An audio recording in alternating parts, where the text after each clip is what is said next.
Ah, breaking things again. It's what I'm good Yes, at. 90%. Uh, Like it too.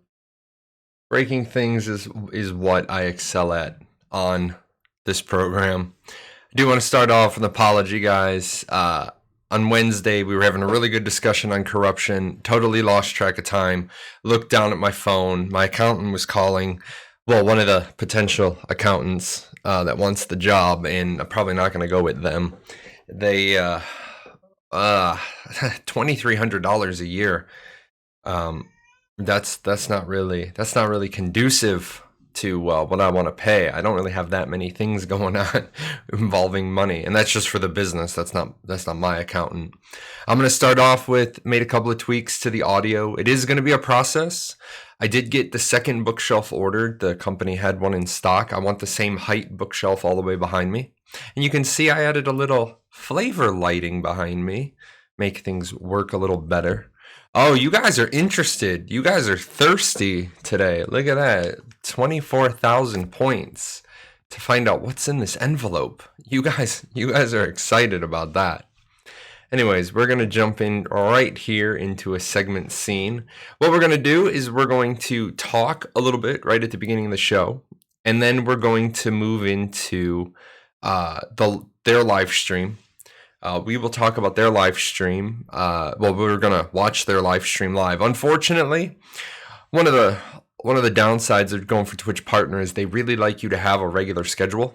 And if Intrepid always streamed on the last Friday of the month, then I would move my stream schedule around so that I would never walk on them. But they don't necessarily always do the last Friday. They say they're going to do the last Friday, but then it ends up being, oh, well, we did Tuesday or we did Thursday or people are out of the office, which is totally okay.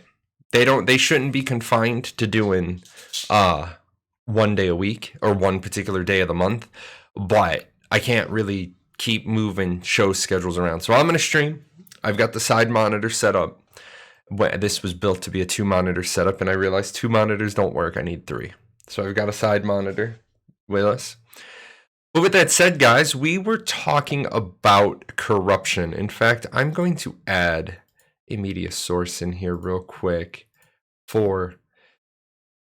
You guys think that the corruption chart on the wiki covers it all, and it really doesn't. This one's going to rotate about every 8 seconds through stages. The corruption system is more complicated. The corruption system is more complicated than people believe. Oh no, your gifted sub is up. Yeah. It's sad, man, when the gifted sub people all start falling off. I have a little dashboard on the top that tells me how many subscribers I have, and my subscriber count almost hit 500, and then it's just going the wrong direction now. Anyway, where's my thing? We got to put this on loop. So,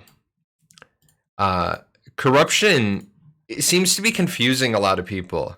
It really seems to be confusing a lot of people. So what I did was for my own Ashes 101 content, I've gone ahead and I've broken it into more things. I've put more things on the chart. I'm going to get this up on the website with a little bit deeper of an explanation. The reason why is there's a lot of people who don't understand the corruption system. There's a lot of people that don't understand the corruption system, and then they start like criticizing it and screaming, the sky is falling, the sky is falling. And then I start talking to him and I'm like, well, you don't even understand the system. And this is commonplace for a lot of people. If you don't understand something, ask questions about it. Don't make assumptions about it, especially with the corruption system. Warhead says he doesn't know how it's confusing. It's pretty straightforward. Yeah, for some people, for PvP players, this is not a complicated system for us. There's something in it that I don't like. Okay, the ability of a non-combatant to attack corrupted aggressively. But Steven's already put a pin in that one and said, hey, we're going to test it. But I'm going to get this up. Oh, look at that. You've subscribed for 2 months in a row. You went into your own pocket. I appreciate that. So I'm gonna have this discussion up hopefully over the weekend. I've got a busy day today, guys, just so we all know. I'm gonna stream for a couple hours today. And then I'm gonna stream for a couple of hours, and then I'm gonna go right into the live stream recap video. Even though I'm gonna be reacting live, I want to do a video cut for my YouTube audience, and then I have to do a video storyboard because I got to put something out next Monday or Tuesday. And so, yeah, I'm gonna be busy. Ashes 101 is looking great. People keep finding little tweaks. Now that I'm not working on the code, I got other people that work on the code for me. I'm starting to go through, starting to add pictures, starting to clean up verbiage, and then hopefully by the end of next week, I'll be able to start doing I'll be able to go back to organically doing the updates. Sounds good. Looking forward to the content. Yeah, I'm having a blast with it, man. I'm having a really good time. I will tell you guys about that phone call with my accountant the other day. Like I said, they want $2,300 to manage the Paradox Gaming Network Incorporated's books. I don't think I need that much. I don't make that much money. I mean, obviously, I make more than $2,300 a year, but one thing I am glad I took that phone call. I got 2 pieces of information out of that. Well, 3 really. Number 1, I forgot that corporations have a mandatory disbursement time. So I have to take all the money at the end of the year. I have to move all the money that I'm not going to disperse out. I have to put that into a separate account, the holding account. The holding account can only hold up to $250,000. We're not there yet. Number 2, I forgot I owe quarterly taxes next month. I have to make a tax payment next month. But it's so weird because the quarters for the IRS are January, February, March, and then April, May, and then June, July, August, and then September through December. I didn't know that. And then number 3, I have to really make sure that even though I set up the corporation, I got to hire an employee. The corporation needs an employee. So I'm hoping that I can slow roll that till next year and my daughter turns 16 and I can just hire my daughter at the corporation and then that'll solve that problem. The main question is, will Ashes of Creation be a better game than New World? No. Ashes of Creation will not be a better game than New World. Ashes of Creation will be a different game than New World. The reason why I say a different game is they're not trying to do the exact same thing. They're trying to do little different bits and pieces. Hey, it's Scribble, one of those game developer type people who hang out with us on occasion. Scribble is a game developer over at Ninja Loot Games. We met him about a year ago at this point. He jumped into the Paradox Gaming Network shows and said, hey, I'd like some feedback from a community that seems to know what they're talking about. We have a good time with Scribble. Defend the Night looks amazing for what it wants to do. Yeah, it's been a while. Unfortunately, I've been busy. You've been busy. Let's see. Is there a date for alpha release? No, there is no date for the alpha release. There is no date for the alpha release. We just know it's going to be this fall sometime. The question is, can't I be the only employee at my corporation? No, it is not a limited liability corporation. It is actually a C corporation. It is its own taxable entity, which is what it needed to be for my particular situation. So no, its money is its money. If I want to touch money in that account, I have to draw a paycheck. And I don't want to draw a paycheck because I can't draw a paycheck. Because it's so weird. My personal situation is that I'm unemployable. It's just a really weird, stupid. Yeah, I gotta pay double tax on it. So it sucks. Hopefully, just slow roll for a year. My daughter turns 16. The corporation will hire my daughter. My daughter will be the managing director, and she will take the paycheck. What race am I planning on maining? I plan on maining a Vec. Now, if I could get people to do hashtag insect Talnar during today's live stream at Intrepid, I want to see a lot of hashtag. I want to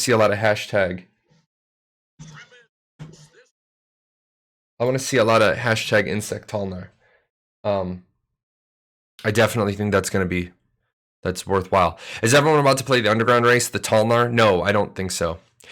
The camera is so much better now. However, the audio is odd. Yes, the audio is very odd. To let you guys know what's going on with the audio, my audio guy makes like one little tweak after each show.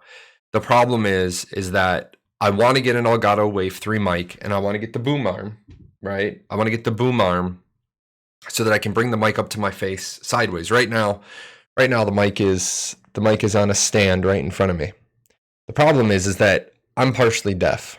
So I can't make my own audio adjustments because to me, I can do this right now. Ready? I could do this or I can do this. And the audio sounds exactly the same to me.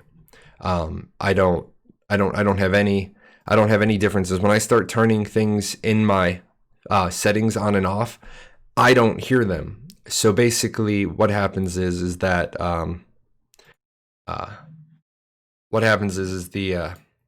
the audio guy that I have, he makes little tweaks here and there. He doesn't want to do a bunch of big tweaks because he knows when we get the new microphone, he's going to have to basically zero out the tweaks and redo it. But it's okay. It sounds like you're using a very low quality mic. Unfortunately, I'm not. Unfortunately, I am using a Blue Yeti. I'm using a Blue Yeti, and I can, like I said, there's absolutely nothing I can do with it. Is the referral link that gives you 15% of all purchases some kind of a joke? Nope. It is the link that I have, and since you mentioned it, I'm gonna shamelessly shill. The referral link that I just linked below is an affiliate link. It's just like Amazon's affiliate link that my blacksmith is on. If somebody did make a purchase of one of the books I recommend, yeah, I get a percentage of that. Let's see. Yeah, the camera is better. We figured out what was wrong with the camera. If you guys got a Logitech camera and you're having a lot of problems with it, shoot me a PM after. Afterwards, we can talk about all the bits and pieces. There's some things you need to uninstall if you're using a Logitech camera and you're trying to stream. There's like Logitech G Hub. You don't want to have that installed at all. It causes all sorts of issues with your camera. Let's see. It just really sounds like you're overpowering the mic, but somehow aren't really clipping. I don't know. Yeah. They will. My sound guy will listen to it again and he'll make some tweaks. The other thing is that I need to probably put something on the wall behind the microphone so that I don't get the sound off that wall. So question on those referrals, is AOC going to need to send out 1099 miscellaneous for all of that? So they need social security number. Yes. If you guys don't realize this, the 15% so the referral system is that you get 15% of all the purchases your referralees make. Now, Americans at the moment have the option to cash out their Intrepid bucks into cash. So if I have $10,000 in referral money, I can once a quarter put in a request to Intrepid Studios and say, hey, I would like that money. I would like that money in as cash. The problem is if you have over $600, they're required to have your social security number on file because they have to give you a 1099 miscellaneous. They have to report it to the government. Now, all of the people who are like, well, I'm not going to pay my taxes on it. Keep in mind, if you take it as cash, it's income, and you need to make sure, that you do your tax situation right. The moment you start taking cash from being a marketer, an affiliate, you're self-employed. So you have 15.3% tax obligation in self-employment tax. So if you are going to take the referral money out as cash, make sure you sit down with an accountant ahead of time, a lawyer, an accountant, somebody who knows more about taxes than you do, because you have a problem there. Even if you don't claim it, it is still earned. No, that is normally true, yes. However, Intrepid, it doesn't become cash equivalent until you make the statement, I want to take it. Until then, it's cash store credit. Now, I haven't completely deep dived into that, but it is very possible that is also earned income, unclaimed earned income, because it's potential earnings, not actualized earnings. However, that is taken care of. I don't know the payout threshold or frequency, but referral kickbacks are definitely cash. Yes, they are definitely cash. Have you discussed which gateways you think each race is going to come out? The trick to that is, here are the 4 divine gateways. Any race can come out of any gateway. And we also found out that the Talnar can start in the Underrealm, as well as any of the 4 starter races can start in the Underrealm. The lore is that they're the Advon team. They met up with the Talnar. They traveled to the Underrealm, and that's why you're starting there. I think that solves the problem of game mechanics disproportionately assigning people to the world in bad locations. So yeah, those are the Divine Gates, and here are the 4 places on the map that people are going to start with, or start from.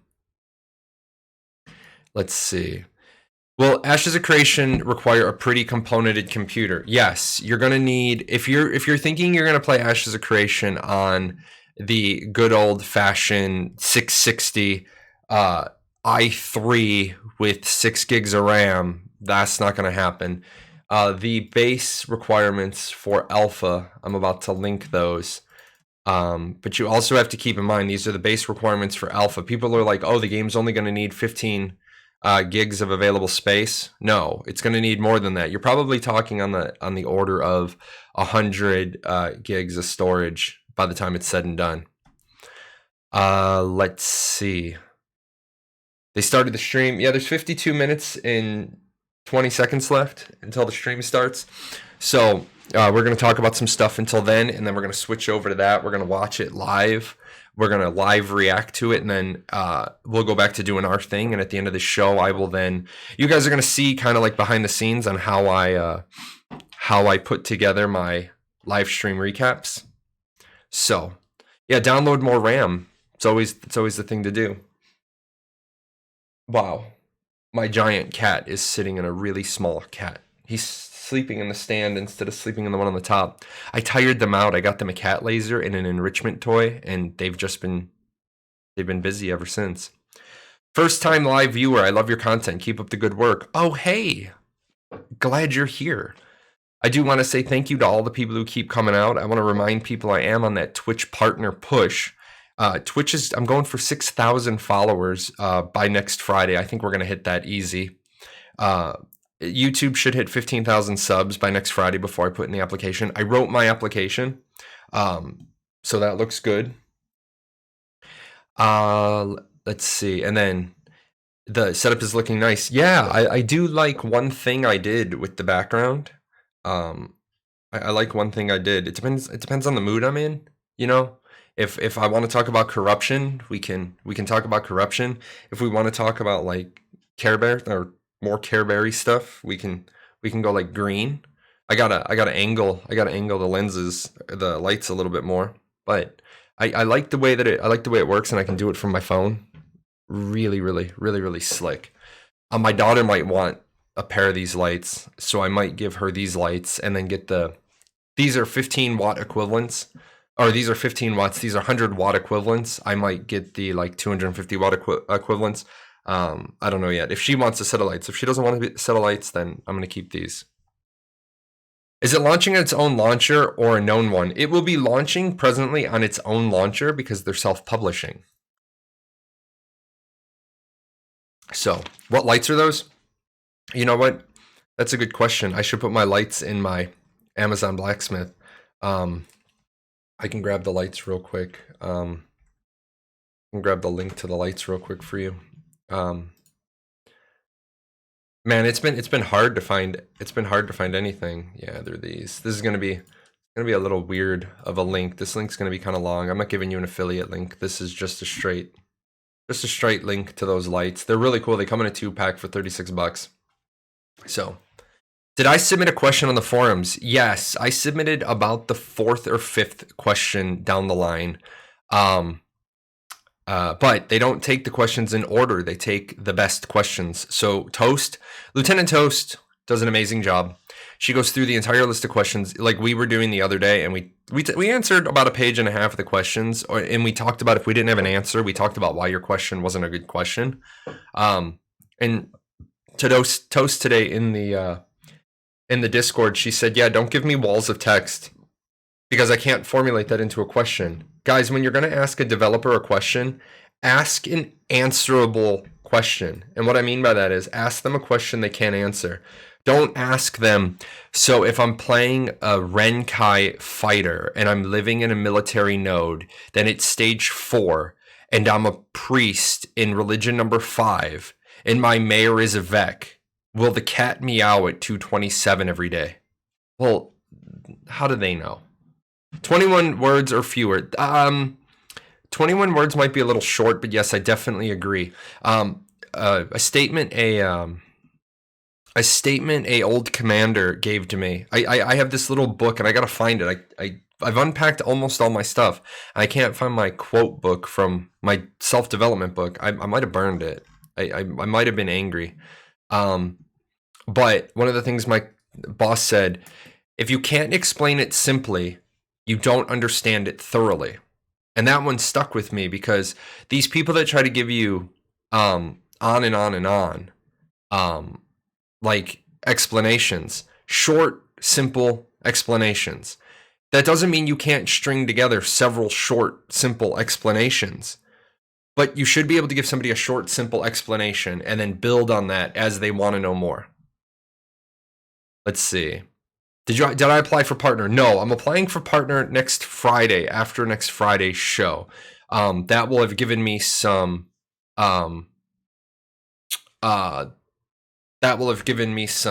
length to my programming. It'll have the numbers good. It'll show that I've done this. The sub you gifted was refunded. Why? I have no idea. That's not something I do on my end. I did not do that. Toast made it sound like they don't pick the best questions, but rather put all the valid questions in a pool and randomly pull 10 from a pool. No, I don't think they pull them randomly from the pool. I didn't see her say that. I mean, they definitely go through the questions and pick the ones. Like, Steven and Jeff don't see the questions in advance. I want people to know that right away. Steven and Jeff don't cherry pick the questions. To date, I'm the only person that I know of that Steven has asked for questions from in advance. Because I ask the really detailed questions, like the Ashes 101 interview I did in July. That was hey, we're going to talk about the most commonly occurring, people are confused. So you need to have the game design document. You might want to skim over to refresh. But no, they don't cherry pick out the questions. I've seen them, like, if you guys watch, and the military people are going to know this expression. But I don't try to play stump a chump with Steven and Jeff. I'm not trying to ask them questions that they can't answer. I want them to answer questions. And I asked them a question on citizenship tickets, and you literally could see that the two of them had no idea what the hell I was talking about. And then it took a while for the hamster to find it, and then they were like, oh yeah, those we talked about as a one-off. We haven't made a decision on them. So, did you ask him to tell us what he told you about the merchant ships? No, I asked him about freeholds, because I'm hoping they answer my freehold question, because I want to make the 3 housing videos, and I kind of want that fact about freeholds. That's going to be the next 3 videos I make, are going to be the 3 housing deep dives, and then the 3 artisan deep dives, and then the caravans video reboot. And so that's really my next 7 YouTube videos lined out. Yeah, would that happen if multiple people gifted a sub to the same person, but whoever gifted it first goes through? I'm fairly new to using Twitch, so I'm not sure on the rules. I have no idea why a gifted sub would be refunded. I will look into it, because I don't like to not have an answer. But I will look into it to see that if I can find out an answer for you. I don't like to live in a world where I don't have answers. I'm worried about how they will balance the subclasses for tank and healer, and why players just wouldn't select the highest throughput for or most utility. Okay, that's easy. When we start talking about these 8 classes per primary archetype, remember, and I hate the fact that it says base class. It's base archetype, because fighter, tank, rogue, etc., those are archetypes, and then the 2 archetypes combined are your class. So a cleric is a high priest. The cleric healing output should be the most potent. High priests of the 8 cleric classes should be putting out the most healing. However, most doesn't mean best. Most doesn't need best. And I say that because what if there are augments that come through in other places that help you with your job more than just more raw power? And I'll give you an example of that. Maybe High Priest puts out the most raw healing, but maybe Shadow Disciple has way more mobility, or Shadow Disciple being sub-rogue has a stealth school of augments.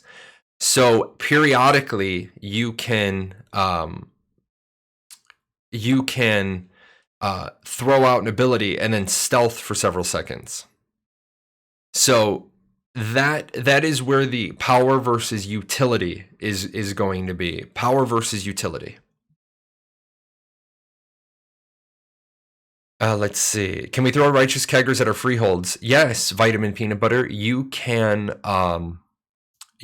actually put a tavern on your freehold. You can run a tavern, and that's going to be amazing. Absolutely amazing. What's the point of the monster coin system? Is it just because they thought it would be a fun activity?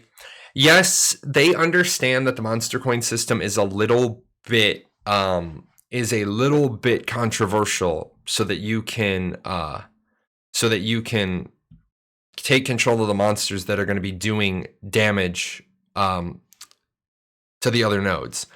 They have heard and acknowledged that there are some possible issues with the monster coin system. And I'm sure it's one of those things, we said it's going to be a good activity, and then the more we think about it, the more we realize it's not a good idea. I don't think they're going to do anything to their game that's going to be stupidly broken. I trust that Intrepid is going to say, okay, this didn't work. What can we do to make it work? So the point of the monster coin system is just to have fun, is really what it is. It's to have fun. It's player versus player combat in a way that's supposed to be PvE, PvP. But yes, I understand there are a lot of issues with the monster coin system. Damaging competing nodes is what you got out of it. Yes, the big thing with the monster coin system is you can't spawn the event. You can't spawn the event. You can only take control of the event. The event has to spawn naturally. I'll sub once I find a job. Just follow for now. I appreciate the follow, and I want to remind people that the follows, the likes, the shares, the promotion, the grassroots organic, movement, the Paradox movement, the Ashes 101 movement, that means more to me than the gravy on top. The gravy on top of my fries, the whipped cream on top of my sundae, the subs, the bits, the donations, that's cool stuff. I appreciate that. It's going to let me do some stuff in the future. But yeah, the best thing you can do to support me is like, follow, share. Appreciate that. Spend your points and open the treasure chest. It sounds like you have too much gain in your voice and it's clipping. I noticed it also in your latest YouTube VOD, or am I delusional? Oh, look at this guy. Just going crazy. Just going nuts. Why am I not hearing any of those? I'm not hearing them. I don't know why I'm not hearing them. I should be hearing them. There we go. Now I'm hearing them. But yeah, it sounds like I said at the beginning of the show, the audio, I'm partially deaf. So, I mean, I'll do this real quick just to give you guys an example. This is me talking to you right now. And then this is me taking off my EQ and my noise gate. And if I listen to the footage back, these two things are going to sound exactly the same to me. It doesn't matter what I change in my mic.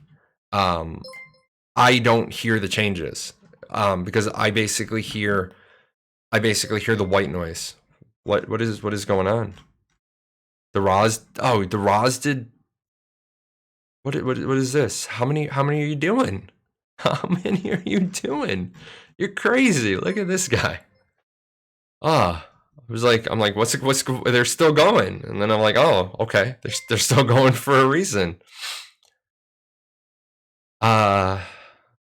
Do you think unit collision will help balance AoEs in PvP? They can test the AoE sizes, and due to collision, that kind of gives you a max number of targets, correct? Yes. Because you can't all stand on top of each other. We were talking about this the other day, and this is actually one of the frequently asked questions, or it's one of the questions down below. I feel like collision can almost benefit Zerg guilds, contrary to what you said the other day. Reduces AoE CC damage focus possibilities. The big thing is, did you just do a pay it forward? Or you do? What is going? You guys are insane. Thank you so much. You guys are just choo choo babies. You guys kicked off a hype train. You guys kicked off a hype train and you took it right to level 5 out of the box. You guys are insane. I appreciate that. Thank you. Thank you so much. You just he doesn't want there to be any doubt. We're going right to 107% of a hype train. I've lost my train of thought. Haha. But yeah, my audio guy, he'll listen to the audio again. He'll make some changes. Unfortunately, my audio guy doesn't live close enough that he can just like pop in. So that's the big one. Let's see. That blue background is looking sweet. Yeah, I like it. Even though I'm blue colorblind. So that to me is just light. If the best healing skills need you to be set in place in a high mobility raid, then it is not the best. Yes, I agree with that statement. Best gets broken out into for healing. How much do I heal? Okay. How much planting do I need to do? If I can heal for 10,000, but I have to be planted for 3 seconds, or I can heal for 7,500 and I can remain mobile. Are we PvEing or PvPing? Am I in a big group? Am I in a small group? So those are a lot of the things you're going to see as the balance. The balance. I kind of wish doubling down on a primary wasn't a thing. You know, I'm going to be honest. I almost wish that the 64 class system wasn't a thing at all. I wish that they didn't make classes. I wish they just had your primary archetype and then you had the augments. I kind of wish for a different overall system, but it is what it is, right? It is what it is, and it is what we have, and it is Ashes of Creation. Is Roz still giving out streams or subs? Roz is crazy. Let's see. I'm gonna probably have to take the stream elements thing out where it says thank you for your subscription. I'm just gonna have to remember to thank people because we've pushed the chat so far. I'm probably gonna miss some stuff, guys. The chat has been completely pushed. Is there an official live stream today? Yes, there is. There will be an official live. Oh, this is that display capture. There will be this. Oh, we gotta size that up. Make sure that's sized up. We can do this, right? Oh no, because this is sized up to be. Yeah, it's sized up to be that. So I just need to clip this in just a touch, right? Yep, there we go. So in 34 minutes, we'll pop over. We'll listen to the live stream. We're gonna do some live reactions. So yeah, we're gonna try this. We're gonna try to see if it works. Okay, get all them subs. Yeah, thank you so much, man. We're back up to 437. So the push to 500 is on again. Let's see. I can't see where to put my points in the treasure chest. The points in the treasure chest should be right at the top. When you click on the paradox points right below your chat box. If you're on a phone, I was told that the phone doesn't have it, that you have to do it from a PC. So, that's that one. Let's see. Did I miss it? Oh, you guys, lots of thank yous. Did I miss any questions? I did want to grab one from the bottom. If I'm ever not here and you want to put a question in, There's an Ashes of Creation questions box. The really good ones I move over to Ashes 101, and then I have a where is it? I have a FAQ from Stream. I've got a guy who grabs the questions and puts them in. Good. He grabbed one I missed, so I'm gonna get that one. He grabs all the frequently asked questions, so if they keep occurring, I can put them on Ashes 101. Will you be able to sell or trade caravan loot certificates after looting them? Do they have an expiration timer? Yes, you will be able to trade the loot certificates. I do not know if they have an expiration timer, but yes, you can trade them. You can run them back to the node that they came from, the point of origin, or you can trade them. So yeah, that's gonna happen. If they have an expiration timer, though, we do not know that one. 29 subs. Wow, guys. I think that was 105 bits I saw. I didn't look over in time. Let's see. Blue colorblind. That's so rare. I'm red green. Yeah, I'm when I was in the military, we didn't even know I was colorblind until I didn't even know I was colorblind until I was in the military. Luckily, it didn't affect my job because I could see red and I could see green. I got sent to the clinic to do a vision test. Apparently, I passed it at MEPS, and I failed it. I failed it at Shepherd. And then they were like, "You're blue colorblind." Like, okay, does that affect me? They're like, "No." Overheal doesn't help anyone. If a high priest heals 15k, but most people cap out at 10k, that's not optimal. That is true. It is not optimal to be overhealing.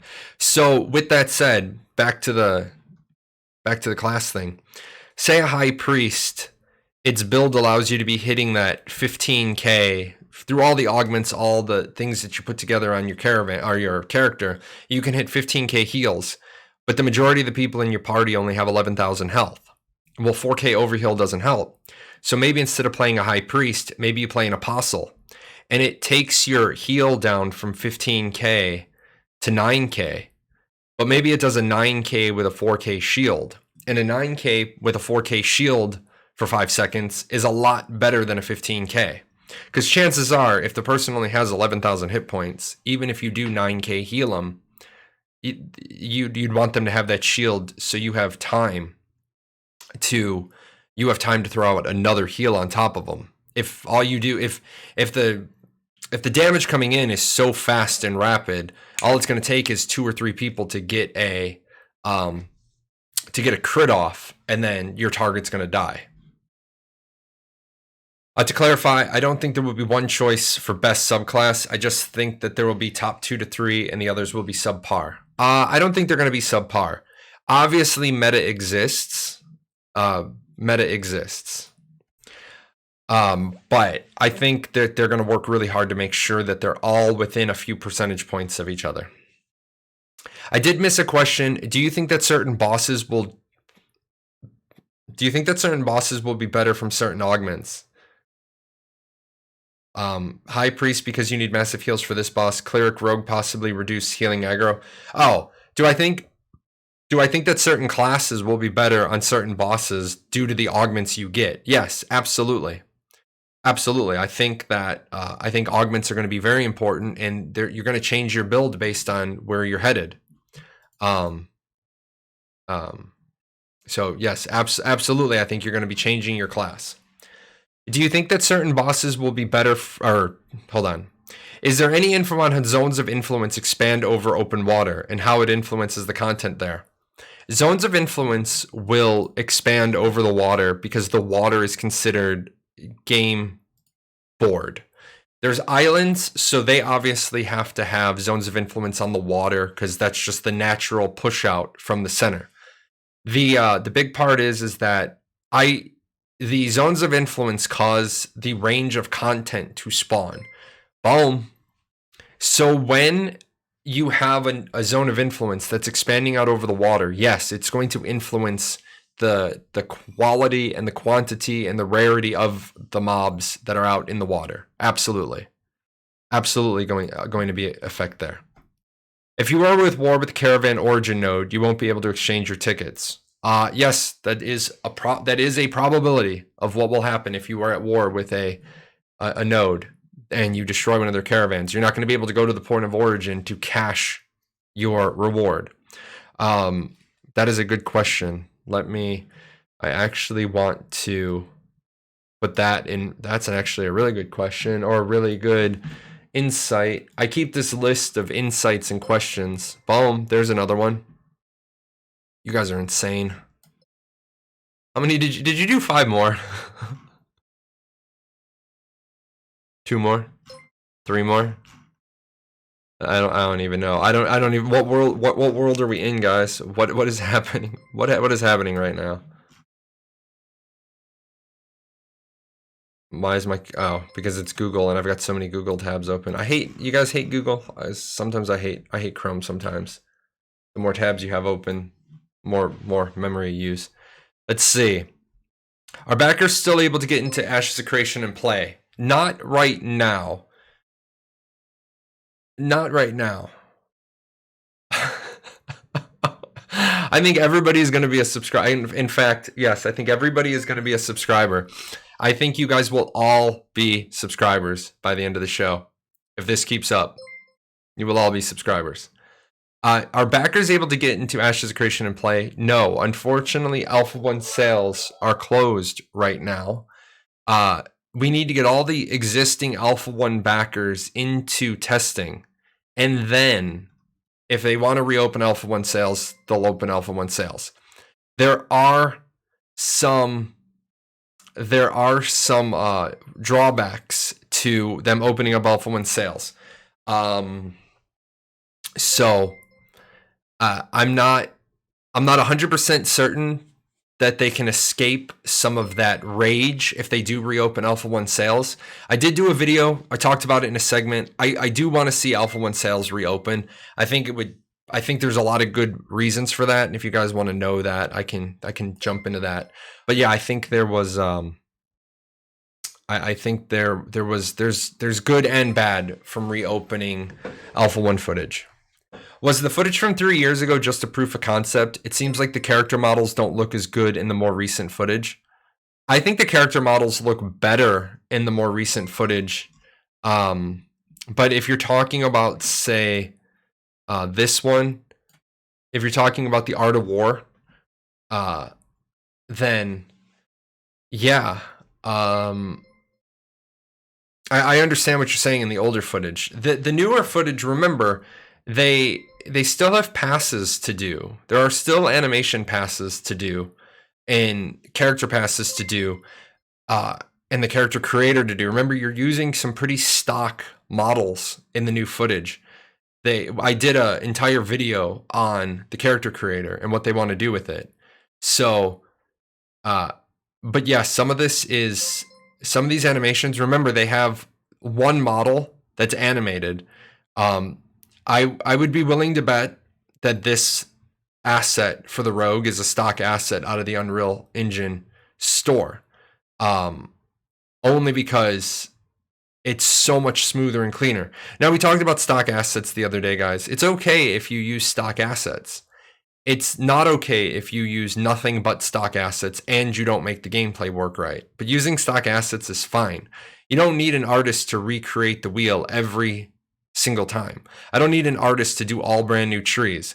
Spend $40,000 in the Unreal Engine library, buy the tree pack, and then don't waste an artist's time doing all the individual trees. Use the stock trees and then do some specific ones. So if you're talking about like the older footage like this, well, yes, some of it is stock footage. Remember, all of the Paragon? All of the Paragon MOBA assets are included with Unreal Engine 4. So there's $12 million worth of assets included in the engine. Obviously, because you want all of the styles to be the same, you do this for a proof of concept, and then you move forward with your own designs. Yes, Steven did record 2 videos for today, so that's going to be good. I'm going to be able to pull some more footage and bring that down to my show. Wasn't the game supposed to have a rather high time to kill? Yes. 30 seconds to a minute. Let's see. If Cleric Mage gets good teleport augments like teleporting allies out of danger, that seems sick. And I also doubt a Cleric Mage would be able to teleport other people. I think a Cleric Mage would be able to teleport themselves. You guys are nuts. You're fighting for that number one spot has taken us from 410 to like 463 this show. You guys are nuts. Thank you so much. Maybe I am going to need that accountant sooner rather than later. I want to say it one more time, guys, now that the rest of you are here. I do apologize for bailing out how I did on Wednesday. I literally, you guys can see in the last like 10 seconds of the show, I'm sitting here, we're talking about corruption. I look over and my phone is ringing. I try to be a good role model for content creators, and the people that wanted to pitch me a bid for being the accountant for the corporation, they wanted to do 2 o'clock Eastern. And I was like, okay, well, I end my show at 2 o'clock Eastern. But what I forgot is that if you roll over, then you're out of time. So I did say, yeah, you need to make sure that you leave a goodbye sign-off time. Am I going to stream the AOC stream in 30 minutes? Yes, in 22 minutes, I will be putting on the stream and we're going to do some live react to it. I don't know how well it's going to work considering I wear a sound collar. Hold on. One of the producers wants to come in.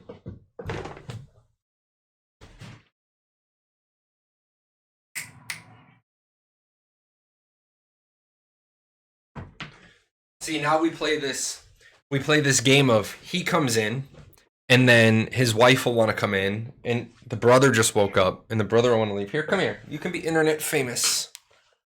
See, you can be internet famous. Yeah. I'm not going to turn the light on right now. I'm not going to turn the laser light on.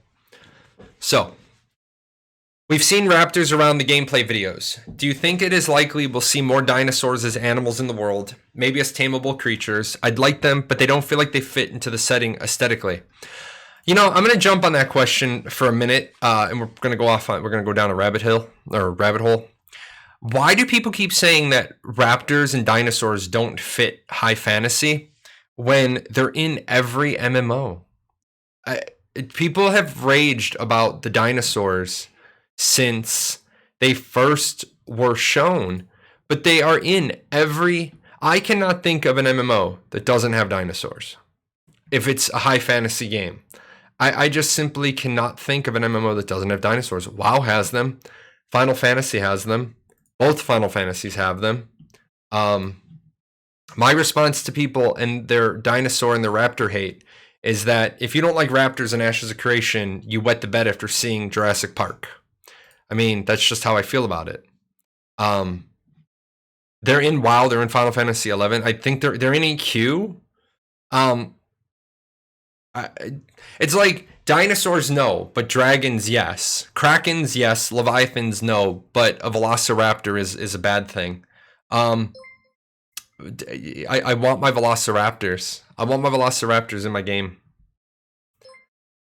Since animal husbandry is classified as process, do we know if it will lead into any crafting lines? So here's the thing. They haven't exactly ever detailed out the entire artisan system. I know the animal husbandry system, Steven may have said one thing. Remember, Steven doesn't come into these discussions with a note card and say, these are all the things I want to talk about today. Steven comes in and talks. He comes in and talks. I think the animal husbandry system is taming as, I believe taming is gathering. I believe animal husbandry is making the saddles, the food, the processing part of that is making the saddles, making the foods, refining the eggs. And then I believe the taming part is the craft, or the breeding part is the crafting part. But I think people gotta realize animal husbandry is going to exist outside of the standard gather, refine, produce supply chain. Not every single, there is no process in the world that is a one-size-fits-all process. A lot of times you have processes that end up being singletons or variations. And the animal husbandry thing is definitely going to be part of that. I love how the metro still offers some services to non-citizens. It encourages travel and commerce. Yes. Somebody did ask a good question about how do you sell your goods when you get to a node if you're not a citizen and you can't have a stall and it doesn't have an auction house. That was a good question too. I'm waiting on the answer to that one. I'm hoping there's some sort of like EVE Online like contracts board. So see, one cat comes in and the other one wants to go out. I'm gonna wait until he fights. Are my cats married? Yes, I have a married couple of cats. I have Sora and Ziva are married because they're always together, and then the other two are singletons. They don't like. We got another girl cat because the boy cat was left out, and he didn't want anything to do with the girl cat. They were all fixed, so no kittens. About the teleport cleric, I've heard so far that there were healing abilities that have travel time. Teleport augment could make those heals instant, for example. Yes, that would be a good augment for what is their name? I'm still trying to learn all the names.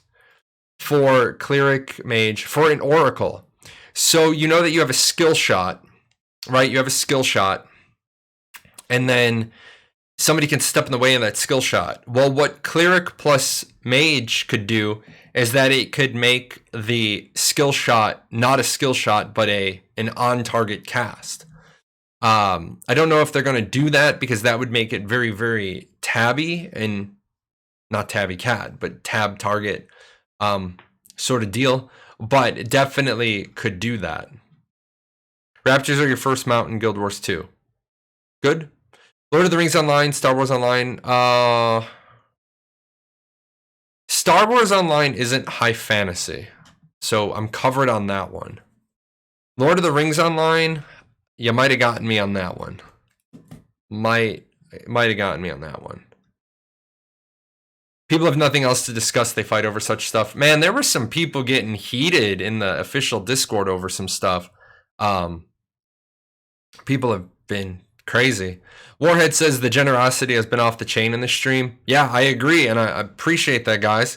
That right there is the reason why I had to stop streaming for 9 months, because it was affecting my personal situation, and I needed to set up a corporation to be a taxable entity. A C corp is the only way to stop pass through income, which I had to stop. If I missed your question, just repost it. There were so many subscriptions there. I need to take the subline off of Stream Elements. That just completely crushes the conversation. So I'll take those out as well. I'll just try to get better at shouting people out. You talked the other day about AoEs. What do you think about damage that gets lowered the further from the point of impact, and damage for 100% of the main target and 50% of the other targets in the AoE? I think those are both really good ways to do your AoE balance. The damage is higher at the center of the AoE because there's collision. There can only be so many people at the center. And then doing an AoE that's centered off of a person, so it's not a ground reticle. Instead, I hit you and it hits you for 10,000 and hits everybody off of you for 5,000. Those are good ways to do it. Those are good ways to do it. The problem is that when you start doing massive damage reductions on the AoEs, you have to balance properly. And that's the thing people have to remember. Balance is more than looking at your one thing. The more words you have to do, the more words you have to use to set up your scenario for your discussion about balance, the less likely you're even trying to have a discussion about balance. Because the more if-thens you've put into your oh, well, it doesn't work because if it's Tuesday and the moon is full and it's lightly raining, falling slightly to the side, like, and you're standing in sand, but not like full sand, like grass with sand, you're like, come on, man, you're not talking about the big picture now. You're talking about a very, very specific a very, very specific scenario. And it's like talking about the people who say, well, nobody's ever going to fight back in Ashes of Creation. Oh, well, you missed the entire point of it's an incentivized system to fight back. So yes, I think ground reticles that do more damage on the center and the damage is lower away from the point of impact is good. I think damage off of the primary target and then reduced from all the other people in the AoE. I think that's a good way to do some skills. Not all of them, obviously, but some of them. Will we be able to use those eggs for the cooking skills, or will animal husbandry also produce infertile eggs for that purpose? I don't think animal husbandry is going to produce the eggs like that. I definitely think there's going to be like chickens, ducks, geese that produce eggs on your farm. But again, the animal husbandry system is so unique in how it works that I'm going to default until I'm going to delay. I'm going to punt until we see some more of it because we have so little of the system. We have so little of the animal husbandry system. 4 cats. Any tabby cats? Yes, I have 4 tabbies. I have a brindle tabby, an orange tabby, a white tabby, and then my 4th one is a domesticated gray short hair. He's my cat is the only non-tabby. Do we know what the focus of today's live stream is? I know the question thread was on quest breadcrumbs. Keep in mind that the quest breadcrumbs piece had nothing to do with the live stream. That is the developer diary. That is their interaction. We're going to find out in about 12 minutes and 20 seconds. Your internet is struggling, can't get past the ad. I'm so sorry. There's nothing I can do for that. Those ads are there at Twitch's behalf, not mine. I have my pre-roll off, actually. They put them on there. Big concern for myself as we had an Age of Reckoning. Has Steven, hey, you've spelled his name wrong, outlined any plans to rectify low pop servers as there are no server transfers? Thank you for answering these questions. Yes, here's how it works. There will be server merges. There will not be server transfers. Server transfers really can't happen based on the way the game is set up. You would have to sacrifice so much of your character to transfer. People would rage. You'd have to give up everything involved with your character, all your social organizations, basically all of your horizontal progression would have to be wiped in order to transfer. I think server transfers are the worst thing you can do to an MMO. Server transfers are the absolutely worst things you can do to the MMO. For a theme park game where it doesn't matter, where your choices don't matter, sure, let people transfer around in Final Fantasy so that they can go play with their group of friends. Although you can play with each other on the same data center. But I understand people want to get onto the same server. Cool. Go play with your friends. But in a game like Arcade, in a game like Ashes of Creation, no server transfers. Server transfers break the game. You have a vested interest in your server. If you don't have that vested interest in the server, it allows you to play like a dickhead and then just transfer to get away from your bad reputation, which is also why I think there should be no name changes. And I think that they should just pure benchmark from EVE Online. You should be able to go to somebody either in a and you can even make this a scientific nodes bonus. You should be able to go to a person, ask them to look up the person's history, and you should be able to find out the guild history of every person. That way, if they try to claim they're a great person and they've been in 4 of the biggest douchebag guilds on the server, you know they're not a good person. What's your opinion on how far back the camera can be from the character? I think this is too close right now. The camera they're showing. That's an easy fix in Unreal Engine 4. That's literally a stock setting on how far back the camera can be. So I'm not worried about it. They're going to make it feel right. Steven's a gamer. He knows that this probably isn't enough for people. I can't play like this. I need to be able to see around my character. Yeah, that's better. What she just switched to, that's better. Hey, good timing, Margaret. Speaking of balance, a lot of games favor damage over anything, like AoE damage from multiple people apply. But AoE mitigation usually only takes the highest. That's bullshit. Yeah, that's bad balance. That's not balance. That's somebody trying to do balance but failing at it. Anything from New World that you think Intrepid can learn from, both their successes and their failures. The biggest thing that Intrepid can learn from New World is don't listen to a vocal minority. It doesn't matter if the 500 people you've invited to your game are all saying the same thing. It depends on what they're saying. I think... Oh, hold on.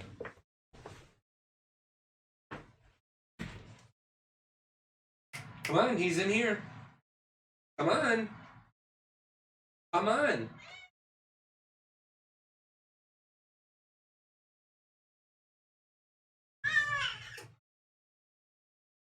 Oh, relax. The people want to see you. They want to see you. Oh, you feral little furball. Oh, relax. Relax. This is our feral. And she's been outside the door hollering. Can you say hello? Can you say hello? All right, go play. And she got me too. But sorry, she was so loud, she was distracting me. Intrepid needs to learn. You hush. That you don't listen to the vocal minority. If you're going to make major design changes, make sure you survey a large enough group of people so that the changes you're making are representative of your entire game, not just the vocal minority. Yeah, look at that. She got me bad.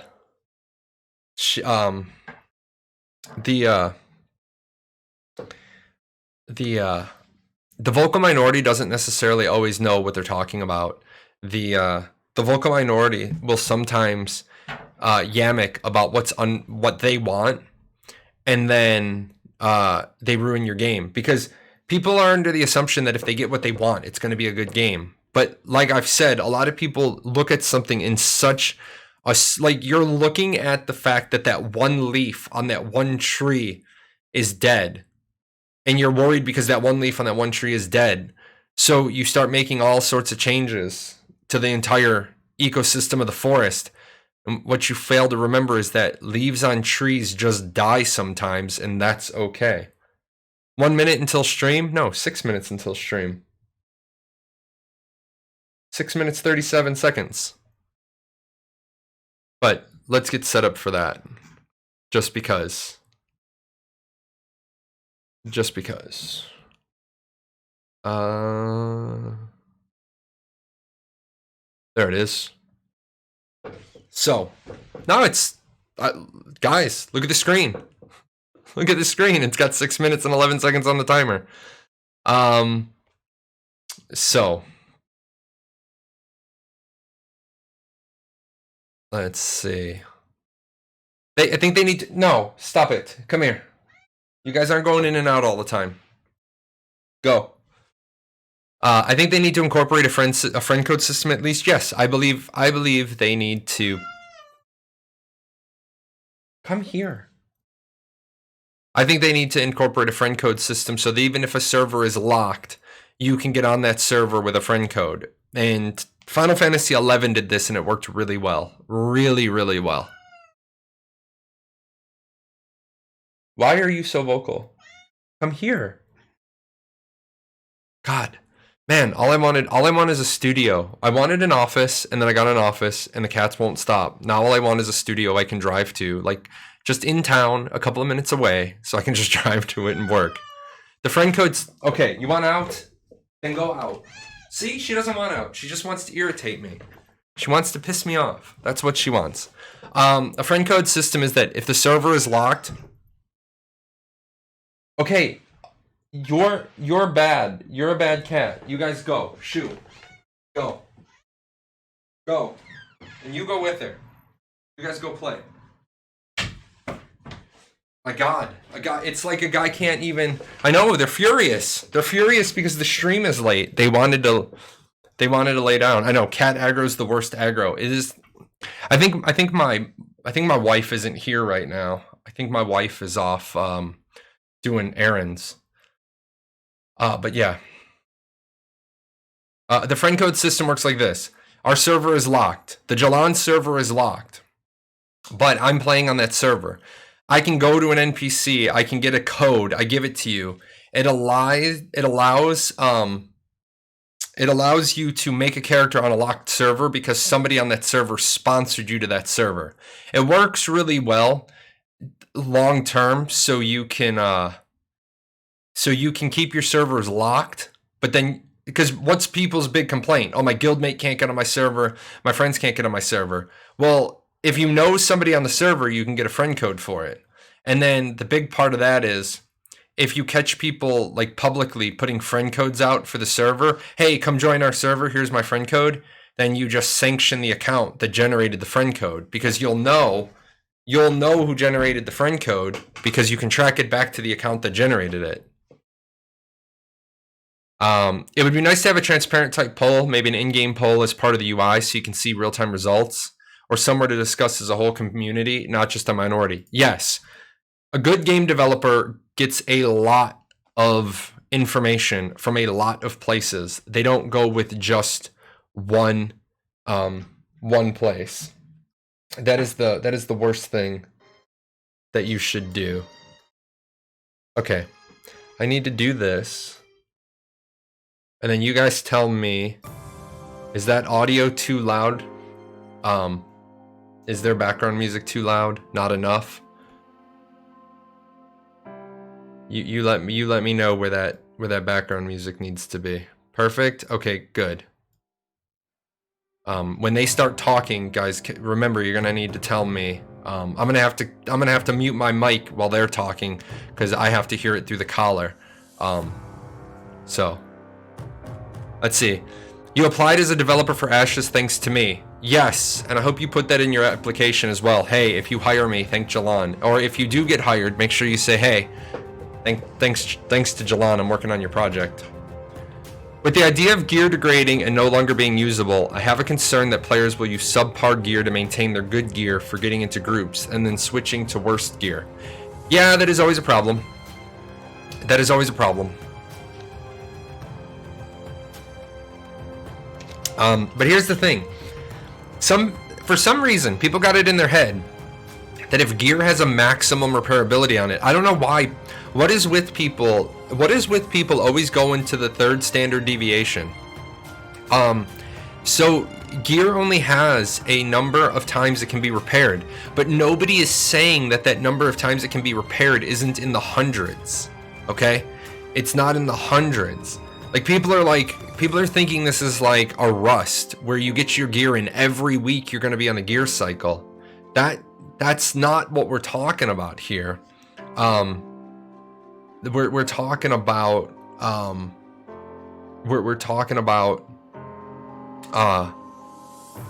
gear that has to be repaired on occasionally, not every single day, not every week. You're talking about long term. You have that +10 sword of ass whoopery. Well, if you know it can only be repaired X number of times over its lifetime, maybe you don't use it every single day. Maybe you save that for the meaningful content. So, let's see. First time catching me live. Excellent. Thank you for tuning in. 261 people. You guys are amazing. This Twitch partner push is going really well. Really, really well. You're still in the middle of my last vid on YouTube, watching out of order. Oh, I know. Somebody made the joke the other day that I produce 10 hours of content every 5 hours. You don't use a diamond pickaxe for basic jobs. Yeah, basically. Basically. Exactly how it goes. Having multiple gear sets for different raids or events makes sense to me. Yeah, it makes sense to me too. It really does. They're gonna start on time. Get hyped. Oh! Failure to launch. They failed. How's your stream counter fast? Oh.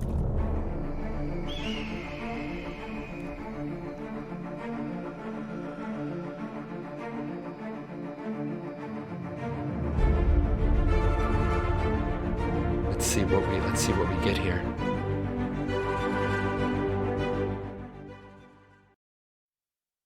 Hello everyone, welcome to our development update for August 2020. Can you hear them? August, September? I don't remember what month it is. No. We're in August. Yeah, we're in August. How are y'all doing? I hope you guys have been good. I feel like I just talked to you moments ago, so it's weird. How are you guys doing? We're doing great, I think. Doing very, very good. Excited to be on another monthly live stream. Got a lot of stuff to show. Doing We some do. recording yesterday. Yeah, so I'll kind of go over what we'll be covering today, and then we'll get right into it. So we have lower thirds now because people kept asking who we are, so there you go. But it's not about us, it's about Ashes of Creation. So here we go. Today's update, we'll have a studio update from Steven.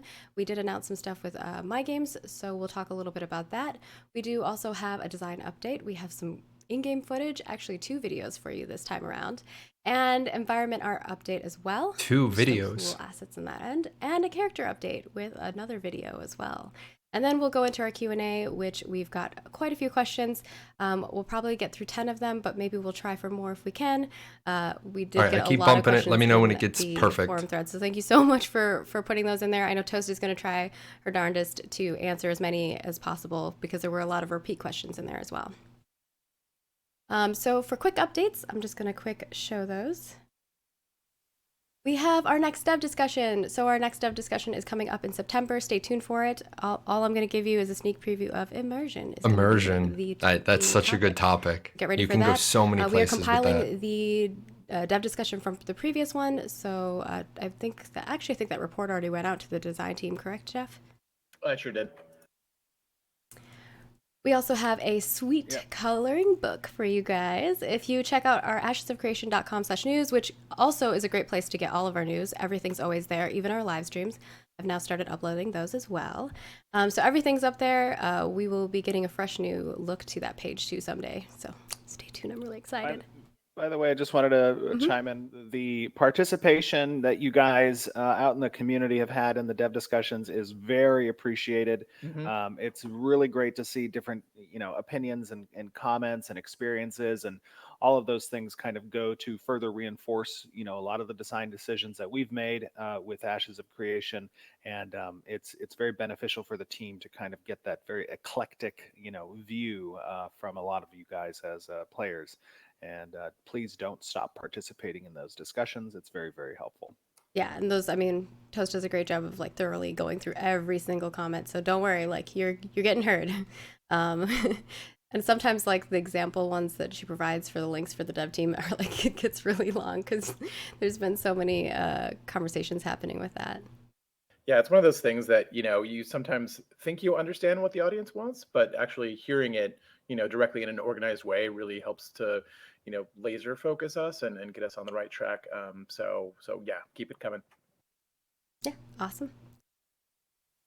And of course, those are up on the page for the coloring book if you want to participate. We've seen a lot of folks posting those, so that it's been really awesome seeing that.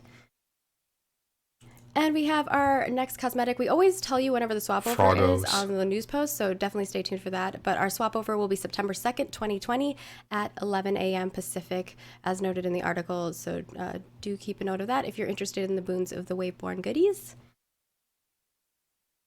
And we also have... Oh, sorry, go ahead. I was just saying I wanted the snail. Yeah. Oh, yeah, make sure you register so you get your statue. Next month's stuff too, so... Steven got a little excited and shared them. People are really funny because they're messaging me "Oh no, Margaret, don't get mad at Steven for sharing them." I'm never mad at Steven. Don't worry, guys. That's not true. She beats me. That's true. Don't say that. People are gonna really think I do that. Yeah, I'm blinking twice. Steven, you're going to the closet. He's blinking I really twice. have fun He with that needs next help. set that's coming up. If you're interested in fire elemental goodies and stuff like that. So yeah. And then the last thing on there, I believe, is the pandemic statue, which is this bad boy. It looks amazing. So as long as you've registered before that date, I believe it was in September. I'll have to double check that date. But folks, this game's for all. Register now. If you're already registered, you're good. So without further ado, I think we're just going to go right into the studio update. If you want to take that away, Steven. Absolutely. Am I too quiet? Sorry. Oh, I don't know. Am I too quiet? You sound fine to me. Everyone's Quiet. level for me. Okay. Sorry. I keep seeing them say. People have to turn up their... Yeah, go I can- hashtag yeah, just, Insectalnar. All right. Just to give a little studio update, we are a good ways through our current hiring phase. We had listed 24 positions, but I believe as of yesterday, we are at 16 of those 24 positions have been filled over the past 5 weeks. So we're very appreciative of you guys helping to kind of spread the word for the studio for our hiring goals. It's been very helpful. We've had a tremendous flow of very, very, very talented developers applying to the studio, very passionate and excited about the project, and that's always great for us Yeah, as a company, as a he needs an team, upgrade on gear. to get that influx of passionate, very talented developers. We're very appreciative of that. So we will have additional rounds of hiring in the future, in the near future, actually. And if you did not, make it through to the final stage of the process, for those of you who have applied, keep your chin up. There will be additional opportunities in the future. So we're very, very happy about that. Yeah, just the sorry, go ahead. design candidates have been just amazing, and so it's been really hard to kind of really separate the top tier guys from below. So if you haven't gotten an offer, you haven't talked to Steven yet, like hold on tight because there's just so many of you. Yes. Yeah, I haven't done anything with audio, so I think you guys just need to project. Oh, I'm sorry. I can project. I don't want to blow people's ears Everyone was off. like, "It's better." I'm like, "I didn't do anything." But go ahead. So then Steven. to further elaborate on the studio update, as was announced previously, due to COVID, we're still working from home. The hopes were that we would be in the new office by this month and or next month. Unfortunately, as I've announced previously, it's likely not going to be until the beginning of the new year. There was an opportunity perhaps for us to move into the new studio come November or December timeframe. However, with the release of the initial Alpha 1, being at the end of this year, I figured that would just be too much potential for disruption within the studio to orchestrate not only the release of the Alpha 1 client, but also a studio move. So we're going to be postponing that until the start of the next year. We also made an announcement with regards to the publishing of Ashes of Creation. Intrepid Studios has opened a entity within the Netherlands, within Amsterdam. We are hiring currently for the office that will be in Amsterdam. Those positions at the moment are going to be remote. So if you know any good European community management and or marketing teams or developers that you like, take a look at the positions that are open for the EU region and spread the word for that. We're very excited about that new adventure. And it's going to be fun to see how that turns out. Yeah, it'll be fun for me too, because a lot of that is handled on my team's side. So we'll have fun doing a lot of cool stuff on that front. Absolutely. So that's the development. Otherwise, is moving along rapidly as usual. We did in the studio just update from 4.23 Unreal Engine 4 to 4.25. It did introduce some bugs, but we're in the middle of squashing them. The team's doing a great job in doing that. We'd like to obviously stay up to date Yeah, that's as a much big as possible problem with the new engine versions that come out. And that's always a little bit of a process when we do that. Migration. So things are looking good. Things are going well. Did you want to talk more on that migration front at all? I gotta say, like, it's fun to like always play with the new tools that we get in the new releases. And since we skipped kind of 2 releases in one go, there's a lot of cool stuff that we got to learn about and integrate and figure out how to take advantage of. So that is something that we really enjoy. What's in my mouth? Uh-oh, something in your mouth? I don't see. I I can't don't know. see Someone's because of saying these that there's lower something in my thirds. mouth. Yeah, the lower thirds. It's because your camera's zoomed in like Oh. real close to your face Gotcha. compared to everybody else. But to kind of further a little bit elaborate on that, 4.25 did have a lot of changes from an art perspective as well, and a lot of our artists are very, very happy with what's come along in the latest update. So that's always great to see too. And by the way, I know Margaret announced, but we do have, I believe we have 3 videos, not just 2, right? We have Yeah, I said 2 for Oh, the nice. design and 1 for character. Cool. Yeah. Awesome. 3 videos. So if you don't have anything else to add for studio update stuff, we'll move on to our next thing. But obviously, if you have any questions about the My Games stuff, definitely check out our FAQ. It's on our website on the news section. It's also in our form links from our forums too. So we've also linked it to all our social media. So definitely go check that out if you have any questions. We'll have further information on the migration front coming out soon. So stay tuned to that. And yeah. We're excited for all the new folks that are joining our team. So moving on, we're going to play a video because we're going to move on to our design section. We're first going to play a video that's going to talk about the hybrid combat. We know that folks have been asking a lot about this. Obviously, a reminder that we're in like early stages of things on this front, but it should give you kind of like a good feel for it. And then we'll grab a couple questions and we'll answer those, and then we'll move into our next segment. Just to preface this video, guys, again, I always want to emphasize that the UI that you're going to see here is placeholder. Not a lot, there's still a lot of polish that's necessary and optimization. This is a very initial implementation of the hybrid combat, but just wanted to give you an idea of what's going to be experienced in Alpha 1 and how we'll iterate from there. So yeah. And of course, taking feedback, we'll always take feedback. And I'll turn myself down a bit so I don't talk over them and blow out your eardrums. So I'm going to pass that video over. We'll see you in about 10 minutes. Hey everybody, welcome to another video in Ashes of Creation. I'm going to be talking a little bit about the hybrid combat system that's currently kind of first pass, early iteration of integrating the action components along with the tab targeting type components. So before we kind of take a look at this stuff, I just want to reiterate that this is the early look at Alpha 1. It is the preview. And a lot of the systems are very first pass, and it's up to the testers that we're going to have present in the different phases of alpha and beta, kind of helping us to fine-tune and iterate upon these implementations. So one of the most important things to keep in mind as you're watching this stuff is that a lot of the art, this looks while like it tank. looks great, we have an amazing artist team, but a lot of the art is first pass, including especially the UI. So keep that in mind. A lot of this UI is placeholder and will be further fleshed out as we get more along. It's on Unreal 4. So talking a little bit about the hybrid combat system. Let's take a look at the skill system. So this is where players allocate skill points into their different either active skills, their passive abilities, which can augment their usage of weapons and armors and their health regeneration and passive stats and stuff like that.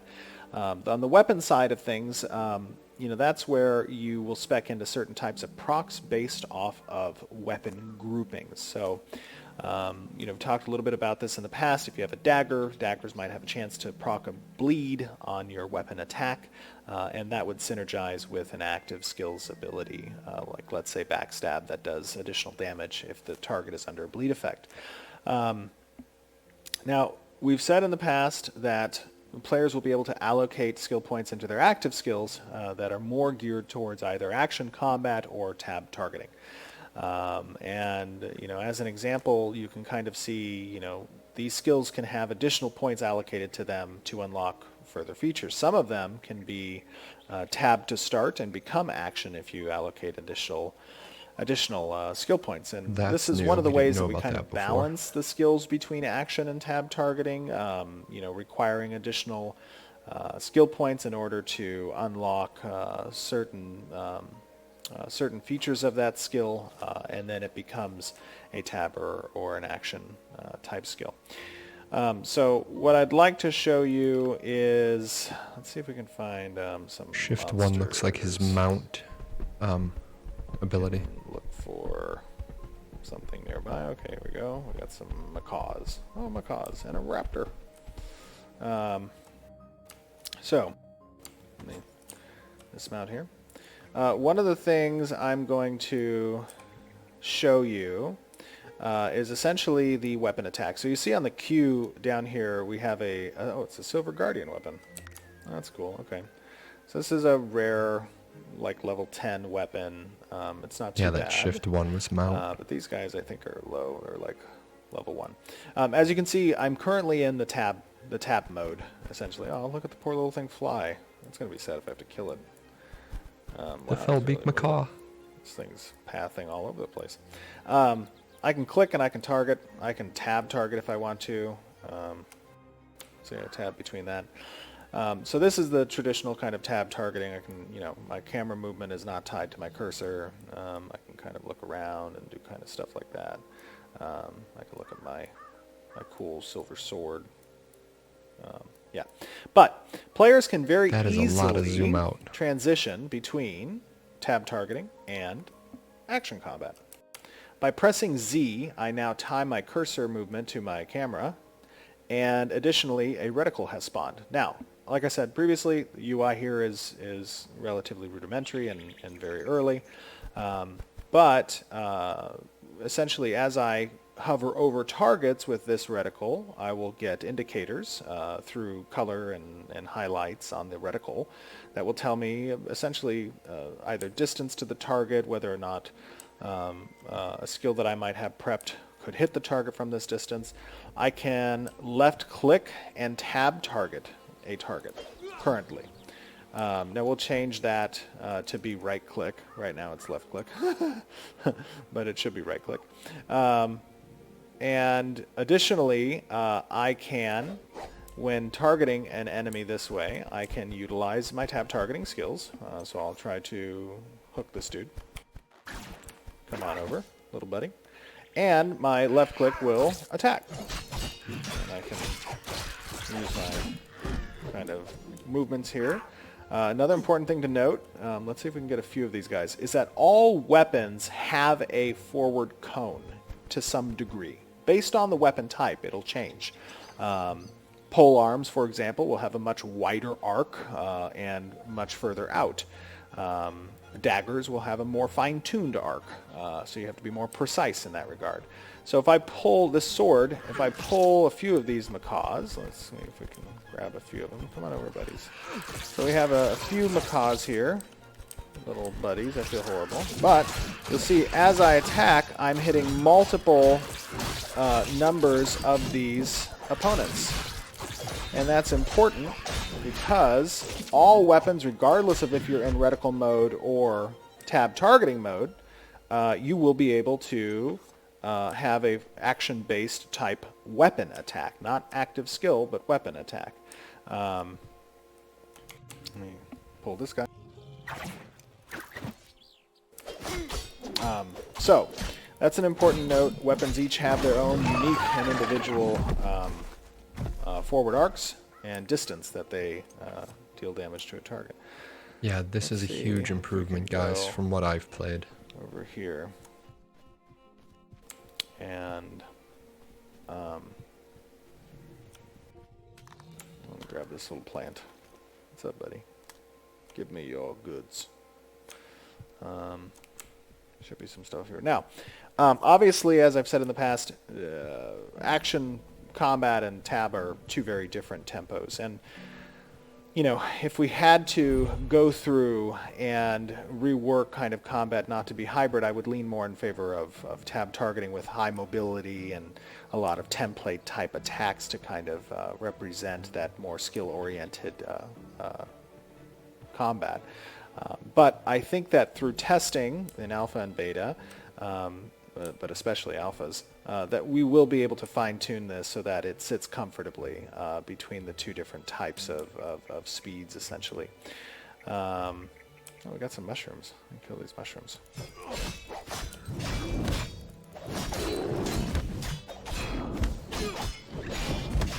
That thing has gotten a lot of iterations. Another thing that's important on its about animation passes. kind of these action combats is the ability to kind of dodge and kind of moving out of the way of certain skill shots. And oh, that's a death cap. I don't think we want to do that one. Yeah, that's not. No, we can't do that one. No, I don't want to fuck with that.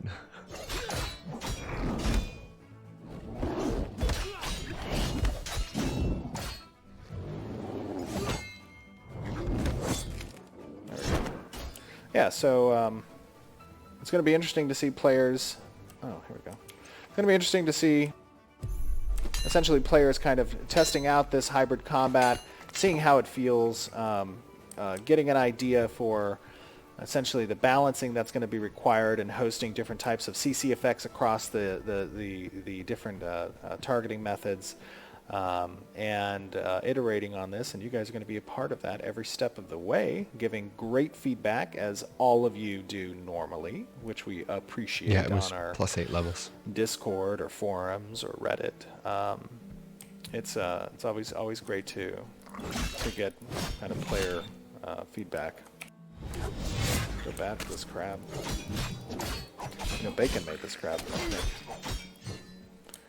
Yeah.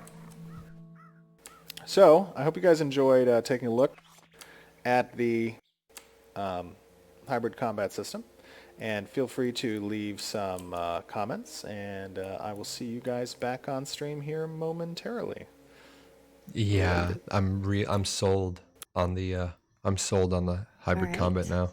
So, with that, I feel like there's a lot of questions in chat that we've already answered quite a bit of in regards to blocking. By Are there the going way, to be I more need abilities hashtag than just the abilities Insectalna. that obviously they saw there?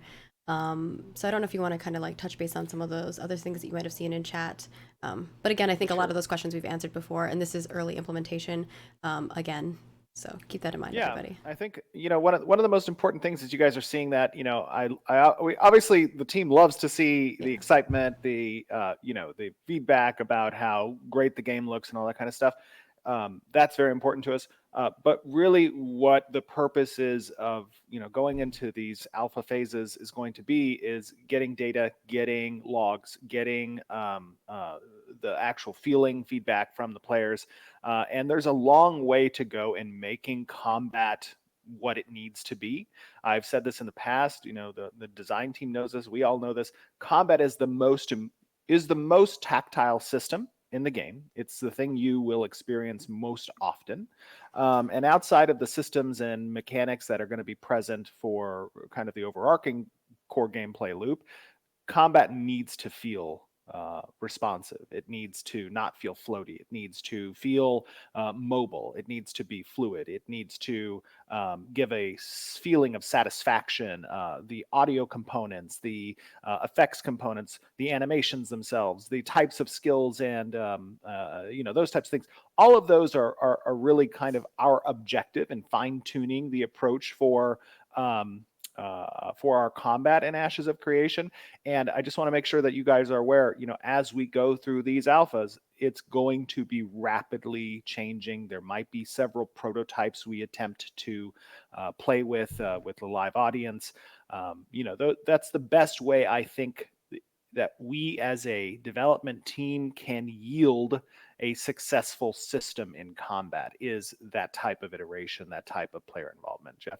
Yeah, just getting that feedback from the players immediately. Like, that's one of the reasons why we've chosen to kind of expose ourselves this way rather than kind of waiting until we're about to launch to kind of let everybody know what we're planning on doing, right? Like, these are systems that combat specifically, where feel and flow is so important to how the game feels overall. And getting that feedback from you guys as you're playing it, early on, before we've really committed so far that we can't change it easily, is super important. So that's, again, like, why we try to give you guys the inside baseball and everything that's going on with our studio, so that we can make those decisions and change direction as rapidly as we need to. Yes. Yeah. My lawnmower person just got here, so people might be hearing my gardener going off. Did you call him your lawnmower person? I don't know. I don't know. The gardener. Is so great.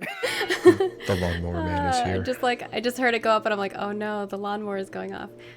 It's like a transformer. Yeah, it does. It sounds. I don't know. That's so good. That's called the But there were some landscaper questions for regarding everybody else. add-ons. Obviously, we've already talked about that. We're not going to allow add-ons. We've talked about blocking before. The other one that I saw consistently was in regards to skills and abilities and how many people will have access to?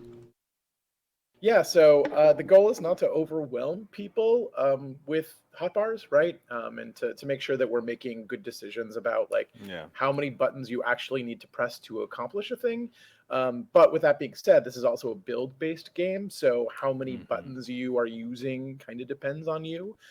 You're going to be choosing between passives and active skills, and how you fill your hotbar is kind of up to you. So Yeah.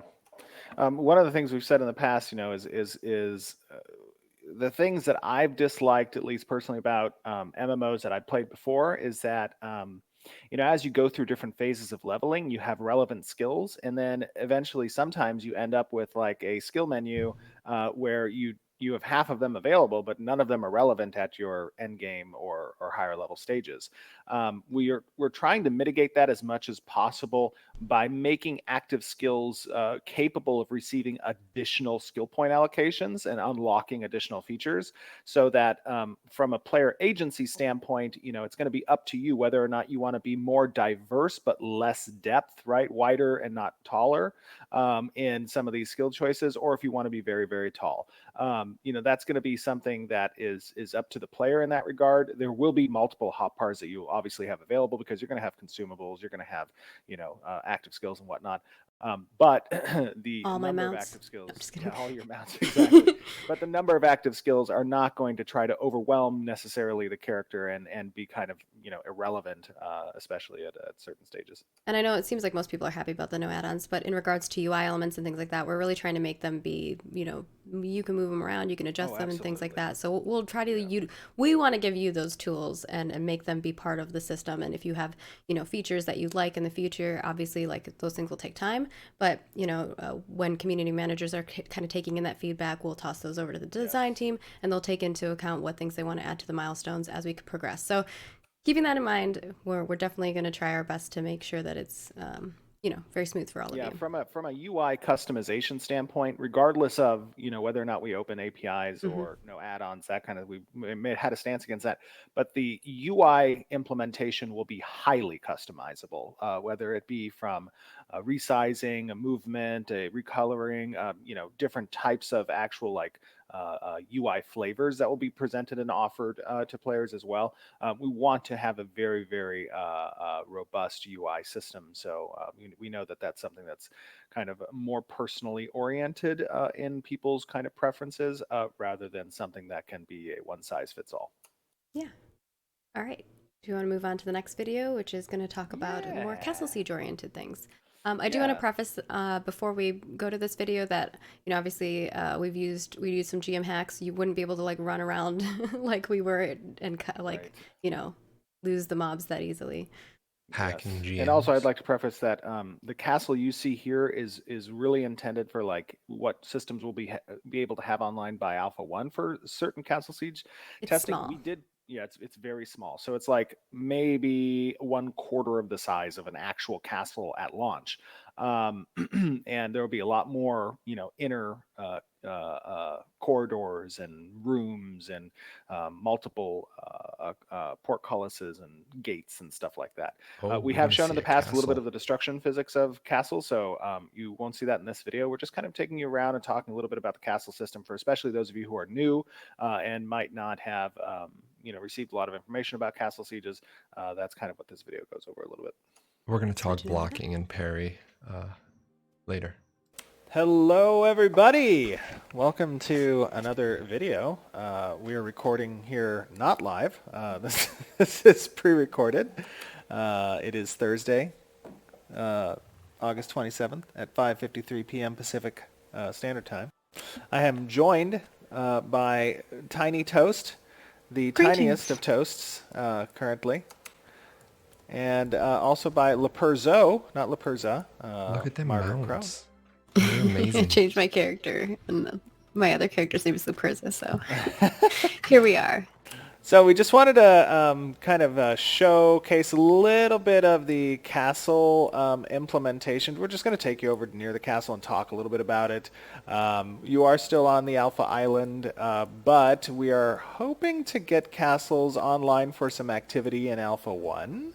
We're just going to kind of run around and show off the castle as at its current state, which is owned by NPCs because no players have taken it. And yeah, want to head over there? Yeah, let's do it. Let's do it. Yee. Just watch out for the mushrooms. There's a few of them on the way. Oh, are there some mushrooms? Yeah. That's unfortunate.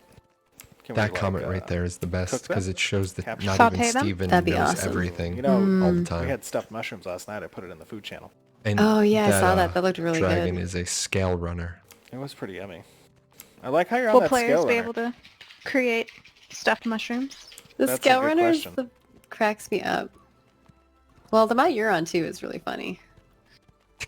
Or the, Yours looks Does it so melt? majestic with its long legs, like a gazelle. oh yeah. Yeah.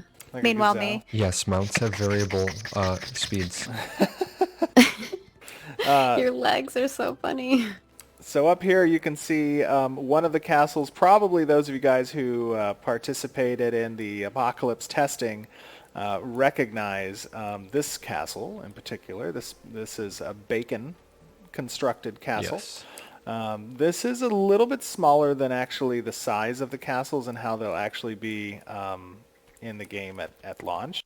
But this kind of will be more facilitating smaller battles, I think, in Alpha 1. But initially, as probably most of you are aware, before players do actually take castles, they will be owned by monsters. So this one is currently owned by monsters. And basically how it's going to work is guilds will be capable of signing up to attack these castles. And, you know, we've kind of talked a little bit about this in the past, but the guild that signs up to attack, you know, multiple guilds may do so. They're going to initially be fighting these monsters and killing a raid boss that'll be kind of in the center of the castle.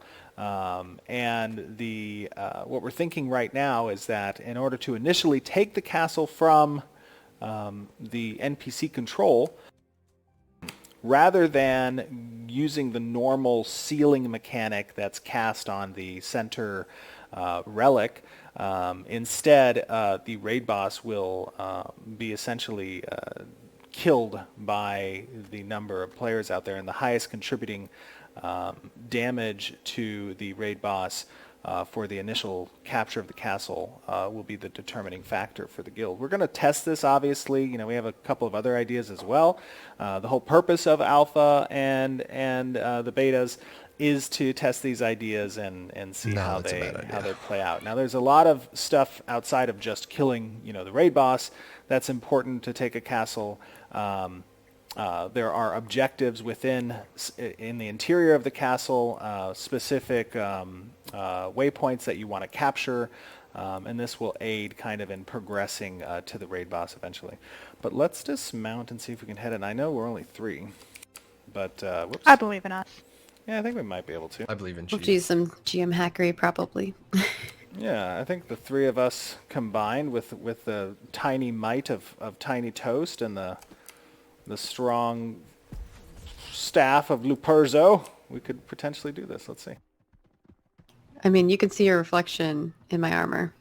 Oh, that's You're true. gonna- Yeah, I you're love gonna that Pretty armor. majestic. I like Melee this time the little from Steven. plume on top, actually. Let me take a look at that. Yeah, that's pretty cool. It's like waving in the wind, though. Like the physics is a little messed up on the weighting. Yeah. It's pretty cool. All right, let's head That's in where here. all your ideas come from. Yeah. So you can see there, kind of interior. Like I said, this is smaller than what would normally be the castle size, but the relic is kind of exposed there. The raid boss isn't present at the moment. These guys are, they are elite mobs. So normally you would have a full party, that would be fighting these dudes. Whoops.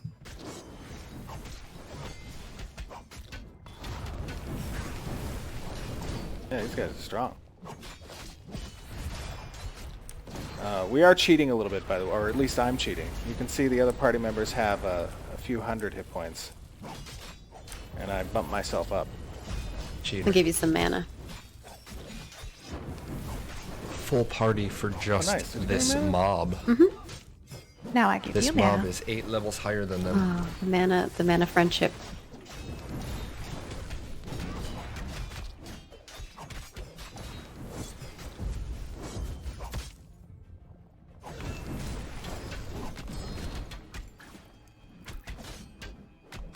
There's a lot of smoke, a lot of fire happening right now.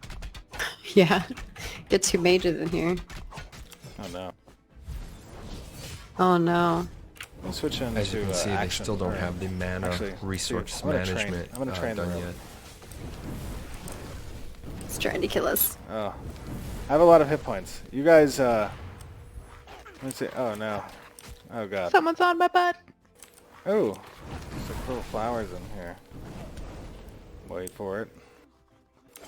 Okay. Oh no, he reset. These guys are all Where'd you reset. go? I kind It's of ran into the center. I was 8 seeing or whether or not more levels the, higher than you. Ooh, I'll follow you. the boss had spawned yet. Where's the? Here I come. Yeah, let's come with me. Another important thing to note, by the way, I know I think we need a full group for this stuff, but another important thing to note is,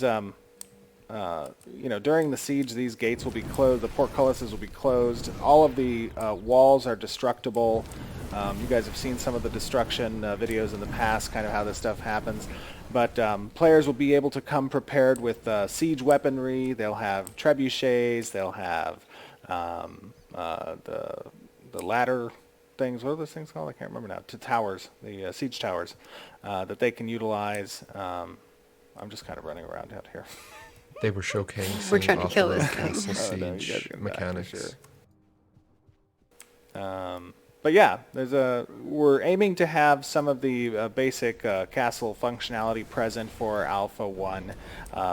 Those of you guys who I don't know if we showed actually any of the castle siege testing in Apocalypse, but He froze me. oh, how did he freeze you? I've been blocked. Oh, he's an occultist. He is. He's got some of the same moves I do. Throwing them back at me.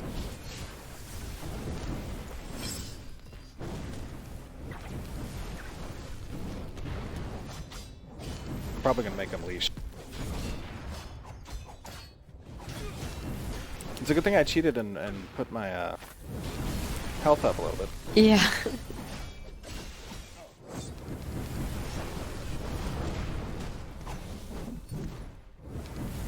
What are some of the favorite sieges you guys have participated in the games you played?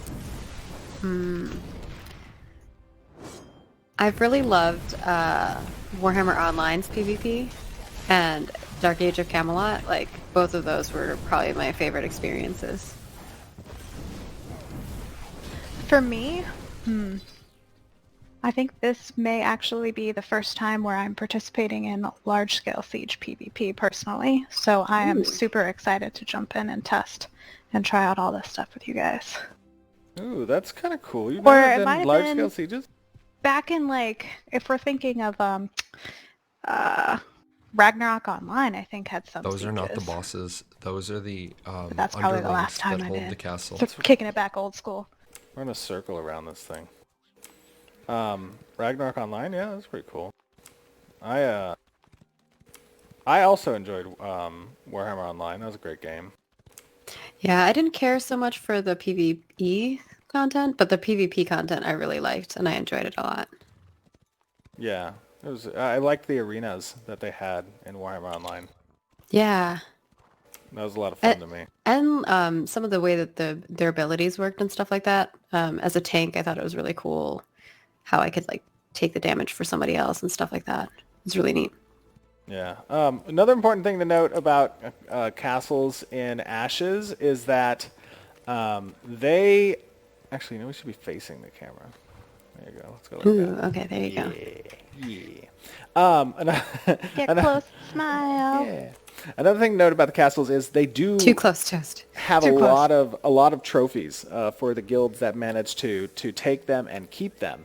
As a matter of fact, the benefits for holding a castle actually get greater the longer a guild holds on to its castle.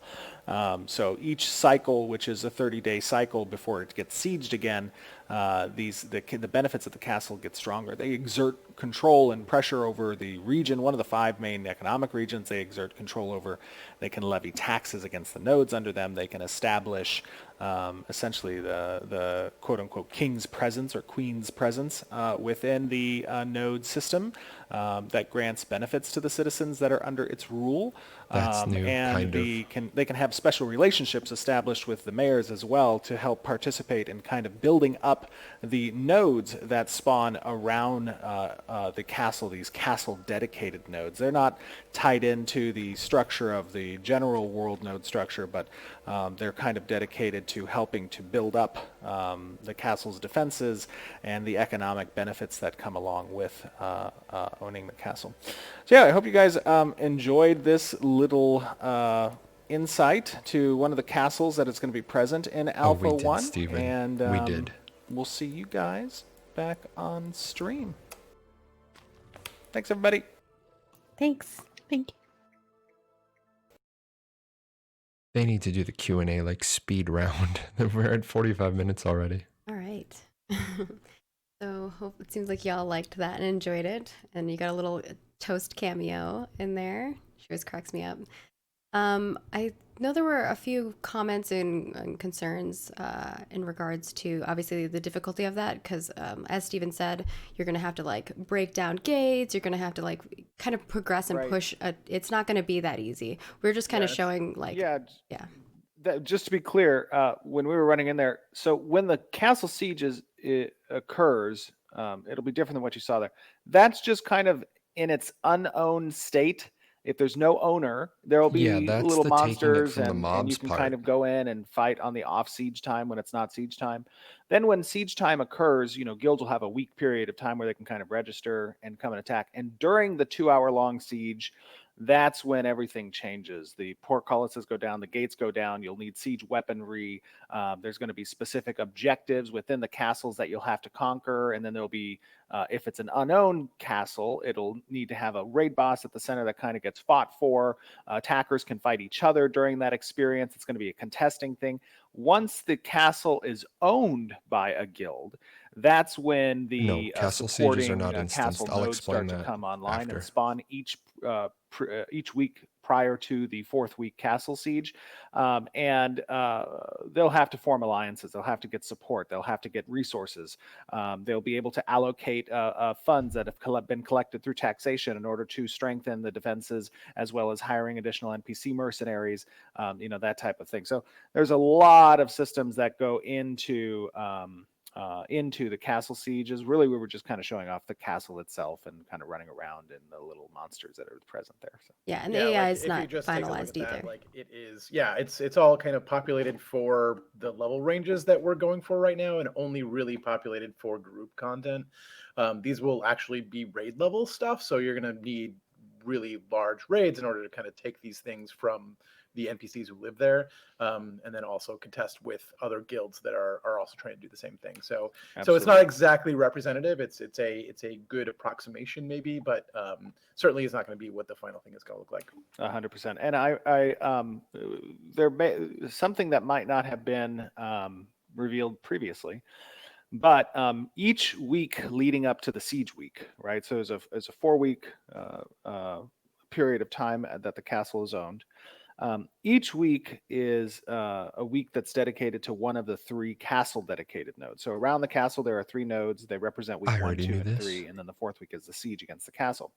Those can only be elevated up to stage 3. We've discussed this, in the past, and there's definitely information out there on the community ran wiki and other stuff. But what we haven't expressed is that on the tax collection side, castles do collect taxes from their region, which encompasses 1/5 of the world territory, and within those regions are nodes that spawn right naturally. And at the end of each week, there is a period of time on the weekend where NPC generated caravans from those nodes start moving towards one of the castle nodes. And during that period of time, it's incumbent on the owning guild and its allies, or even the citizens of the nodes that fall under its purview, to escort those caravans to the castle's dedicated one of 3 nodes.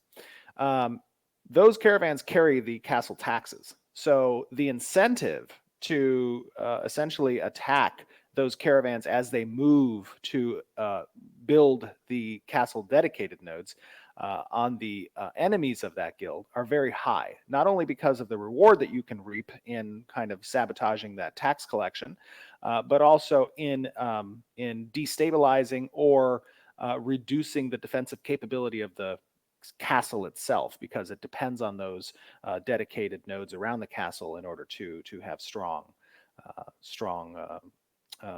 defenses. Now, citizens of nodes that fall under the purview of the castle may not participate in the attack of those caravans. They are automatically registered as the defenders of those caravans. And that's important because certain benefits, it's a reciprocal relationship between the castle and its nodes, essentially. There are benefits granted to citizens of the castle, and the longer that the castle remains in the hands of its incumbent guild, the stronger the benefits become overall. But at the same time, that represents a greater incentive to attack the castle because the rewards will get greater over time also. So just to give you a little bit more information, on it. Awesome. Didn't know And that. I did notice some folks commenting like, Steven really loves zooming all the way out with his camera. You can totally zoom in with your camera.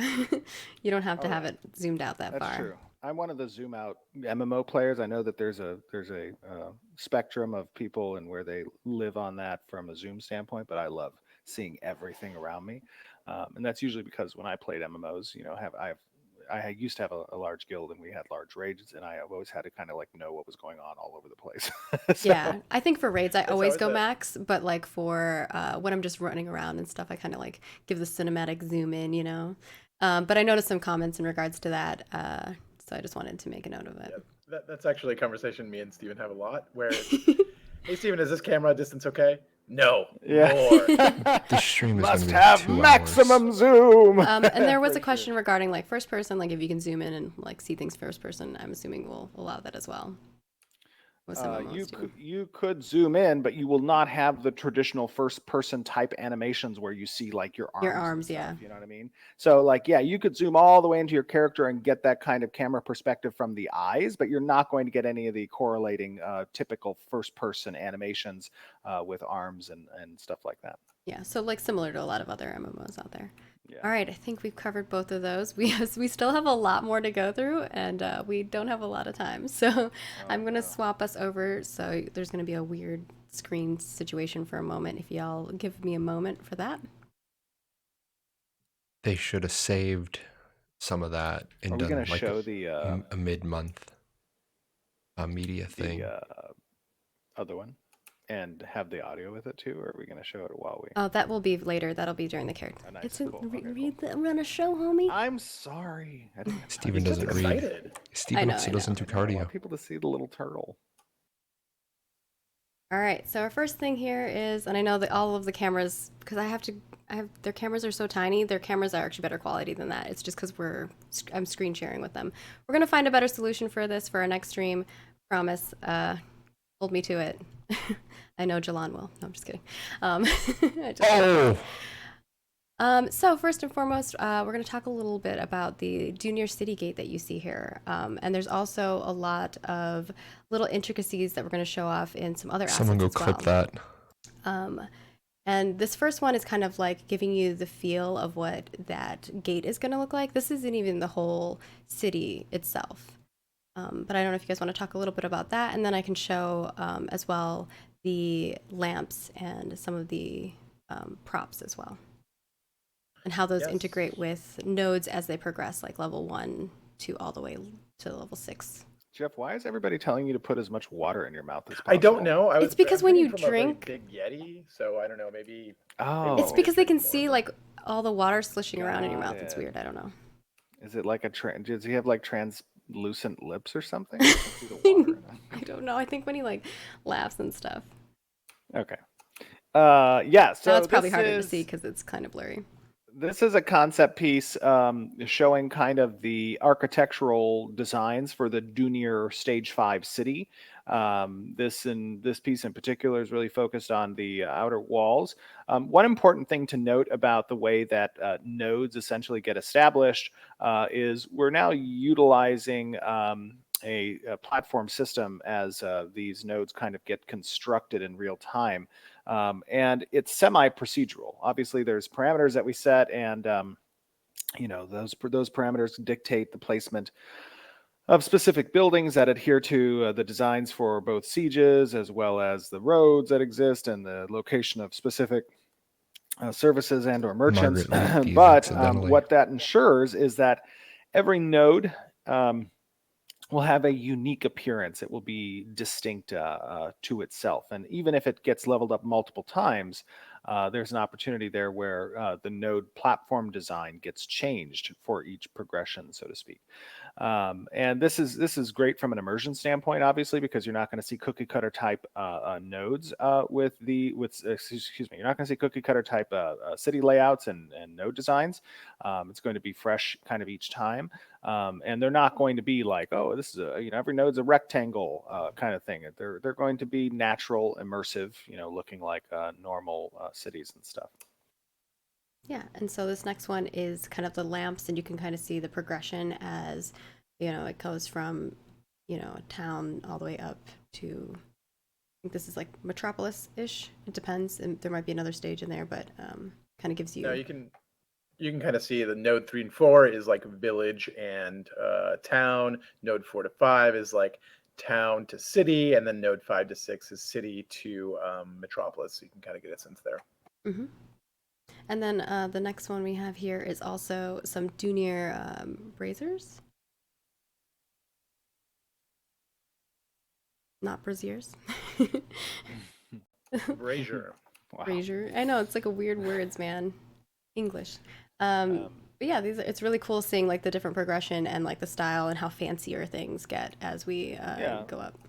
This is really kind of a testament to not just the concept artists on the team and their great job kind of showing off these ideas, but also to the environment team and just the sheer realm of possibilities that we're going to include in the game from not just a architecture and building standpoint, but also reflected in the prop designs as well. So a lot of these props are going to not necessarily be reused. You're not going to see the same brazier present in the metropolis stage as you would in the village stage. It's all going to be immersive and make sense visually as players see progression, because these are the central hubs of really the game. This is where pretty much every system ties into the nodes. So we want to make sure that as players are present in those nodes, that it's not only visually aesthetic, but it also it visually makes sense as well. Well, you gotta get fancy, man. It's one of those things that the detail work really matters when you're trying to tell a story and trying to provide like a cohesive look to things, right? The details are really important. And so that's why we share these things. It's like, we're not just thinking about the overall big gigantic walls, but like we get down to like the real detailed stuff and think about like, what does a denier brazier look like? What does a denier cup look like? What does a denier table look like? So we're thinking about all of these things, on a really micro level in order to tell this story and make the story make sense at a glance. Yeah. Yeah, it's awesome. And then the next one we have here are kind of like a bunch of different bookshelf options. We are, putting a lot of effort into like even the smaller little pieces that you're going to see on that front as well. So these are, I believe, the smaller bookshelves version. A little shorter. You can see the little dwarf there next to them as well for scale. Got to make sure the dwarves can reach those books. Yeah, they have to reach the books. Very important. I don't know if they'll be able to get to the top shelf there. Maybe if you get like a little They step have like ladder. a little stool. Yeah. Yeah. That's my life, man. Dwarf tiptoes. Like my life is I always have to carry around one of those little step ladders. All right. Oh, someone's like Maggie to scale. Pretty much, yeah. Or Toast. We're both shorties. And then the taller bookshelf is this one. So pretty. Even like the little details on like where the shelves interlock with the sides of the, whatever you call it, the boards is really pretty too. Yeah, I will say, one thing that's very important, to me when They've kind of got an setting out amazing art team. to make Ashes of Creation is not just keeping this high level perspective of these grand systems, but making sure that at the most minute detail point, that really this project is created to a certain level of um, of detail that is representative of the quality we want you as players to experience. And immersion is a very important factor, for myself and for the team. And we want to make sure that experience is whole, is really from the bottom to the top. Players are going to be immersed in this world, and a lot of that immersion really can stem from these finer details that might in other games be overlooked, but all of them are part of that equation in creating an immersive experience. Yeah, you might not notice it, but your brain does. Mm-hmm. Moving on to our character art. Do you want me to just go straight to the video? I was gonna have it last. Straight to the video. I was gonna do it last, but we can go Video first if you want. We'll All right. ask chat. What does chat want? Video? Oh, they're gonna want First? the video, right? Well, you never I always know. like to They end might- cap I on, don't you know. Of course we want the video. Just I'll give show you a the hint. video. It has to do with turtles. All right, we'll swap to the video and I we'll think see chat y'all is in a joking. moment then.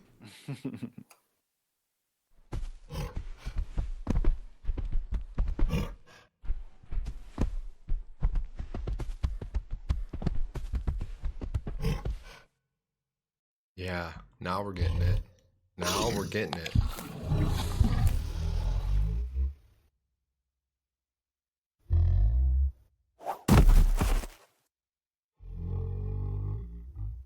Oh my god, that's amazing.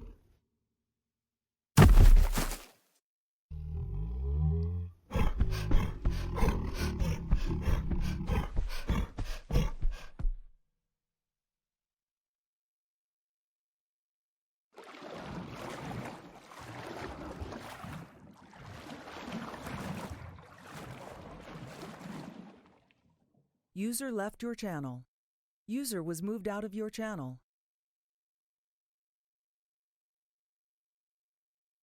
That was not my channels. Oh my. Yeah, you can see that shift.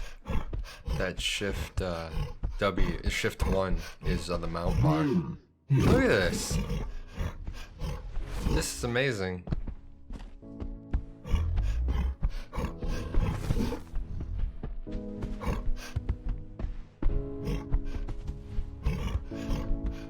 This is absolutely amazing. Look at this.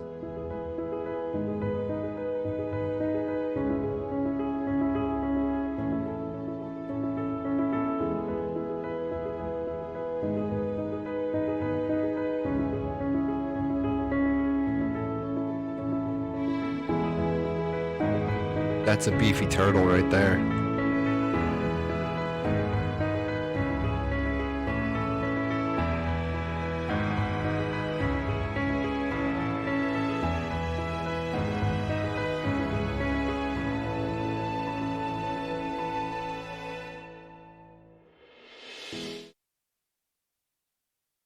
Oops. Oh, that's cool. We That's have very romantic. pretty little backgrounds. Yeah, that's So what starry. my background is, a star background, because obviously I love space and stuff. So that's what they were looking at before. Switched to the wrong scene. But I love turtles, so I love that.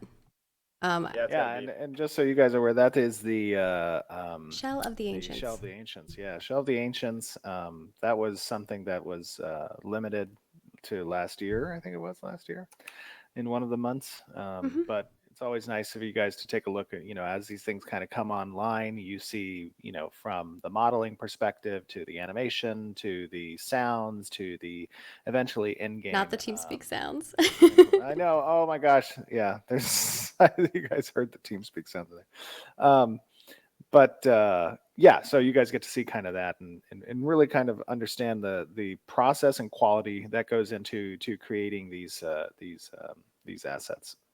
Yeah, and we'll have other turtles and other different mounts That that was are coming video out. We're just 3. kind of we don't want to show off too much of the stuff that you haven't necessarily seen in that realm, because we want stuff to be some semblance of a We need to keep surprise. some surprises, yeah. Yeah, some creature. We have some cool creatures that are in the works that we haven't quite shared, but I think it'll be cool when people get to experience that in Alpha 2 when we swap over to the new creatures and things like that. Hey, I see people in chat hating on TeamSpeak. I will have you know, TeamSpeak's a very good app, and it has It's a very lot of. mature. It's very mature. It has a lot of administrative functions that aren't present in I love Discord, but it has a lot of administrative functions from a professional standpoint that are best in kind of utilizing from a virtual office standpoint.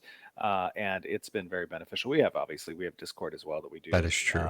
Activities in as a company, and then TeamSpeak we kind of use as our virtual office space in addition to Slack. So just give you a heads up. We do on-camera stuff too. We have a whole slew of things that we use on our end for goodies, and communication and whatnot. But moving on to our next thing here, we have some Valoon leather that is made by Carson. It's not completely done yet, but we kind of want to show you the progress of things, so you can kind of see that. Yeah. I really love the style. Oh yeah, absolutely. The Valoon have a heavy kind of Middle Eastern influence in their culture, and you can see that kind of represented here in the leather set that Carson's working on. Yes, the Valoon are a And then Middle we Eastern have style. the Kalar robes here. I think we might have shown before of this previously, but now you get to see it with all the textures. Obviously, this isn't a T-pose, but you can just see how amazing it is. And you saw my armor when we were in game earlier, and how like the metal pieces like reflect and stuff. It's pretty crazy. Yeah, I think this set is a level 20 set, and this is not a cosmetic. This is an in-game achievable armor set, I believe. Yeah, it's a base look. And then our next one here is made by Ali or Eli, the Aegis of Vigilance, and some of you might recognize this one. I think we had a fan that created this as well, which was cool, like in our fan art. Oh yeah, one thing I love about these types of shields is just the sheer length, that kind of tower shield look. I don't often see that in MMORPGs. They're kind of a large, piece usually for characters. But I think the way we have set up the character and animations helps to facilitate. This is not made by a fan. I was saying like a fan made fan art of this shield. Yeah, but this is the completed art. Excuse me. This is the completed official piece in game. So, what was the name of the shield? What was it called? The Aegis of Vigilance. Aegis of Vigilance. Got it. I believe that's how you pronounce that, right? Yep. Yeah. The Aegis of Vigilance. Vigilance, yeah. It was more the Aegis part. Is like a weird. It's like Aegis. I don't know. It's like a weird word. No, it's Aegis. Sometimes I look at words and I'm like, why are you spelled that way? And then Stephen gave a little sneak peek of our male dwarf here, but now you get to see the armor on the female dwarf. You can see how Oh my goodness. a little bit of the accoutrements are It's a female adjusted dwarf. for the feminine form.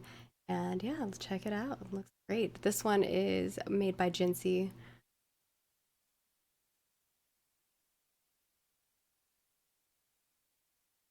We're liking it. Yeah. We have amazing artists, so we just kind of like love having them all share, a couple pieces of art that they're really proud of from the month. And obviously, there's some stuff that we don't want to show yet, so stay tuned for some things as we progress. But yeah, I think that's going to be it for our dev update. We're going to move over to our Q&A next, and I think do we want to like have some of those speed like round. videos playing in the background? Speed Steven? round. Sure. You're walking on my show. I have 20 minutes before I have to do a hard stop, so Okay.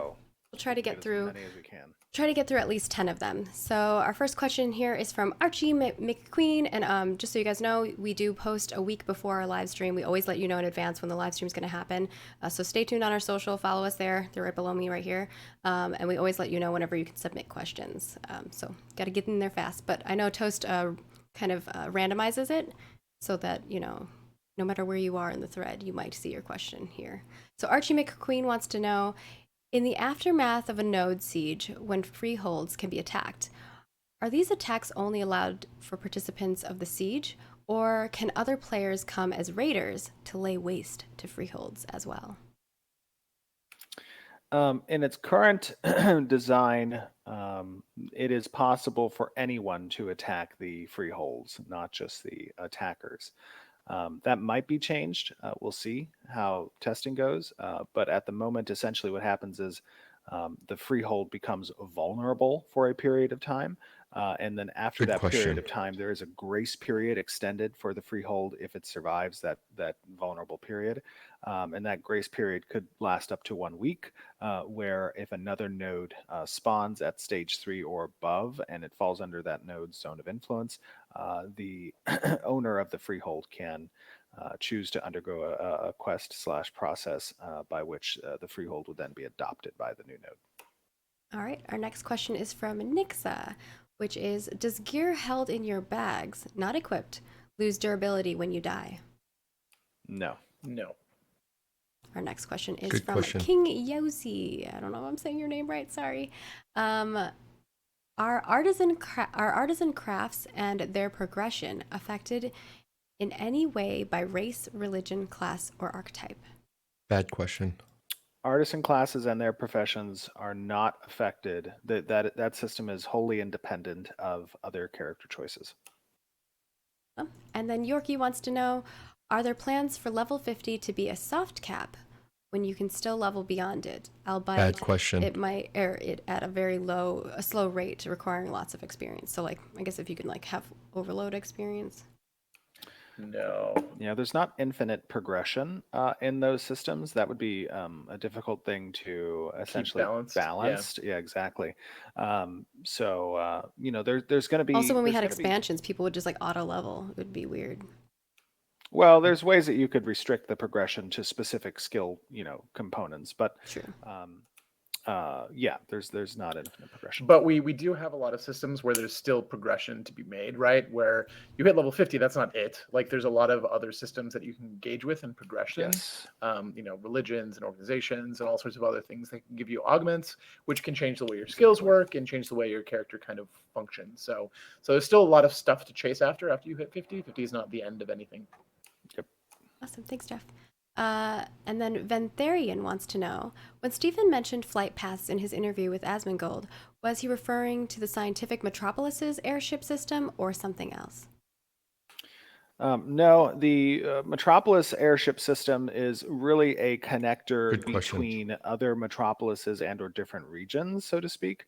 That kind of helps to facilitate a faster travel point. The travel system I was talking about with Asmongold, that's more geared towards within a specific region. So you can move from node A to node C within region 1, right? And those If regions people have built those. exactly correct. Yes. All right. And then our next question here is from Ant Victus. And I think this is specifically, I'm going to preface it a little bit for you, Stephen, as well, is because you had mentioned that in PvP, you'll be able to identify a user or a user's class by an icon. So their question is, will each of the 64 classes have their own specific icons? Yes, each class will have its own icon, and not only will you be able to identify by their icon, but you'll be able to hover over the user's nameplate, and it will give information such as level. You'll be able to see the quick buff icon for their gear grade and type, and then hovering over the nameplate will give you their class name as well, and it will show you next to that the combination in case you don't know the class name. All right. Yeah, the And- goal is to sorry. kind of communicate the archetype real fast, right? So you can kind of get a sense of, at a glance, what you are, and then more detail will give you the specific subclass. And then if you really want to dig in, you can go and get all that other information too. Awesome. Zimzam wants to know, how do you plan to keep Ashes of Creation feeling and looking modern 10 to 15 years down the road with its realistic graphics as compared to a more stylized look? A good question. It's a good question. One of the great things about using Unreal Engine is that it has a lot of support from Epic, the creators of Unreal. And usually when they progress the engine to different updates, or an example, moving to Unreal Engine 5, right, they do so while keeping in mind that there are development studios such as Intrepid that are always trying to keep as up to date as possible. Now, obviously, it's not as simple as just progressing, engine versions. I mean, art itself is created specifically for the game, so it would undertake some effort on behalf of the studio during that time period to make changes to the art, to utilize different third-party tools to help in that regard as well. So it's always a desire of ours to make sure that the game is relevant and updated, and expansions and chapters are introduced that will add additional quality. I mean, if you take a look at other franchises and their games at start and to where they are 10 years later, there's subtle and sometimes significant changes that are made to the game in order to update its visuals and or mechanics. And Ashes will be doing the same thing. And our next question is from Worth, who wants to know, how will you ensure that explorative professions like animal husbandry and breeding won't be completely explored during alphas and betas? And I think we've kind of shown that in the way that we're doing Alpha 1. It's a little island. It is not necessarily the content that you're going to see in the game. But Jeff and Stephen, if you want to talk a little bit further about that. Yeah, so part of it is that I don't think there will be enough time to fully explore everything, right? A lot of our testing, especially in the early phases, are going to be really directed, specific tests. I don't know that we'll ever have, I mean, I guess when we get to beta, things will be open for longer and people will be able to explore more. But like there will be a limited set of content that will be available for that. And that stuff will come online as we get closer and closer to launch. So, I mean, it's not going to be, you're not going to get the full game in beta. There will be things that are locked out and that will come online as we, move toward launch. Decent question. Right, and to expand just slightly on that, like a lot of the components that go into creating the animal husbandry system are based kind of off of these data tables. And in order to facilitate the appropriate testing for certain mechanics that exist within systems, you don't have to have the entire variety of options available to just, let's say, for the animal husbandry system, to see every type of combination in order for us to test whether or not that system is working as intended, right? So as Jeff was saying, we can disable a lot of those selections. That'll be a universal theme across some of the systems in order to protect against that, guard against that. Like, I've experienced everything, and this game is now, essentially launched in beta. Our desire is to test everything as much as possible, but we can do so while limiting and mitigating as We're much going to talk as about that possible too. the exposure experience. And then Captain Ducky wants to know, will different archetypes and classes have different quests connected to node sieges, playing into their strengths? Example, a rogue stealing battle plans. That is a thing we've talked about. I'm not entirely sure because we kind of need to have those quests be equitable. But it's a thing that we've talked about and we think would be really cool to kind of give you that sense of like, oh, I am infiltrating this node. Oh, I am trying to gather, intelligence on this node. Oh, I'm trying to, and whatever it is you end up doing ends up unlocking the siege. But at the same time, that does need to be an equitable thing across all classes. So kind of how we do that is up in the air right now. All right. And our next question is from Sent, which is a funny name. They sent us a question. Can I keep a house cat in my freehold? And I guess we haven't really talked about like pets in your house, in your like freehold. I know we've talked about animal husbandry and like stables and things of that sort. It's definitely not something that's outside of the realm of possibility. It's an easy thing we could potentially implement. I'm not sure if that's necessarily. I know I remember talked about having children on a household that would just sit there and do chores. No, Stephen. What? And then if the household gets burned down, they get sent to an orphanage and you can reclaim your child. But no. Just kidding. Oh my gosh. Oh, it's totally possible to have pets on the freehold. That's just something we have to scope out. But it shouldn't be too difficult to set up an NPC that paths on the freehold if there's a slot available. Yeah, we'll figure it out. Do you have time for any more, or can I get? I think we can do one more, and then we'll probably do the sign-off stuff. All right. Our next question then will be from Jahlon, which is, do freeholds, since we're talking about freeholds, do freeholds take on the appearance of the predominant racial architecture of the node, like in-node housing does, or are they based on the owner's racial appearance or choice? They are based off of the blueprint's appearance Right. or choice, and then the blueprint, the building itself, can also have cosmetics applied to it based on the type of building and the available cosmetics the character has. Yeah, and you'll have you'll have different buildings on your freehold and be able to put different cosmetics on them based on what type of building they are. Yeah, the way we look at it is the freehold is your space, so we want you to be able to make it look the way you want it to. Yeah. Awesome. Well, I think that's going to wrap it up for us today. I just lost. Yep. You, man. Switching us back. Oh. Hello. Big screen. So thank you all so much for joining us. We hope that you enjoyed all of the content we tried to cram into these dev updates.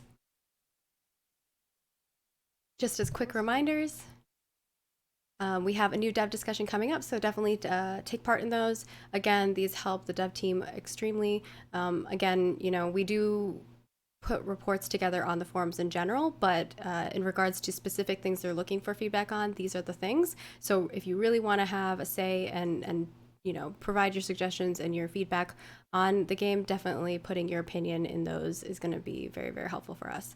Our monthly cosmetic swap over is happening on September 2nd, so stay tuned for the next set. Stephen did link a couple little pieces if you go find them out there. And then, of course, we have some cool coloring book pages up there. We've loved seeing everyone's art that they've done with the coloring, so thank you so much for doing that. And, of course, follow us on all of the things. We'll have this video up on our YouTube channel, so definitely subscribe to us there. Sometimes we upload other videos. We'll also highlight this on our Twitch if you're following us on Twitch. And you can follow us on Twitter, Facebook, and Instagram for all kinds of goodies. I think we just hit 50K on Twitter, which is amazing. So thank you guys so much. Woo. It's been amazing seeing all of the people who are supporting us and enjoying the content that we're putting out. We have a journey ahead of us that we're, continuing to share with you. And we appreciate you taking that journey with us, because game development is not easy. People always say like, oh, I want to make a game. That seems easy. It is not. And you're going to get to see the step-by-step process with us. It's definitely important to the team to see your guys' support, and you guys tuning into these streams and commenting on the forums, on Discord, on Reddit, on our social medias. It is a great source of motivation for everybody. We're working very, very, very, very hard to make the best possible game for you, and it means everything to us to see you guys along this journey with us. The patience you guys show, the love and support. All of that stuff goes to helping us create a better game, and we cannot be more appreciative of that. We love our community very much. So thank you all so much. Guys. And with that, Stephen, I think you kind of did great closing words. Jeff, do you have anything else you want to mention as well before we wrap things up? Keep those resumes coming in. We're looking at all of them, and we still got a lot to hire. So. Yep. So we'll be seeing you soon with a lot more folks on our team, and we're going to continue to pump out some amazing content. We'll see you next month for another dev update. And thank you so much again for all of your support. Doodles. Bye, guys. Alrighty. That was probably the best live stream they have done. I'm going to bump my audio up to right about here, guys. Tell me if this is good. I got a bunch of stuff I want to talk about. There was a ton of new info. I got a bunch of stuff I want to run through the list real quick.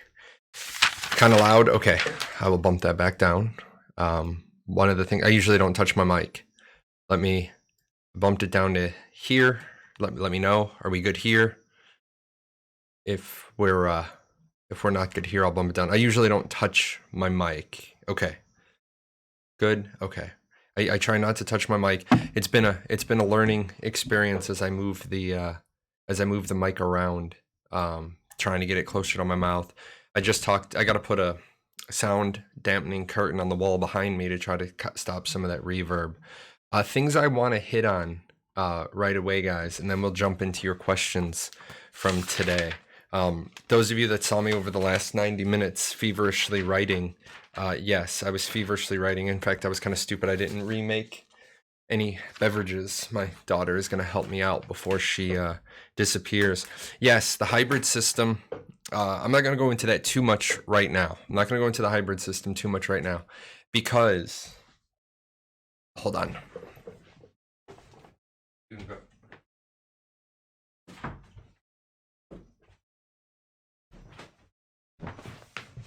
Okay, she wants to get out of here. I'm not going to go into the hybrid combat too much right now because there's a lot there. I want to save that for the video. Oh my goodness. Look at this. Insanity. We might hit 500 subs today. That is going to be nuts. What a champ. What amazement. Guys, that is somewhere in the magnitude of 70 gift subscriptions today. So everybody that just got one, make sure you say thank you to Maury. That is awesome. I'm not going to talk about the hybrid too much. Number one, I'm probably going to do two videos. I'm probably going to do two videos today. I'm going to do one just on that hybrid system, because here's been the big thing. Everybody has talked about, oh, Intrepid is too young of a company. They're too small of a company. They can't pull this off. They should just go tab. They should just go action. If you didn't check out the first 20 minutes of the video, that 10-minute hybrid thing, oh my God, it is definitely worth watching. I think I'm going to pull that segment out and just do a video on that. And then I'm going to do my other usual video. So yeah, the 10-minute hybrid combat system, it's right here. Did see some stuff in there you guys saw. Those of you that have never had a chance to see the Alpha Zero interfaces, yeah, we got a look behind, we got a sneaky peek. Oh, and we started another hype train. Choo. I don't have my hat yet. I don't have my whistle. That is another hype train in process. And we went right to level 5 with that. I wonder if we're gonna fill level 5 this time. You guys are nuts. You guys are amazing. Anyway, we saw some stuff there. 134 points. That's probably placeholder. Don't start basing a bunch of changes on that. I love the fact that they're doing a 1-button switch between action and tab. I like the fact that all weapons are going to have that frontal cone. All weapons are going to have an action-based basic attack. That is all good stuff right there. I think they're at the point now where we can rest assured that they're going to not need. They're not going to need Castle Siege mode and Horde mode. And I don't know if you guys picked up on it. I know I do. I get this thing where, oh my God, 5,000 bits. Thank you, man. And another 200. You guys are awesome. You guys treat me so well. You guys treat me so well. I don't know if you guys heard this, but they're talking about putting some Castle stuff online in Alpha 1. Maybe they've decided they're not going to do Castle Siege mode. Maybe they're going to try to put some of that into the alpha testing. Boom. Maybe we're going to see how that works. So I'm really excited about that. I did want to highlight, they talked about the new engine so that you guys know, appreciate that. Somebody subscribed with Prime. Prime is great. If you guys have Prime, boom. There's the big one. There's the 5,000 one. We're so queued up. We're just waiting for alerts to come through. If you guys aren't aware of this, Intrepid is doing something that most game studios don't. Most game studios, they like to pick their engine and they like to just run with their engine. It's really a lot of ass pain to keep updating the engine. Now, at some point, Intrepid's going to have to draw the line and say, that's it. We got to button up the engine, and we got to put the engine in the car. We got to button it up. We got to move forward. But Intrepid, as you heard them say, they moved to 4.25 in Unreal Engine. It was a double jump for them. That is good. It means they're on the most current version, I believe, of Unreal Engine. A lot of people keep saying, why aren't they going to go to 5? Why aren't they going to go to 5? If you guys aren't aware of how engines work, usually the first number in your engine is, you guys know this. You're familiar with version naming from your MMOs. This is 3.0, 3.2, 3.5, 3.70. Really new stuff. They did go to 4.5. That is my mistake. They went from 4.25 to 4.5. Thank you. So normally when you have the first number change, that's like a really big iteration change. Everyone's worried about why why Intrepid's not going to Unreal Engine 5. Keep in mind that this isn't a usual situation with the gutting of the engine and having a lot of deep changes. Intrepid will go to Unreal Engine 5 if Unreal Engine 5 makes sense for them. It's something that they can't do right now because Unreal Engine 5 isn't available to all the developers. Plus, they wouldn't be able to go to the next. They wouldn't be able to put it out for testing yet. So they went to 4.25. That's what I thought. 4.253. Thank you.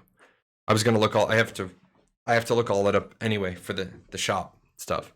People's computers aren't prepared for Unreal Engine 5. Yes, that's another true point.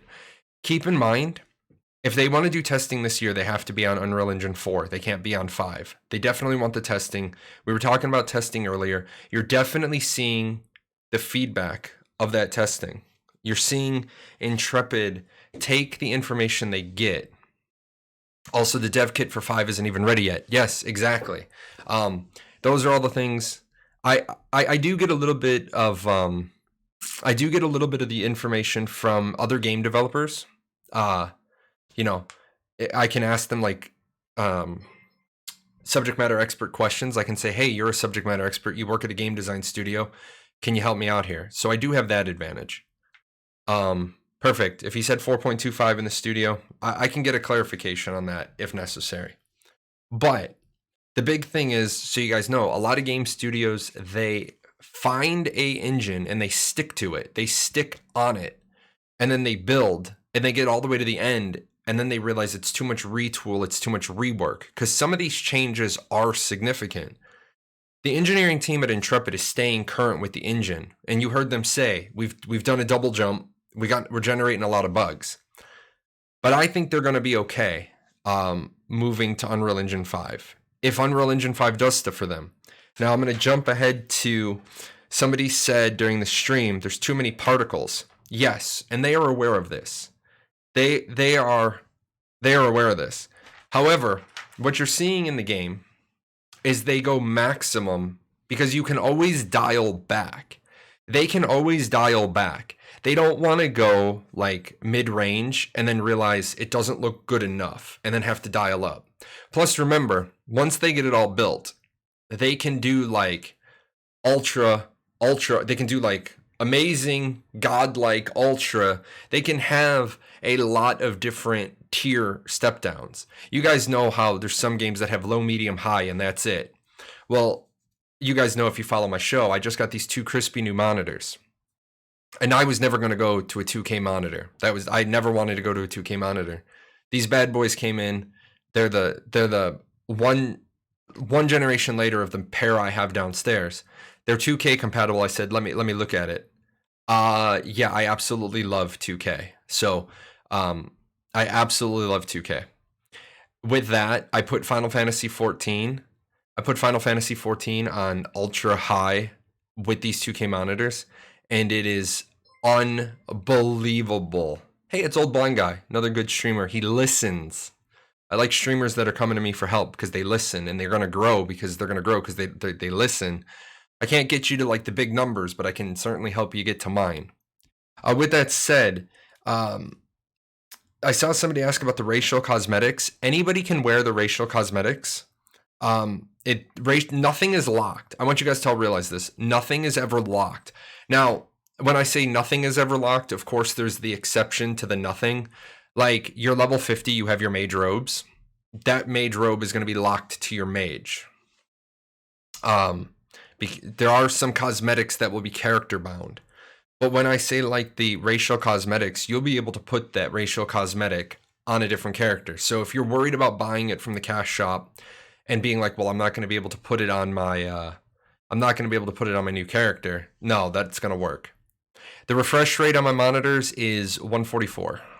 Well, it's probably higher. I have to look it up, but it's 144 because that's the most my 1080 can put out. For me, who uses Unreal Engine 4 for developing my game, I really want Intrepid to upgrade to Unreal Engine 5 because of the MMO I think is needed for the Lumen and Nanite features and the Chaos Physics Nigeria stuff. Actually, they are not using the Chaos Physics. They've already said they're not using the Chaos Physics. The Chaos Physics from Unreal Engine doesn't work for what they want to do. They have their own in-house Chaos Physics destructibility, so they're not actually using the Chaos Physics. They're using Niagara. I don't know.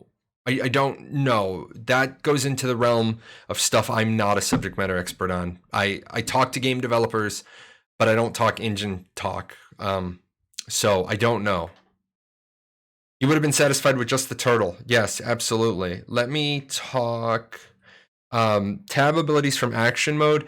Guys, that is something that people were worried about, and I am so thankful they talked about the ability to use your tab abilities from action mode by being able to right click and target something, and then that was the limiting factor on the action combat that people were worried about. So I have my reticle here. I quick turn my camera. I right click on you. I bring my reticle back here. I'm shooting at you, but because I have tab abilities, I use my right hand or my left hand and I throw a fireball at you.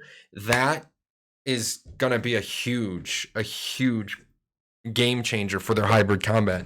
That takes a lot of the people's concerns about the hybrid combat and throws them right out the window.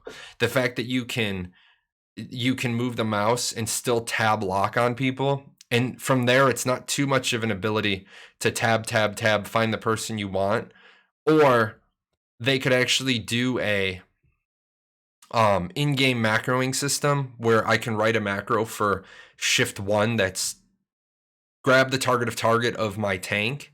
Yeah, I am definitely sold on their hybrid. I'm not a huge fan of hybrid combat.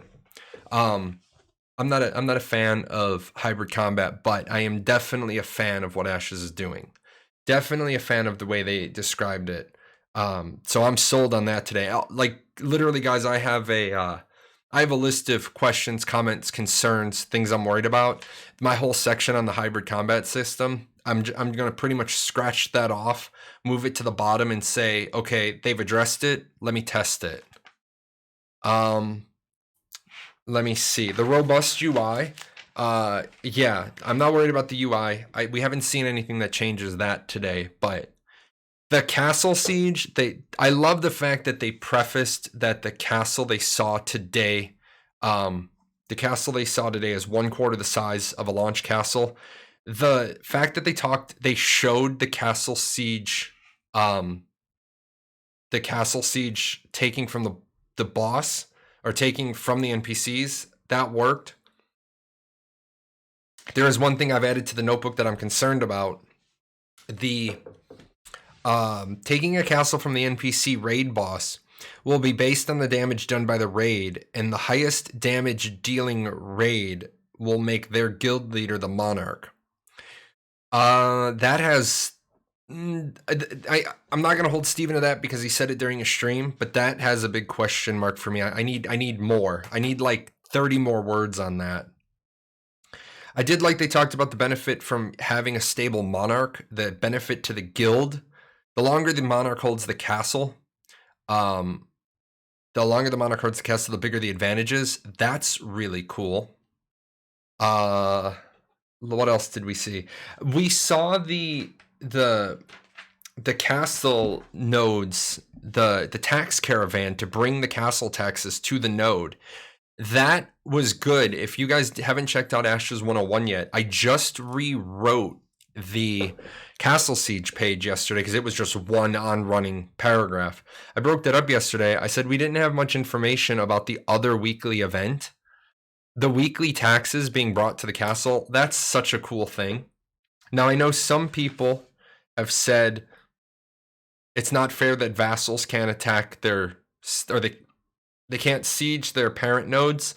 we can talk about that. I just want to I just want to hit all the high points. I did see my chat today, guys. You guys were talking about you felt bad that you missed the mount. You missed the scale runner mount. Don't worry about that. Even if you missed a mount, that's okay. There's going to be an obtainable version in game. What you saw on the cash shop were only cosmetic skins. So like the scale runner is a tier 1 mount. I have a tier 1 horse. Yes, I can put the scale runner on the tier 1 horse and I can make it look like I'm riding a scale runner. But I still only get the horse's ability. People are still going to have to get scale runners in game if they want to have those abilities. So you didn't actually miss any mounts. The only thing you missed was that exact cosmetic appearance. Cosmetic appearance. Remember, mounts have variable speeds, endurance, abilities. That is why they have a robust breeding system. So that is why it appeared as if Steven's mount might have been a little bit faster. Well, the Day Strider might be a little faster. Is that true for all mount cosmetics? Yes. The mounts and the cosmetic pets or the battle pets, whichever they are, in the cash shop, they are only skins. They are not the tangible mount. So having it doesn't give you anything. Like having these, like this is just part of my collection.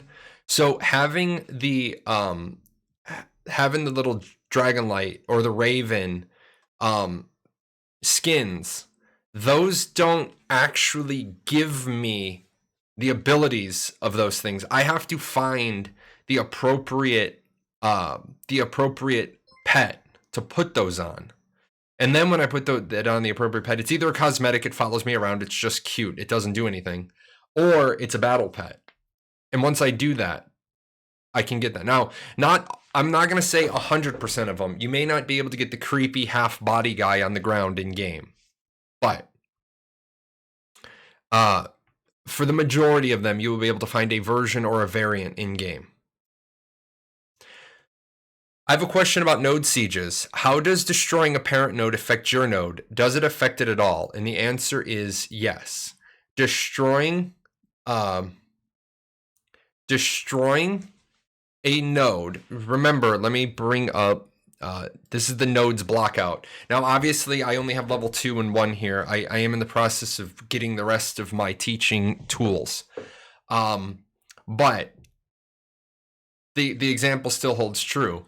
That stage 2 node in the middle stops the stage 1 nodes from growing. So if we just move this along a little bit and say the stage 2 was a stage 5, the nodes under it couldn't go to 4 while a 5 is pushing down on them saying, nope, you can't go to 5 because I'm a 5. You eliminate that 5, now you can grow. So yes, it takes the parent out of the equation and allows you to move up the food chain and you to become either the parent or at least gets you out from under the yoke of that system. Steven did leak the cosmetics. They're on the Twitter and they're on the Discord. Something I'm worried about. Sounds complex in a way. Hope they find a way of exploring and teaching by playing possible. Yeah. I mean, ideally. In the example you have, if both level 1s are ready to level up, how would the game choose which one does? So you can never be ready to level up. If you're being blocked from growth, then you're not sitting at level or stage 1.9999999 and you just need one thing to pop over. You have a atrophy bar, and that's what you're working on. You're stopping atrophy. But what will happen is when your parent gets destroyed, you and all of your siblings are going to be off to the races to see who levels first. It's going to be a matter of which node has the more organized group of people that can push that XP grind for the node up faster.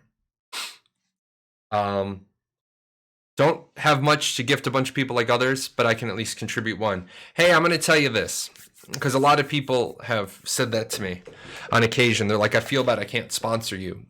The best thing for me right now, because I'm on my push to partner, the best thing you can do if you want to support me, follow the channel, share the channel, follow the YouTube, follow me on Twitter, join my Discord.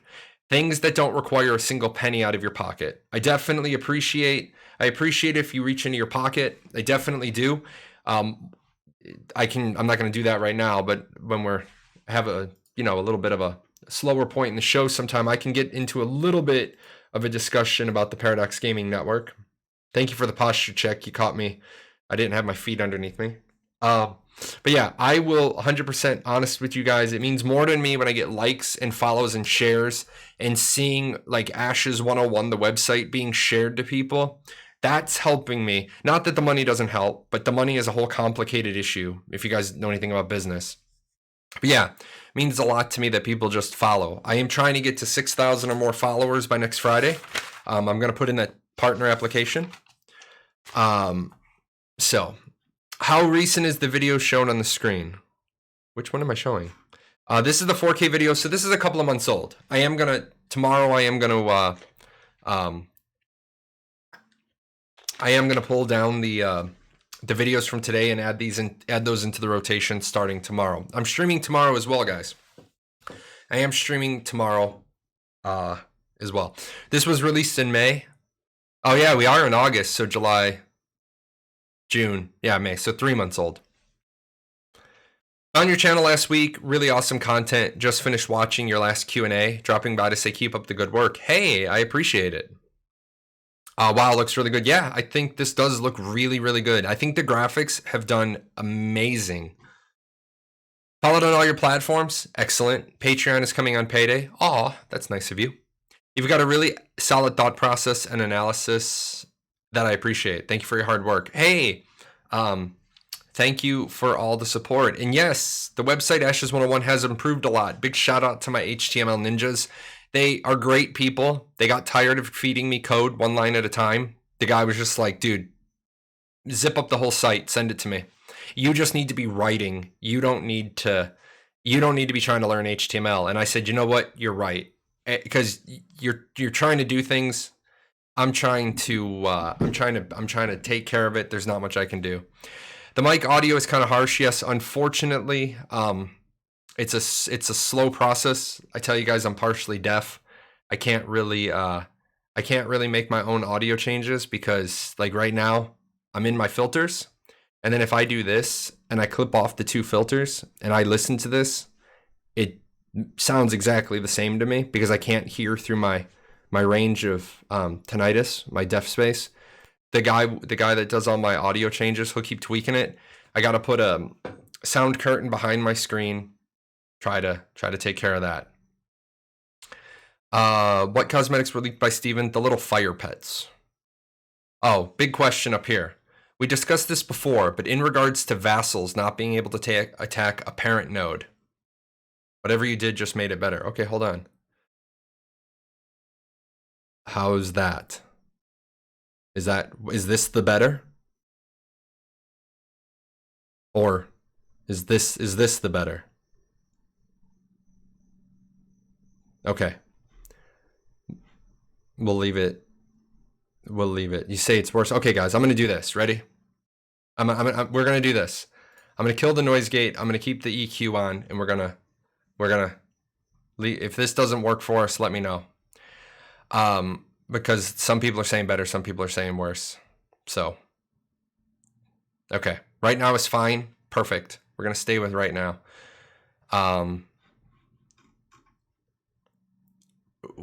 We discussed this before, but in regards to vassals not being able to attack a parent node, my clarified concern is vassal is a person regarded as having mutual obligation to a lord or monarch, which is not the same as fealty. In contrast, fealty was sworn unconditional loyalty to a monarch. My worry is that the monarch can treat a vassal node unfairly without the vassal being able to address it meaningfully, cause it to be a fealty system. Yes, the thing is this. It's also a video game. Okay, so you can't use terms like fealty and vassal and serf and peasant the same way in Ashes because it works like this. You're not a tree. If you don't like it, leave. I'm trying to be serious, but here's the world map, right? If you hold on, you got to let the whole thing roll out. If you roll through and you're in one of these four, okay, chill, man. I got to lay out a foundation for you. So you're in one of these four areas. If you're in one of these four areas in the real world, when you start applying things like vassalage and fealty, it was because you couldn't leave England to go to France. You couldn't leave. You didn't have the money. You didn't have the resources. Even if you left England and tried to flee to France, the French didn't accept you. So you didn't have the option to just say, I want to leave my country of origin. You were, I'm talking to a person who's typing in chat. You were bound to the land. And that's where the whole theory of serfs come from. You belonged to the king. You were bound to the land. If you wanted to try to leave the land, you could, but you didn't.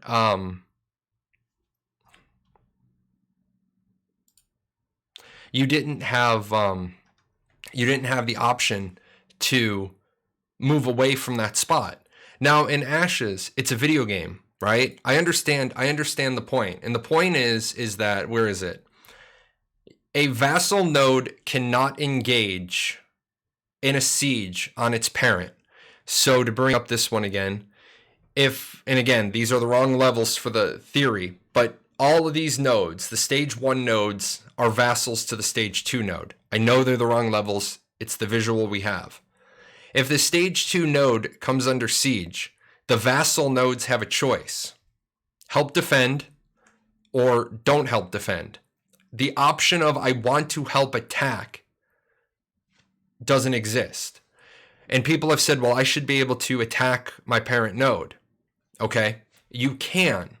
The step to that is move your citizenship away from your stage 1 node, organize the siege against your parent node, and then move your citizenship back.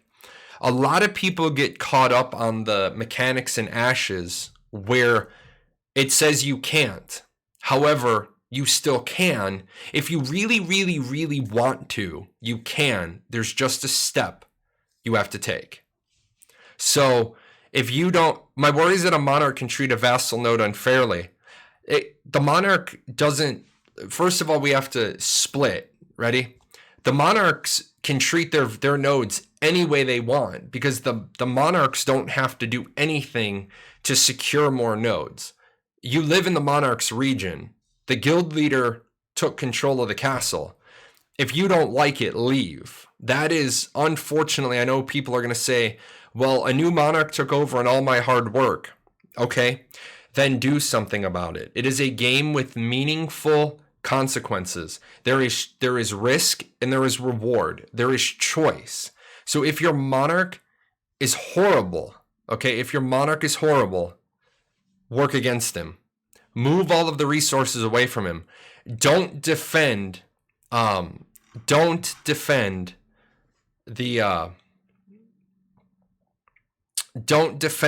tax caravans. Let people know if you see the tax caravan, let the enemy know where it is. Work against your monarch. You just can't actively work against your monarch. Also, for your monarch, you can siege the monarch's castle. You just can't jack their tax caravans. Now, when it comes to the nodes, I know what people have said. I want to be able to siege my parent node, so my node. Appreciate that. I was like, where the hell's the sound coming from? I took my headset off. I understand people want to be able to siege up the food chain. Okay? The problem is that your node didn't level faster than your parent node. Your choices are leave, go put your citizenship somewhere else. Okay? Hi, you didn't get me on my posture check. My feet are flat on the floor. I can't use my board right now because the mic's in the way. The thing is, you cannot siege your parent node. Okay? If you don't like it, move. And then operate against your parent node. And then move back. My loyalty to my node is more meaningful than my loyalty to my guild, and asking someone to leave their guild because of another guild's actions seems silly to me. Nobody's asked you to leave your guild. I get that you can leave or there needs to be an additional step, but it seems like it's unnecessarily indirect. What you are currently saying is closer to a satisfying answer, though. Yes, here's the thing. Nobody's asking you to ever leave your guild. They are asking you to leave your node because it has meaning to it.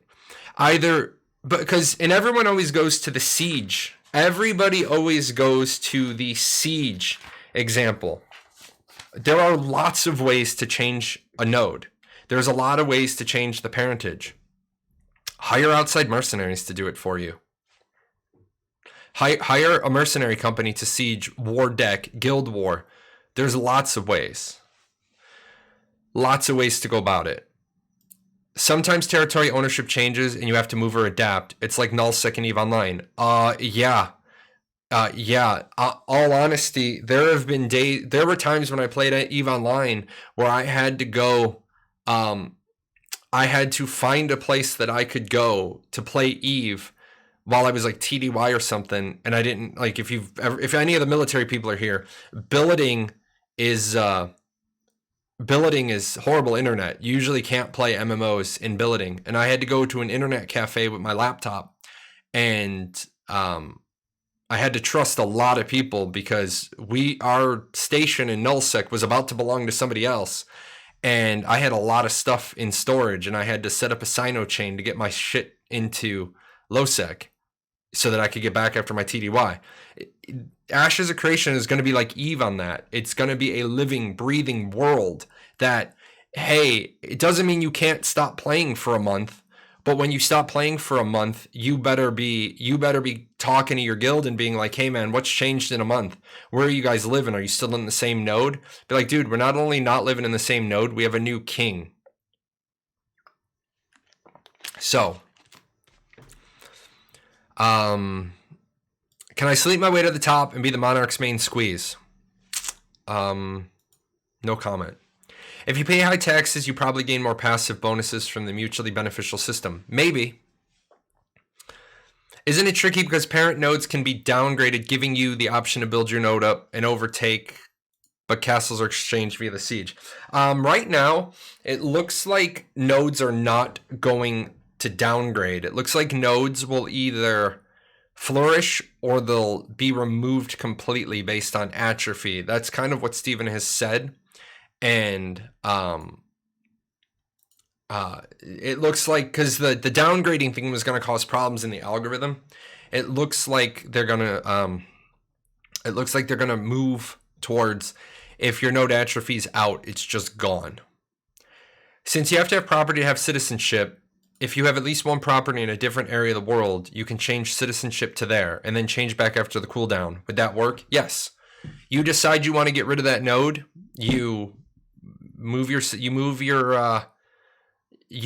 citizenship for 14 days, and it's going to take you about 14 days to orchestrate a good siege, guild war, whatever have you, and then come back. Node over guild, however, that was my point. It's worse than being forced to leave your guild. And okay, here's the problem, and I'm going to call you out specifically, you, because you get caught in this forced. Force is an illusion, okay? Force is an illusion. If you are presented with two choices, okay, force in real life is an illusion.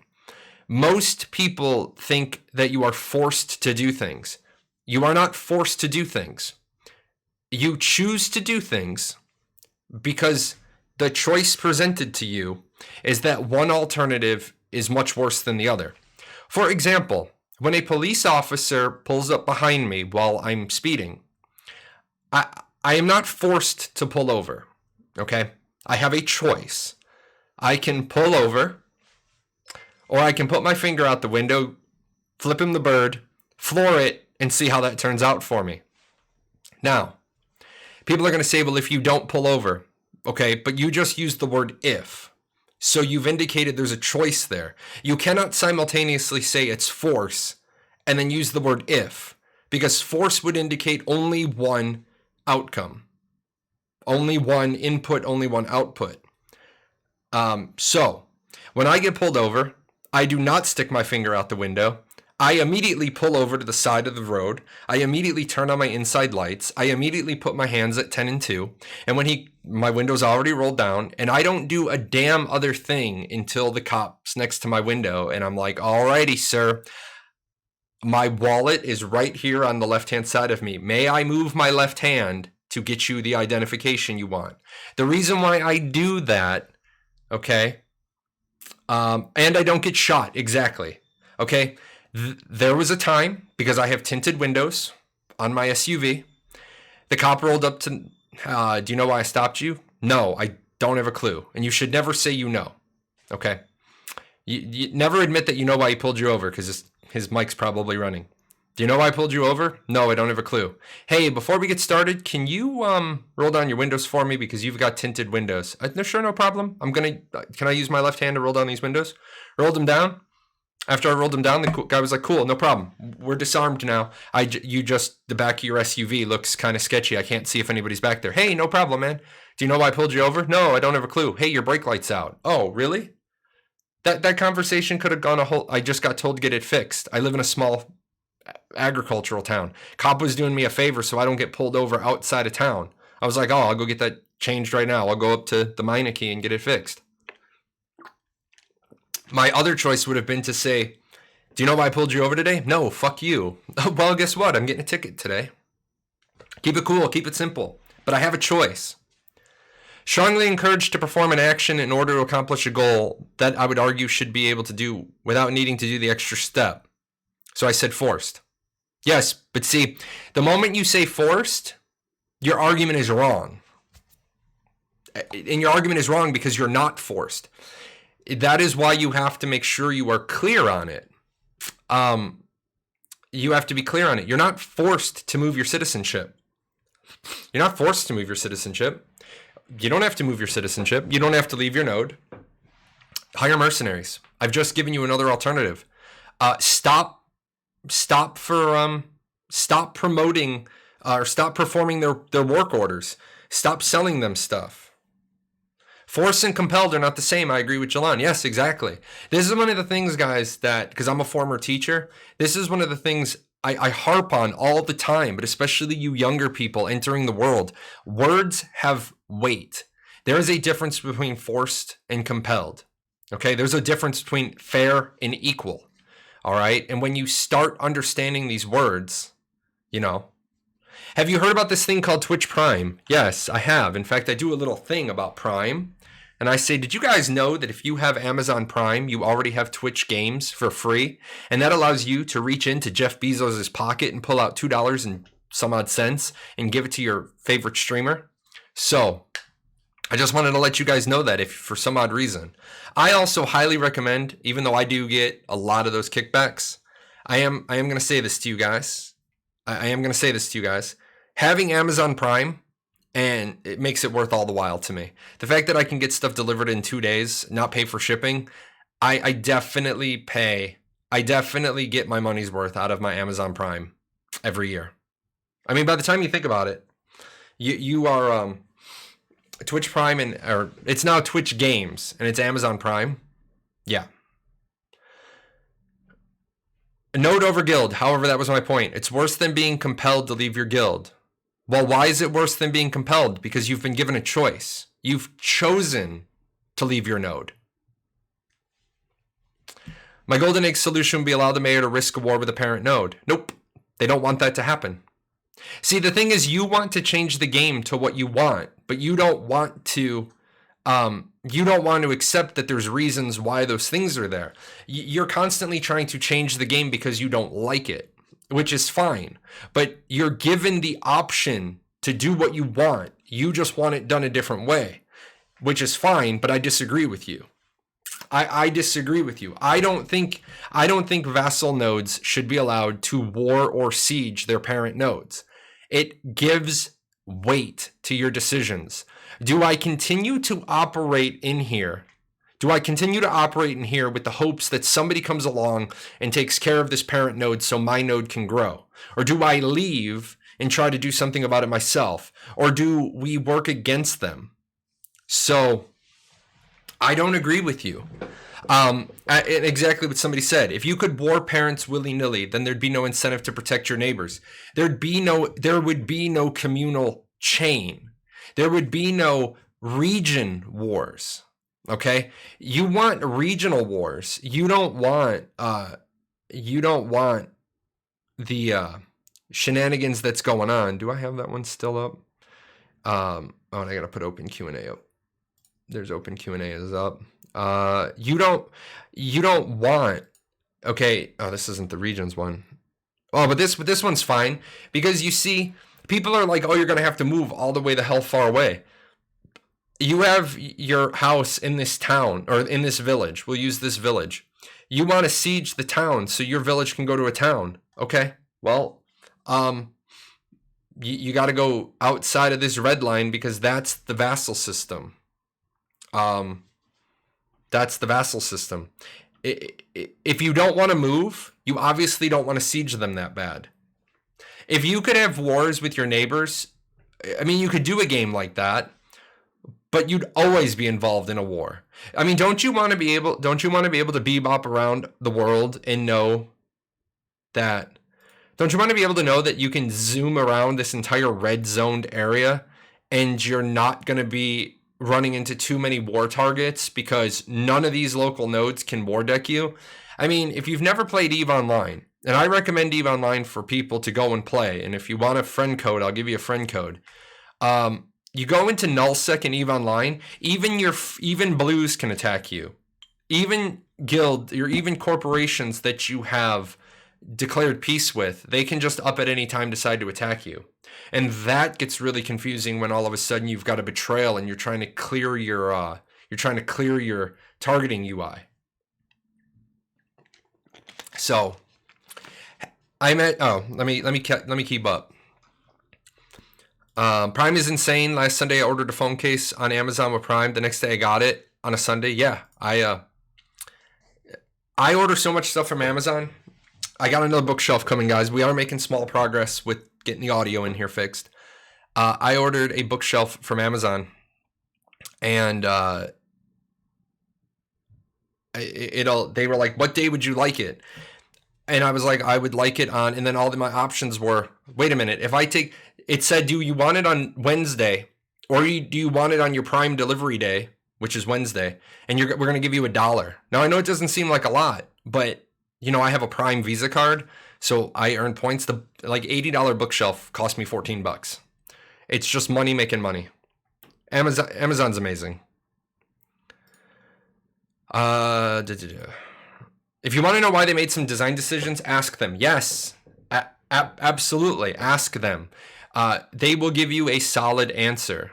They will give you an absolutely solid answer. I'm gonna pop the fan on, guys. I'm going to turn this on for a couple of minutes. I don't know what's going on in my house, but my house is like a bazillion degrees. In the live stream, did Steven say that Alpha 1 was going to be on an island? It was going to be 20% of the world in the northwest corner. No. Alpha is on Alpha Island, okay? Alpha is on Alpha Island. That is not all of Alpha. Alpha Island is 16 square kilometers. As they get ready to push people out more into the world, then it goes bigger and bigger and bigger and bigger. So at first you're gonna just be on this small little island, and then because obviously for the stuff they need to test right away, they don't need to give you access to 20% of the world. They need you to test server backend. Can everybody get logged in? Does the patcher work? Does the launcher work? Remember, guys, this isn't a company that has a robust set of products already. So, but yes, you're going to be on an island 4 kilometers by 4 kilometers, and then you're going to get more and more. What are the chances we get a lot of casual clothing and not just armor and robes and leather sets? We've seen casual clothing. Rex36, I don't have a image I can show you right now, but there has been lots of casual clothing shown. So, can't you just promote another node to call a siege on your parent and then join in their side on the siege? No, you cannot. You cannot join a siege on your vassal chain. You are automatically registered. So, your choices are, if your city, if you're in this red zone and your city gets sieged, your choices are defend the city or do nothing. You do not have the option to join in the attack. If your citizenship is inside this red boundary, you are bound as a defender. Are you worried about the population of smaller towns, villages, when thriving stage 5-6 nodes are developing nearby? Since those probably have plenty of space and citizenship slots available. That was rough. No, I'm not, and here's why. Everybody always assumes bigger is better. Now, yes, you're going to want to live in a village or above because you can't live in an expedition or an encampment. Village is stage 3. Now, why would I want to live in the village? Maybe that city is a economic node that is producing a lot of work orders down to my town, and my town needs to send a lot of work orders down to my village. So maybe as an artisan, there's a lot of work for me to do in the village, a lot of the work orders I can do. Maybe I can make a lot of money living there. Maybe the city is a military node and the town is a economic node, and I want to live in a divine node. So I live in the divine village because it's the only one I have. Maybe these two towns, why do I live in one town over the other? Maybe the town on the west only has a temple to religion 3 in it, and I want the buffs from being a bishop in religion 6. So I go live in that town. Maybe I don't make the choice of my node based on the node type. Maybe I make my choice on my home based on a specific building. Maybe that town has been there for so long that it's got a master, brilliant smelter, and I need that. But it's only available to citizens. Not every service is available publicly. Some services are only available to citizens. So that would give you a little bit of why would somebody go live in a village instead of a metro. There are benefits to living in the metro. There are downsides of living in the metro. I'll use my nodes by the sea example. Everybody's coming to the node by the sea, that stage 5 node on the sea. Everybody comes there, and they're always bringing their goods there to sell. And so iron's only worth 10 silver there. But this little village down the way, man, people come there and they need iron. Well, maybe iron is worth a gold there. Well, there's money to be made running caravans down that road. Of course, there's also risk there. So you don't necessarily want to, roll down. You don't want to roll down that road too often. That's a lot of world bosses there. Yeah, there's just a dragon and a kraken. Is each zone of influence going to be locked to a biome, or will it have multiple biomes in it? It will depend on where that node in that zone of influence. It will depend on where that node in that zone of influence is. So obviously there's parts of the world. There's parts of the world you can see that have, like, if you're in the node that's in the middle of the Arctic, you're probably only going to have Arctic. But if you're on the border of 2 biomes, you're probably going to have a few. It's possible that your node has multiple biomes in it. It's possible you only have one. If you're on an island, guess what biome you have? Island and water. Let's see. This is one way to be disgusted by the wealth gap between Jeff Bezos and other people. Yeah, I don't care. I don't blame Jeff Bezos for being rich. I don't want to stop him from being rich. I just want to be rich like him. By the way, investing in Amazon stock in 1997, just good. What they're trying to do is build player relationships with other players because they will be priceless during wartime trading. Yes. So let me tell you, let me give you a great example of that. Every time my guild loses a caravan, my guild will be told to either screenshot or record everybody involved with stealing a caravan. You steal from one paradox, your name goes on the list.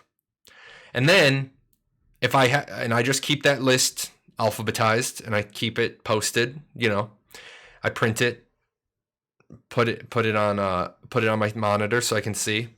Oh, the Gremlins Guild. Yep, attack it. Just straight attack them. We've lost 14 caravans to them. Attack them. I don't care. The problem is where you want to make sure that you pay attention to your behavior is, yeah, it didn't seem like a big deal when you stole from that Paradox Guild that one time, but they don't forget. They're a pack of fucking elephants. They never forget.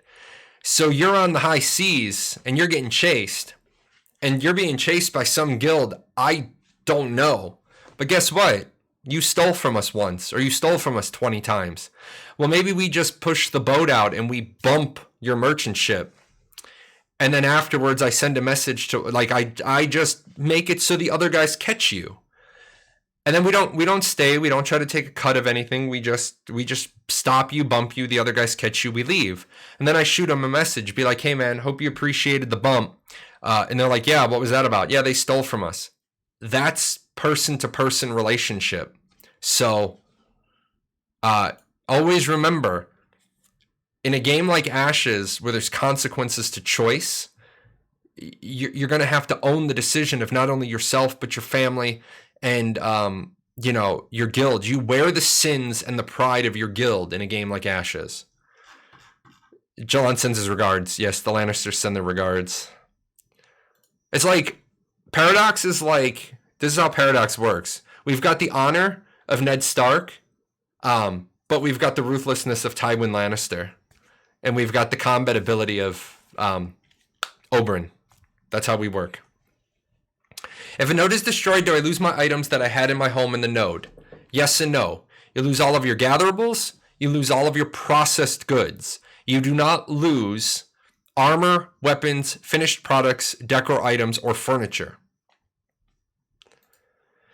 That is the answer I was looking for. I was looking for why it was designed that way. My interpretation, you ought not to be able to declare on a parent node because the node siege system is supposed to be a way to express region versus region conflict. Other systems are in place to allow vassals to express their discontent with the parent node. Good.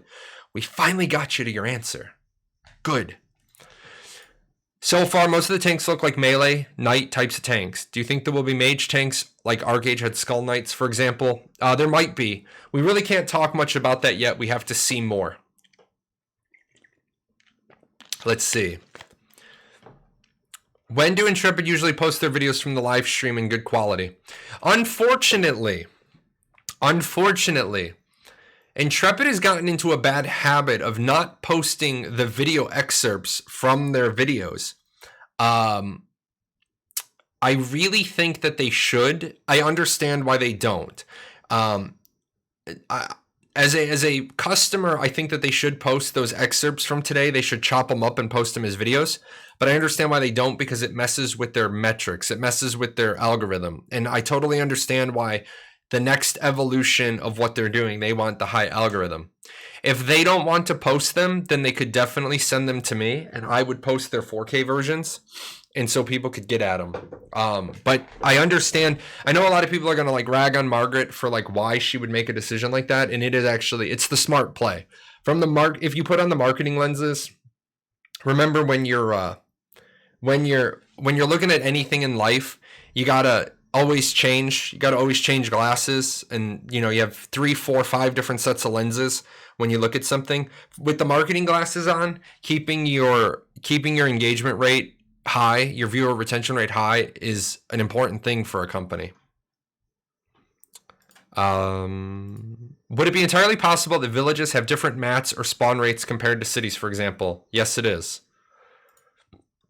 If you're a citizen of a town, do you get the benefits of the metropolis you're under as a citizen of the metropolis does? No. You get some of the benefits. In the one that I did, if you guys watched the fast travel video, real quick, a scientific metropolis allows for fast travel.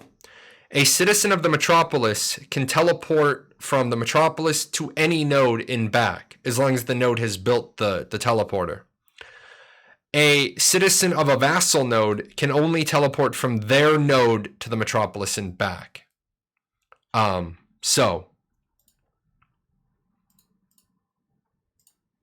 if we have the old school bronze, silver, gold system. I'm 99.9% sure we're having the standard gold, silver, copper ratio. It just makes the most sense. It's the best system, unless you're going to do like EVE Online. EVE Online system is a little bit better because they do cash money, dollars and cents. But, yeah. Do we know if there'll be a lot of entrances between the overworld and the underrealm? Also, will nodes near those entrances possibly have their ZOI go from one to the other? Lots of small entrances. Yes.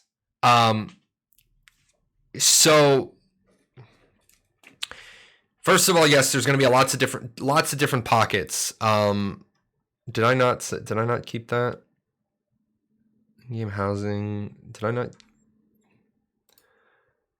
Media source. Wait, hold on. Add media source, add existing underrealm.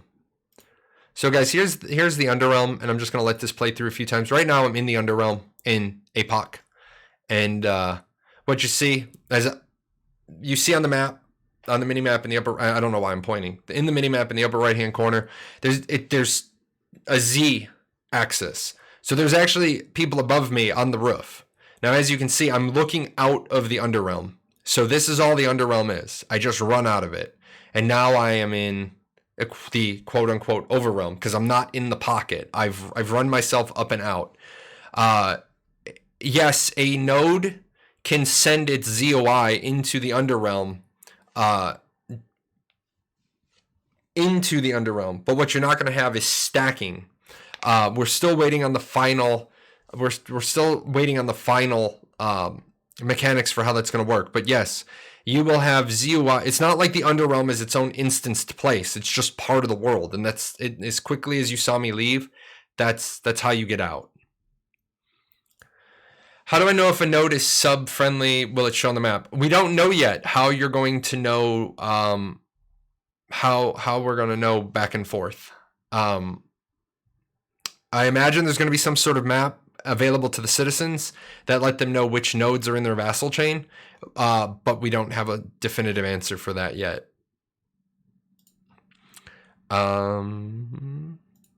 I get it, but every time I tell people about the POG videos from the streams, the only thing I can show them is through a VOD, and my people say I'm not watching a 1.5 hour stream. Yeah, you can't always link them the exact time. Can I explain why it helps them not to post the videos? What mechanisms are they gaming with this? It's not that they're gaming it. What they're doing is there is a YouTube metric called viewer retention. And what it is, what it is right now, I'll go into my YouTube. And my metric for engagement is that I have an average view duration of 15 minutes and 57 seconds. Now, I know what a lot of people do with my videos because I know this voice sounds horrible.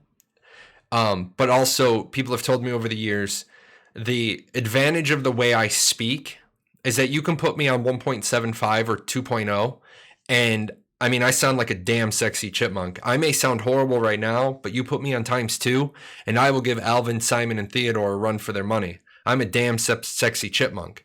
So what happens is, I release a video. Let's see, which one did I just do? The Artisan System, right? So I released the Artisan System video. And the problem is, the Artisan System video has an average view duration of 6 minutes and 10 seconds. But the problem is that 6 minutes and 10 seconds represents a lot of people watching the video, okay? The average view time is 6 minutes and 10 seconds. 42% of people watch the video up to the 12-minute mark, okay? But they're watching it at ×2. So, what happens with that is, it messes with my channel's overall average because, like I said, my overall average is 15 minutes and 57 seconds. And I have such a high viewer retention rate because there are people who watch all 4, 6, 8 hours of my reposted live streams. Well, if Intrepid were to release a 10-minute video, right? And that would give them a maximum viewage on that video of 10 minutes. Now, I definitely understand where they're going from that. I definitely understand what they're trying to do with it. And it is the smart move. They're trying to keep their viewer retention rate high. I don't necessarily agree with it from a marketing perspective, from being old school marketing before the internet was a thing. I would definitely be putting out those 4K videos. And maybe they will. Maybe they will. Hey, does anybody have the shout out clip from where Margaret said, I'm gonna do it? I clicked on it and then I closed the tab. I mean, I can just go get it from the video later, but that was cool of her to do. She like takes a dig at me. Margaret and I have a great working relationship, guys. Don't ever think Margaret and I don't have a great working relationship. We really do.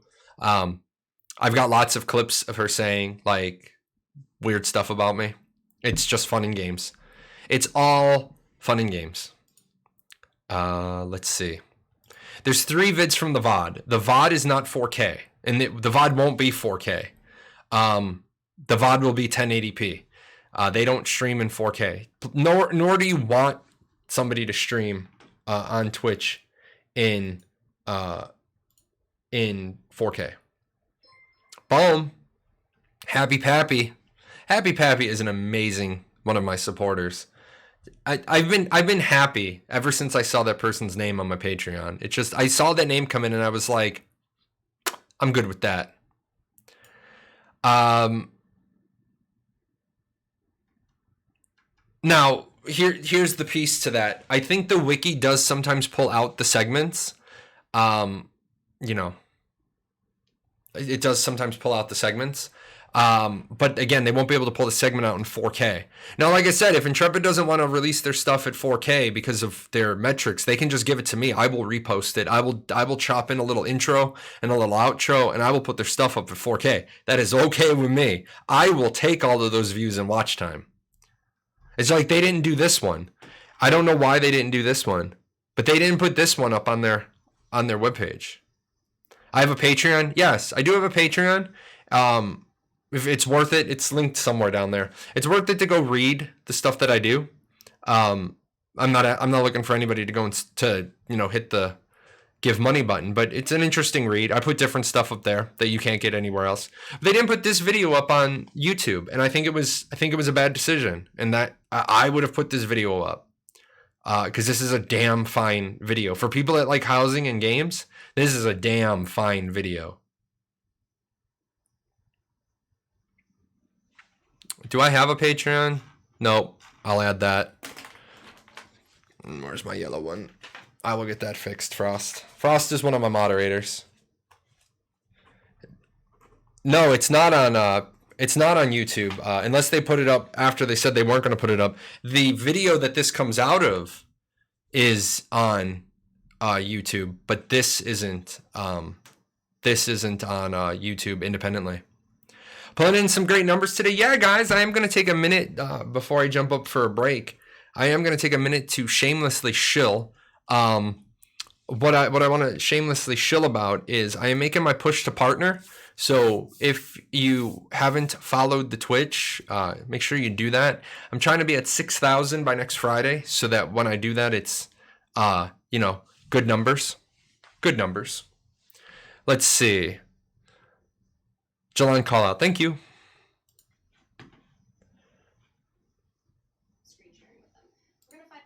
Okay. Copy to clipboard, and then I'll put it on my... I also, guys, I know that there's a lot of things I need to do. Luckily, I've started getting some time. I got to redo the YouTube channel trailer, and I'm going to do that with a lot of clips. Let's see. Lazy Peon's video made such a big splash because it was just, here's the cool stuff in one vid. I can't link a VOD and say, oh, just watch this short part to get hyped. People don't like that. Yes, I agree with you. People need to have a...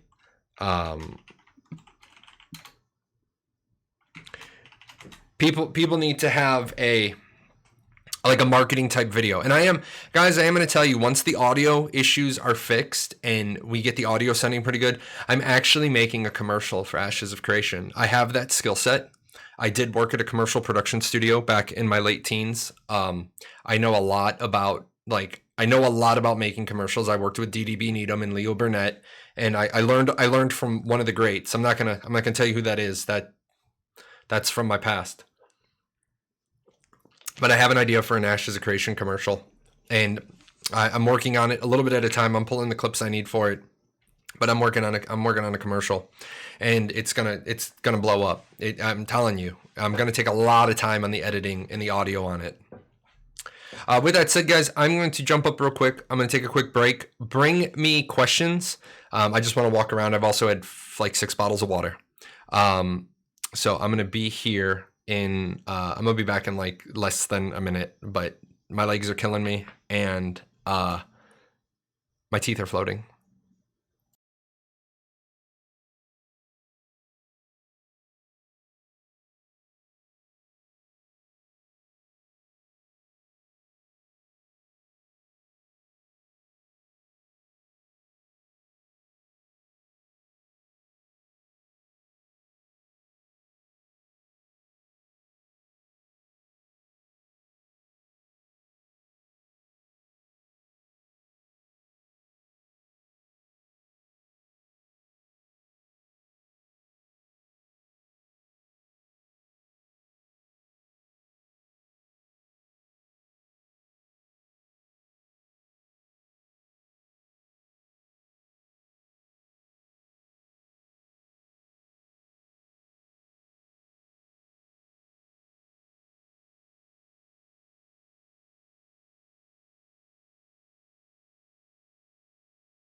Yes, absolutely. Needed to dehydrate.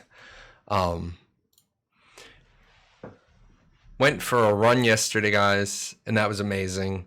Although I'm gonna tell you guys, I was like, oh, it's only 84 degrees. It'll be great. I run a 5K route, and I know a lot of you don't believe this. If you're new to my show, I'm 41 years old. Well, I'm 40 in 11 months. I turn 41 next month, and I've lost a ton of weight. I was up there at 260, and I'm under 200 now. And I went back to running, and I said I wasn't going to run after age 40, and I was like, no, the fastest way to burn all this fat is to run. I went for a run yesterday, and I'm back to running 5Ks. I want to get back to on Saturdays. Well, when the shenanigans of the world are over. There's a lot of charity 5Ks around here. I want to go back to running a charity 5K every month, and I want to break back down into like a 21-minute 5K. I think that'd be crazy for my age, but be okay. And Steven doesn't run 5Ks. I just want to keep reminding people of that, but because he called me Chair Force. But yeah, I went running yesterday, and the humidity was so high. I was about a mile into my run, and I was just like, if I quit now, I have to run tomorrow on my stream day. So let me just push through. And man, pushing through when you don't want to be running to begin with, and just pushing through. And I finally got done, and I sent that tweet yesterday. I was soaked in sweat. Right after I sent the tweet, I looked down to type it, and my eyes, like I had to stumble into the house and get a rag. So much sweat rolled into my eyes. I am Chair Force, and that's why Steven can say it, because Steven did go to the Army and Navy Academy, so he can say Chair Force. I am still fasting. Well, noon came, so I had a piece of banana bread, and I had a protein shake. But I weigh in again on the 1st, and I'm hoping to be under 195. And then, yeah, I weigh in on Tuesday morning. I'm hoping to be under 195. I want to get to 177 before the end of the year. And then I'm hoping the gym's open. I got my free weights here. I've got my free weights. I've got my, I do push-ups. Yeah, 177 pounds, 5'11", 177. That'd put me right at the end, right at the cap of the healthy weight. Want to be 177 by the end of the year. And then, next year I'll work myself down into the 150s, and then get tone. So yeah, I mean, put some cats on the weights. That might help. Chair force better than semen. Nah, I'm gonna be honest. I was gonna go Navy, and then the Air Force just gave me a better deal. 150 sounds light. 150 is right in the middle of the healthy range. My dad is 6 foot. He got down into the 140s, and my dad is about as wide as a door, right? When I was younger, my dad was an engineer. Yeah, but no muscle on you. Yeah, that's the thing. I need to get down to the 150s and then go back up with healthy weight, not unhealthy weight. How tall am I? I'm 5'11". I'm a half inch under 6 foot because life hates me. Because I couldn't be 6 foot tall. All my siblings are 6 foot tall. All my nephews are 6 foot or more. They're all giant monsters. I want to chop them down like a tree. Like, my nephews all come near me and I'm like, you all need to take like 6 steps back. You're actually going to MEPS on the 9th and the 10th. Pretty excited. Which branch of service did you join? If you're 5'11", 150 is light, yeah, it's light, but I want to get down to 150, and then I want to go back up into the 170s through muscle mass, not fat. And that's the problem. I'm in the 170s, and I don't even want to think about what my body fat percentage is. That's why I want to get down to the 150s and then go back up healthy weight. Don't worry, guys. I've done this before. I've done this once before in my life. Air Force. Okay. I mean this with all sincerity, man. I mean this with all sincerity. Vesteroth is going into the Air Force. When you get out of, well, before you go, if you get accepted to the Air Force, message me on Discord. If anybody's going into the Air Force, you have friends, family, whatever, they're going in the Air Force, message me before you go in. I'm going to give you a bunch of tips, a bunch of advice, and it's going to be advice because I have nothing to win. I have nothing to lose, right? I will share with you guys. So I went from enlisted to officer. There's my Tiger coin from Tiger Squadron. I will give you a bunch of advice. Okay, I will give you an absolute bunch of advice. Doesn't matter if you want to be in for 4 years or 6 years or 20 years. I will give you a bunch of advice. With that said, there are a bunch of things you need to know about the Air Force before you ever set foot into the Air Force. So, make sure if you want to talk, if your family's all Air Force, then you might know a lot of the stuff, but I can definitely give you that flight commander's perspective about, stuff you want to know. There's a lot of things that happen early on in your career in the military that you can't undo. And getting the job you want is one of them. Because recruiters, they care about getting you to sign on the line that is dotted. Although I do have to take that back. Hold up. Let me roll that statement back. In recent years, it's not that bad because the Air Force has gotten so small. They can fill their numbers without just getting people. So anyway, from the stuff from today's stream, guys, I am stoked about most of it. I do know that there are too many particles. I agree. Oh, and one of the things, wait, hold on. What did I just see? I was once on the cusp of Navy enlisted. I stopped right before MEPS because I heard that you got to take what openings they got on their computer. It sounded like roulette. Yes, that is true. But the thing is, you never have to take what's there. You just got to be careful what paperwork you sign. Nobody going into the military, if the recruiter tells you go in open general because you can, no, don't ever go in open general. It used to be you picked your job in the armed services. Now they pick for you. No, you still pick your job. You don't have to go in open general.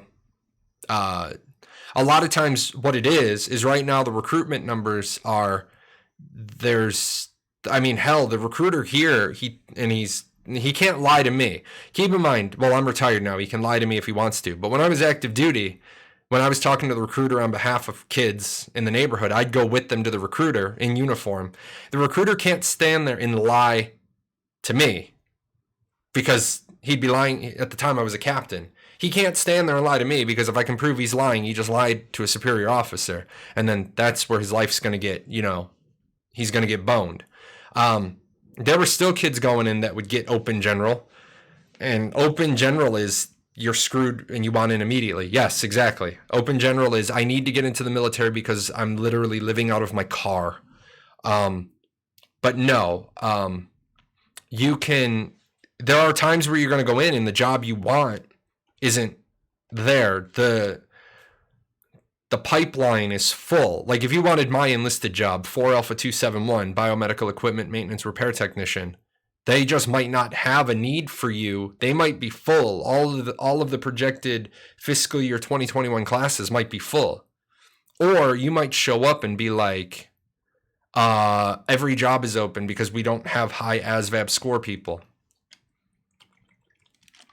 You're going to go charge your phone. Hopefully you'll be able to come and watch. Hey, I hope so too.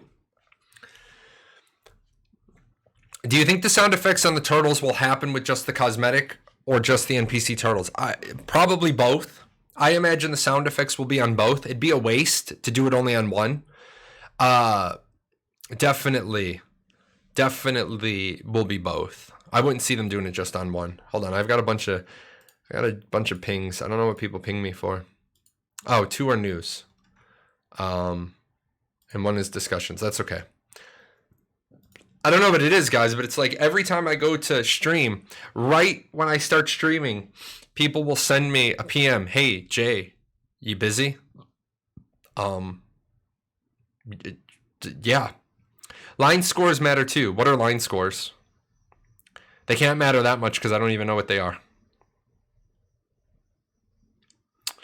But any plans to recruit guild members before the game launches or only once the game is live?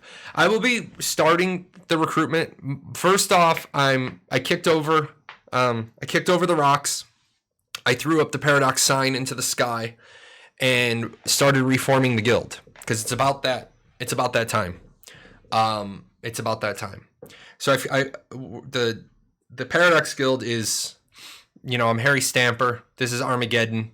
I'm getting all the guys down to NASA. So I need to see who's coming back first. After that, I'll close my old Discord server because, got a lot of friends. That server had a lot of friends, a lot of family. Before I started my public Discord, I had a lot of people come into that server for advice, help, whatever. Oh, yeah, your ASVAB, the line scores, the individual scores. Yeah. Yes, 100% correct. Mechanical, electrical, coding speed, whatever. Yeah, GT, MT. Yes, you're 100% right. For the Air Force, your line scores matter a ton. But, yes, I'm going to be recruiting for my guild once I get into Alpha 1 and I can start seeing it. Different MOSs required, different line scores. Yes, they do. So, yes, now I know what you're talking about. It's been a minute. I think I called them something else, not line scores. Man, I was actually worried about combat, but after seeing this new video, I'm positive it's going to work out well. Yeah, man, if you guys didn't check out the first part of the video, they showed off the hybrid thing. The hybrid looks really good. The thing I'm most excited for is that using action abilities in a tab camera is easy. The fact that they have a plan for using tab abilities in the action camera, that's great. And the fact that it's a hot swap of the letter Z to switch between modes, that's good too. Now, I'm sure some of you will remap it because you're like, I'm never coming out of action. It doesn't need to be on Z. And if you guys were here earlier in the show, you saw me pick up my feral cat. The reason why I was gone so many times during the live stream, man, she got me good. If you ever have a feral cat, don't pick them up when they don't want to be picked up. Because, yeah. You got to head out. Thanks for the stream. Hey, thanks for stopping by. You guys are making the numbers good today. These are good. Number 1 job is cyber system operations. Let's talk about cyber system operations offline. let's talk about 3DOs a little bit later. Let's talk about that offline. They're always desperate for linguists. Good luck with that. D-Lab, though. Oh, man. The D-Lab. Oh, my God. That's how I knew I wasn't ever going to make linguist. Because, yeah. The D-Lab is so boring, I fell asleep during it. Are there potential plans to create sub-guilds in-game? Officially in other guilds that are specialized differently, but in reality just a part of the larger guild. So, there's not sub-guilds, but the way you alluded to, are you going to have guilds that have... are you going to have guilds that have a sister guild that's their crafters that aren't in their combat alliance? Yes. However, there are a lot of nuts and bolts to setting yourself up like that. And the lots of nuts and bolts are, if you are set up in a certain way, you might not be able to come to the aid of your little sister guilds or your little brother guilds. They are doing a very specific guild war declaration system. The more, like, if I declare war on your crafting guild, then you have to declare war on me. If you've split yourself up into a bunch of 75-person guilds to get the max combat bonuses, then you're not in your own alliance. So there are trade-offs. We don't know enough about the guild system yet to really put it to the test, but having set up like an alliance chain for your guilds, that's going to be rough. That's going to be difficult.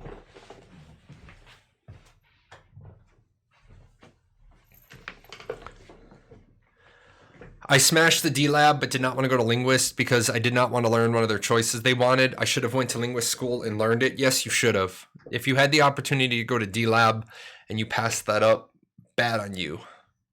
Will I be able to PK anybody? Well, I don't know if you actually have the skill required to PK people. But yes, you will be able to flag on anybody you want. With that, there is a consequence. There is a consequence for all your actions, and that is one of them.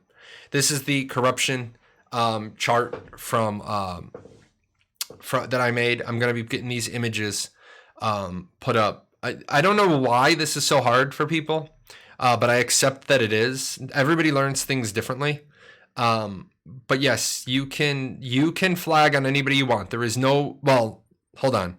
You cannot flag on your guild mates, your alliance mates, your party mates, or your raid members. You can't flag on those people. You can never flag on them. But when you are in different combat states, there are options. I will get all these pictures up on the website as soon as I write the explanation to them. What are the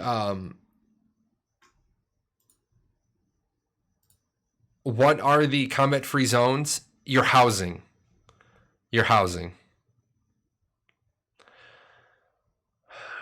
Do you think having multiple alts in different city castle nodes could be an issue for the game? Is it one character per subscription? No, you can have multiple alts. The thing is you have one citizenship per account per server. So you only get one set of housing per account per server, and you only get one citizenship per server.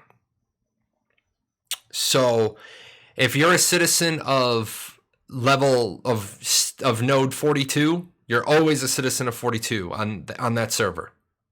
Now on a different server you could be 41 or 39. Combat can take place inside of a city, yes, but the guards might not like it. The guards might have something to say about it. But I mean, if you can run and kill the person in between guard patrols. I hope in the beta we can explore the continents to get an idea of what the biomes look like. Unfortunately, we will still have to level up that node to get a freehold in the area you like. That was like two completely different ideas, but yes, both are true. Then you run into the guys with proficiencies in like 6 damn languages. Meanwhile, I spent 2 years in Korea and still barely haggle in Hangul. Yeah, then you get those really pretentious people like my daughter and speaks 15 languages, and you want to just pop their head off like a little chicken. In her case, my oldest kid had a really interesting upbringing. speaks English because I speak English. She went to a dual language school because I taught in a back of the yard school where they learned English and Spanish. They learned both languages as primary languages. She had a Polish nanny. She had a German speaking like stepmom, and then learned Latin. So and she self-taught herself at an early age. Self-taught herself Japanese by binging out on anime. So it was weird because when she was growing up, she'd ask for something and you'd be like, and she'd look at you and she'd be like, oh yeah. She'd ask different people. She'd be using the languages. And now it'll be like, she lives in Belgium. It'll be on a phone call. And it'll be like, hey, what's up with you? And she'll start talking in a foreign language and you'll be like, hey, genius, I only speak English. So if you want that monthly check, how about you communicate with dad in English? Meanwhile, here's me. I can barely order a cold beer in Spanish. Killer cost of living, but drinking a beer on the coast by Pebble Beach is priceless. Yeah. My wife and I were going to move, and we were looking for a house where I could have a studio.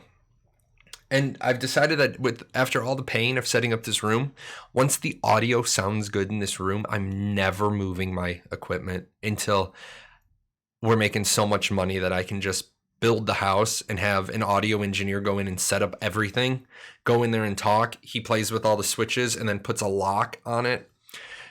In a dream world, I would actually drive to a studio every day, and in that studio would be a sound engineer and an editor. Like, so as I'm making the segments, there's an editor just pulling the last hour of footage and throwing it up as a video and then putting it up on YouTube the next day. Boom, there's a Prime subscription. Guys, thank you for today. Twitch is going to see these numbers next week and they're going to be like, this guy is a producer. This guy is making us money. Although they're Twitch Prime subs. Crushed. Like, it's going to be sad, man. It's going to be sad because every day the subs roll off, but we're right there. 2 sub trains today. You guys have produced an amazing amount of hype emotes. It's just a great time. Where are all my hype emotes? What do we have? 1, 2, 3, 4, 5, 6, 12, 13. We have 15 hype emotes on the channel from you guys in this craziness. Oh, and my tier 2 and my tier 3 subscribers, your emotes are finally approved. So my tier 2, tier 3 guys, your salt and 2 face palms. The salt and the face palms are approved. I did start working on the t-shirts and the coffee mugs. But right now I'm trying to spend all my time on Ashes 101. Ashes 101 is looking really good, guys. If you haven't checked it out, make sure you check out Ashes 101, big chalkboard icon below. I am a former teacher, so I try to make it educational and engaging. Let's see. Steven mentioned that freeholds had the racial appearance of the blueprint. Yes, I know. I asked that question. Do we know if only the racial architecture blueprints of that node will be available, or can we get any racial blueprint? You can get any racial blueprint. We knew that. So it was like the final piece of the equation I needed. However, to get some blueprints requires you to travel to a scientific node that is leveled at a certain level. So, you guys remember, inside the nodes, there's a unique building. In the scientific nodes, that building is the library, which becomes the college, the university, and the academy. There are certain things sold only by that building. Now, keep in mind, it doesn't matter what things work out. I'm going to I want to get the other one. Where's the other one? Image. This is what my freehold looks like. Memes. Where is it? So I started cleaning my computer and putting everything where it belongs. The problem is things don't always end up where they belong.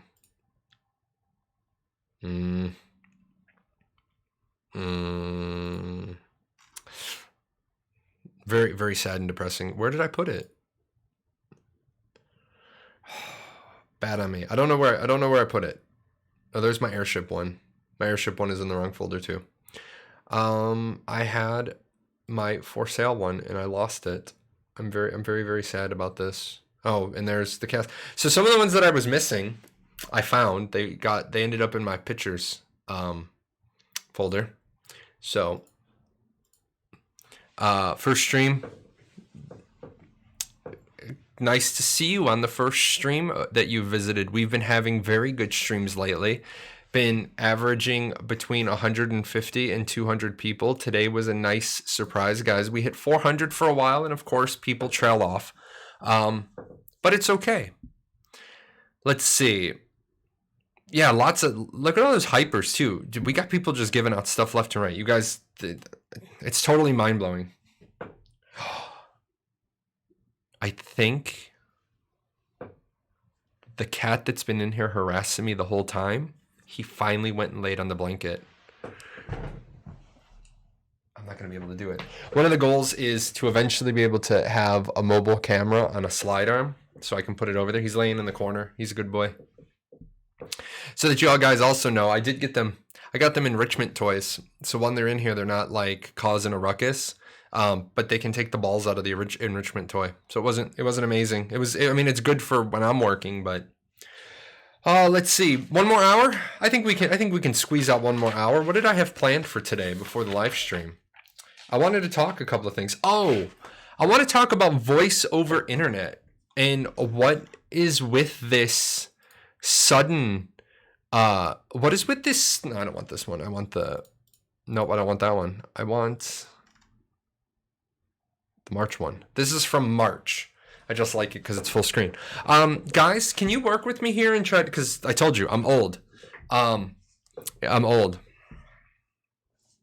Will there be permanent party, or when you log off, you leave the party? I don't know. I don't know if there's going to be permanent party or when you log off. I mean, it doesn't matter, honestly. If when you log off, you have to be put back into the party. So, voice over internet, VoIP.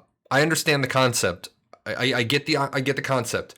Why are people so I want this in the game? Why do people want proximity chat? Number one, if there's a proximity chat option, I'm gonna have it turned off because I don't want to hear random strangers. I want to hear my guild. I want to hear my friends. I don't want to hear the kid making screeching sounds and motorboard noises in the background. I might turn it on in the tavern. But other than that, why is everybody so, we got to have VoIP?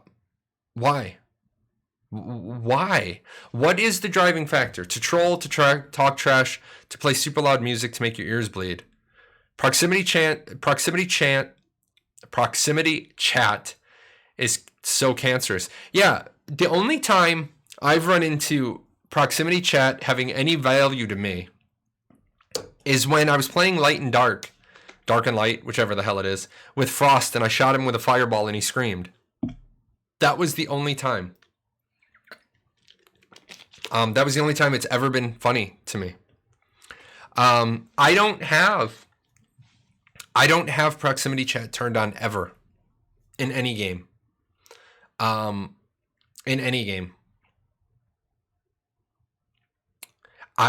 If I'm playing a game with people that I'm friends with, I have Discord, and then, as you heard Steven talk about, TeamSpeak is going to be important for Ashes of Creation, because unless Discord ups their game and really fixes their chat, their vocal chat, TeamSpeak is going to be used for a game like Ashes, because you need it in a game like Ashes. You don't need it in a lot of games, but you need it in a game like Ashes. You need that flexibility of control. One of those things where expectations don't match reality. Yeah, I mean, I understand the novelty. I understand the novelty of proximity chat. Oh. Hold on. I was like, why is the cat light on? This cat light is awesome because it turns back on and exercises them all day. But he's sleeping, and he's got his paw over. He's like, no, Dad, I don't want the laser light. I don't use proximity chat in anything, not in MOBAs, not in first-person shooters, nothing. Discord vocal is garbage. Discord vocal is okay if your server is boosted and the quality goes up. But yes, I agree with you. Overall, out of the box, unless it's a boosted server, it is pretty garbage. I mean, it's good enough for like Final Fantasy. It's good enough for like hanging out. But yeah, when you start getting a lot of people in it, you do want to have your server boosted. I mean, what is mine? Why are all these people adding me? Like, don't you understand I'm streaming? Like, I'll check all the ads later. But my server settings, I'm gonna be honest, I don't even remember. I don't even remember what this is on. Yeah, I can't even remember. Oh, server boost. If I got the next level up, right now it's 128K audio quality. The next level up would give me 256K audio quality. Probably would be okay for just casual. You know, it's pretty good for free. Yeah, it's pretty good for free, and that's a good one. So yeah, I don't understand. I just don't understand. I just turn off VoIP now when people boost their mics up and blow your eardrums. Yeah, I mean, big thing for me is I have bad hearing to begin with, so I don't want idiots. I don't want idiots blaring music in my ears, and that happened a couple of times in games, and that's why I turned that shit off. So it's really then, guys, everyone's just trolling for it. They just want to be trolls. That's the big deal. That's the big thing with it. TeamSpeak is for strategic gaming where precision is the key. Discord is a social media platform with a built-in crappy voice chat because it's social media. Yes, I agree with that. The number of things you can do with TeamSpeak versus the number of things you can do with Discord are like massively different. The ability to have whisper groups and channel commander and have people in different groups, so not everybody in the world needs to hear the scouts report because the channel leaders only need the officers only need to hear the scouts report, and if you don't let everybody else hear the scout reports, then you minimize spies. Because if you're keeping information flow closed, then sure, you might have a spy in your raid, but if the spy doesn't know what information the leader is getting, the spy can't predict what actions are going to be taken.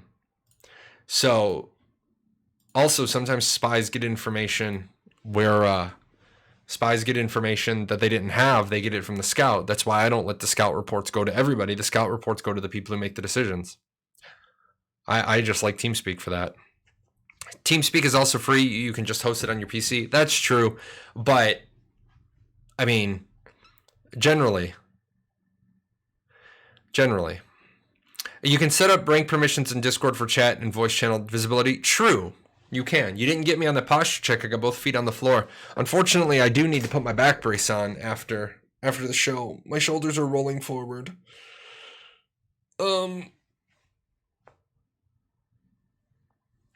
But yeah, I gotta put my back brace on because I've been rolling forward. I haven't worn my back brace in a couple of days. I gotta do some free weights before I film that video as well. You can set up rank permissions in Discord for chat and voice channel visibility. Yes, you can. The thing is that I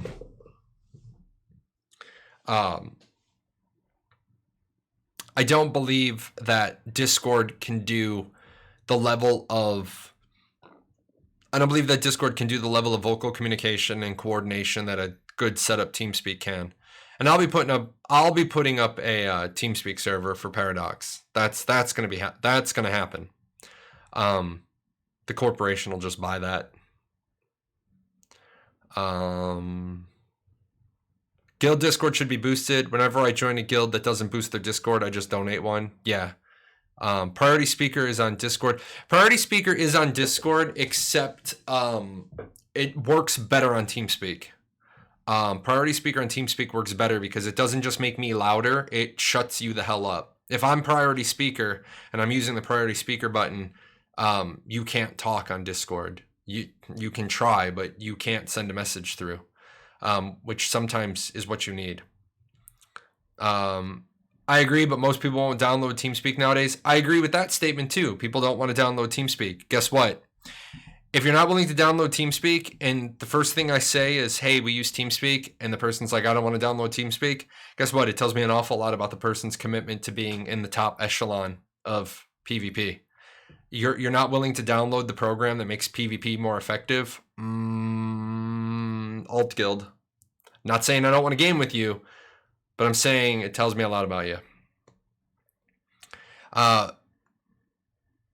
VoIP is going to be worth in Star Citizen due to the nature of the communication channels. Sure, maybe, but Star Citizen is never coming out, so I have zero faith in that game's actual launch. Where did I just saw something else? Is that a fresh haircut? Yes, I got this haircut on Monday. I still rock the high and tight from my military days. I just like the way it feels.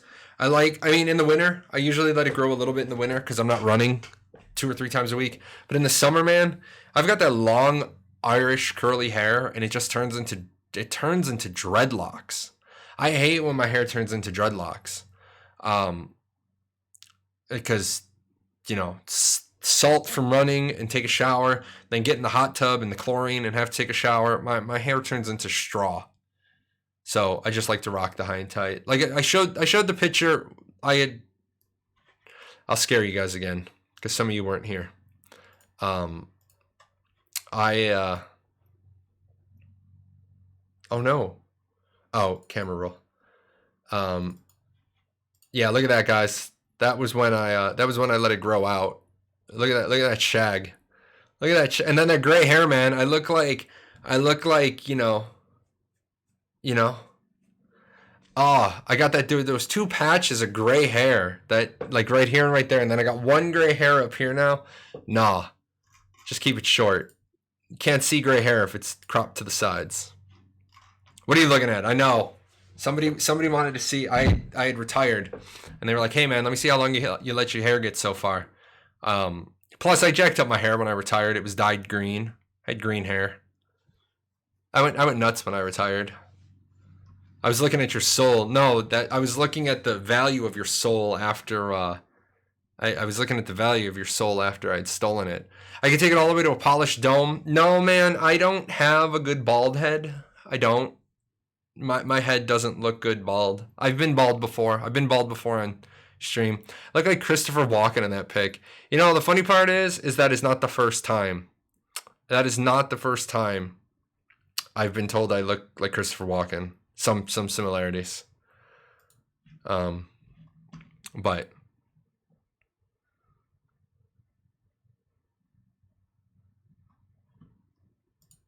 let's see. I know they mentioned that the seasons changed, but did they mention if the wildlife changed as well? Perhaps animals with white winter pelts appear in the winter and birds are not present. I don't think they're going to go that level with the seasons. That is a lot of work. That is a lot of rework for a 1-week season. If they were to do the seasons for like 3 or 4 weeks, then yes, I would agree that would be the level of work needed.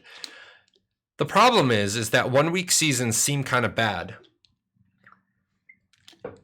But until you realize that it would take, if you did 2-week seasons, now you're waiting 6 weeks for a season.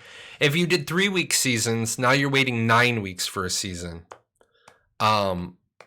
So when you played Ark and Atlas, some people would use VoIP for roleplay. So maybe all they want is some roleplay. I could see that, like LARPing in game. Yeah, that second shelf of books behind the Boondock Saints thing. That's all the. That's pretty much the entire collection of White Wolf's LARPing books. I used to be a LARPing storyteller for Vampire the Masquerade and Changeling the Dreaming.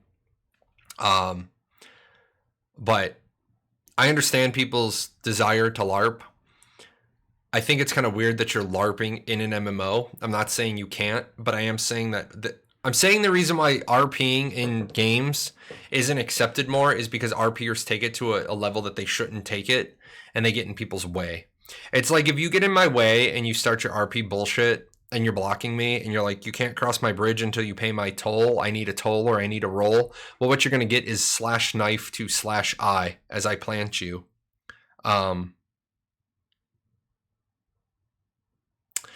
Frostpaw, my buddy just schooled me on TeamSpeak. Evidently with a plugin for Arma, you can have proximity-based communication in TeamSpeak. This includes Doppler effects. Oh, I don't need that.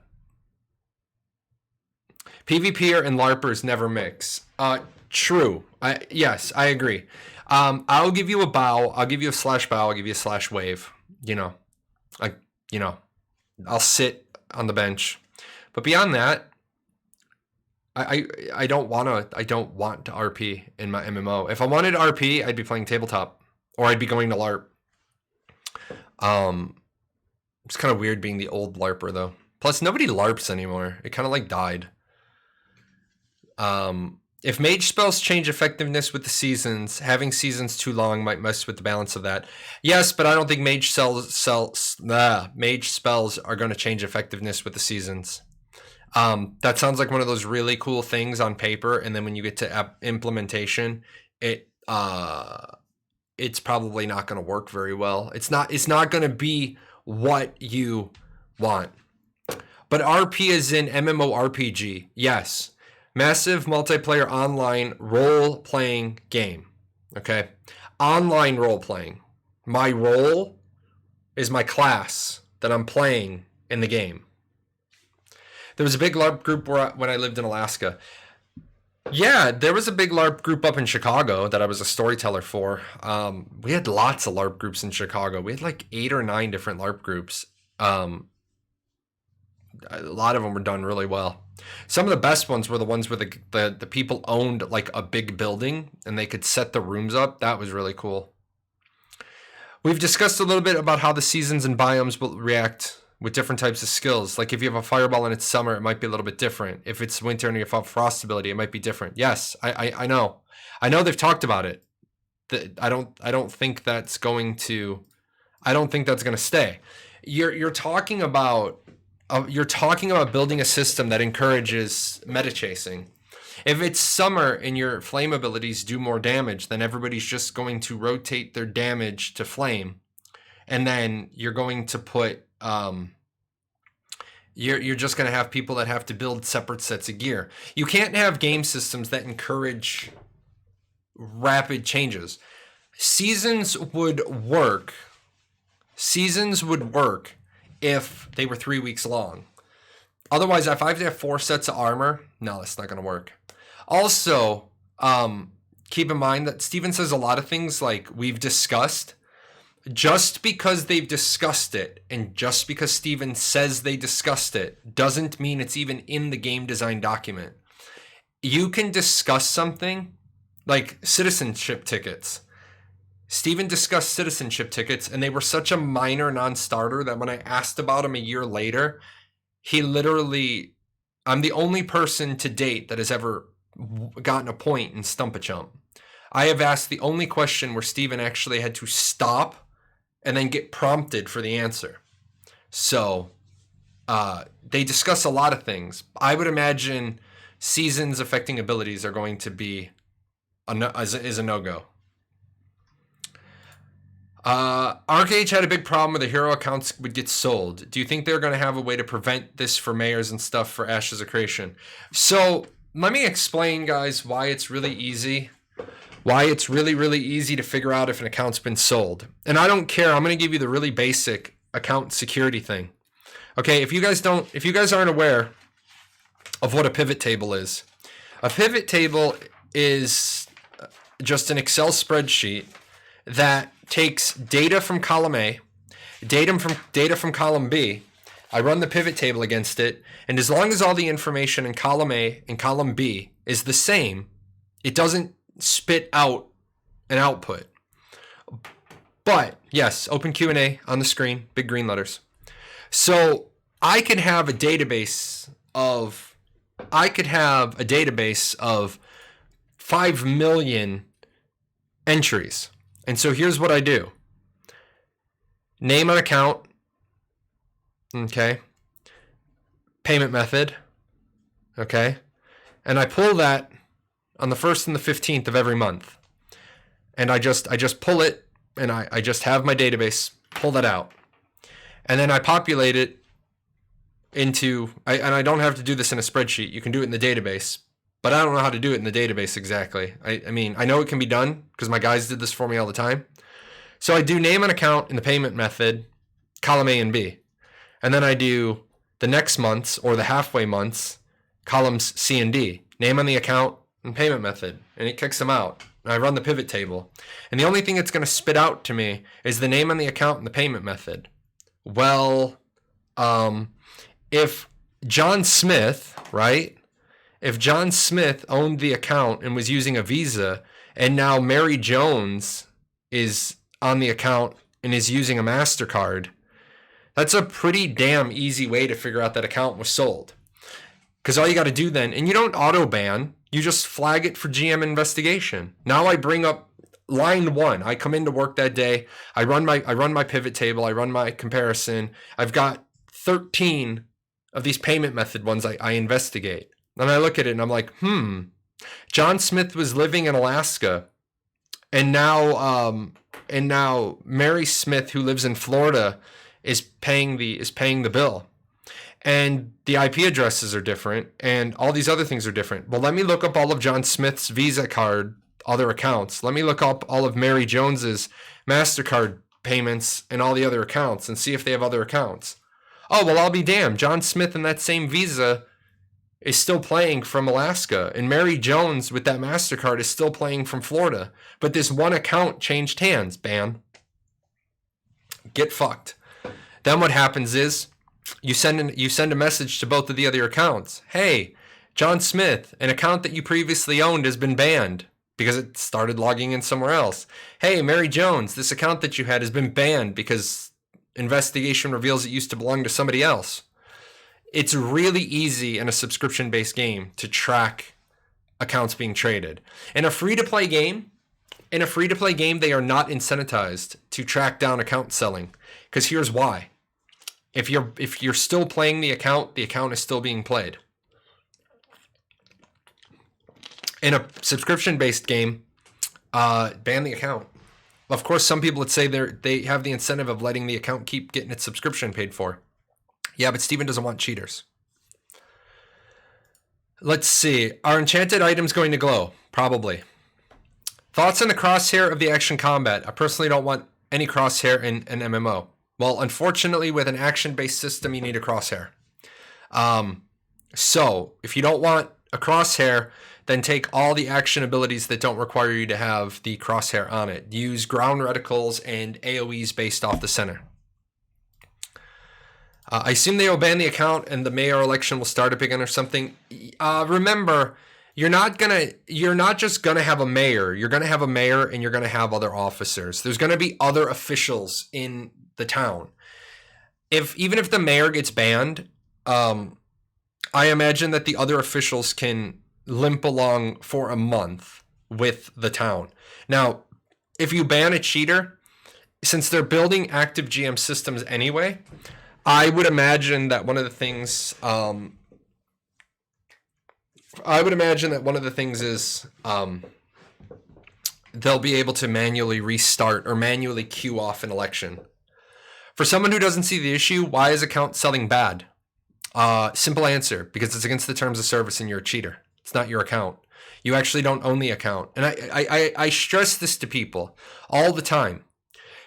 For every single thing in life you do, make sure when you're rolling through and you're just hitting accept, accept, accept, accept, make sure you read the things you're accepting. One of the things is I don't use TubeBuddy as a content creator. A lot of people tell me I should use TubeBuddy, and I say no, I won't, because TubeBuddy says in order to use it, I have to allow TubeBuddy to delete videos and delete comments. you don't have any reason that you need the authority to delete videos or delete comments on my YouTube channel. There is zero reason why you would need to do that unless I make a video that says Two Buddies sucks. So no, you don't get the permission checked on. I'm not going to use your service.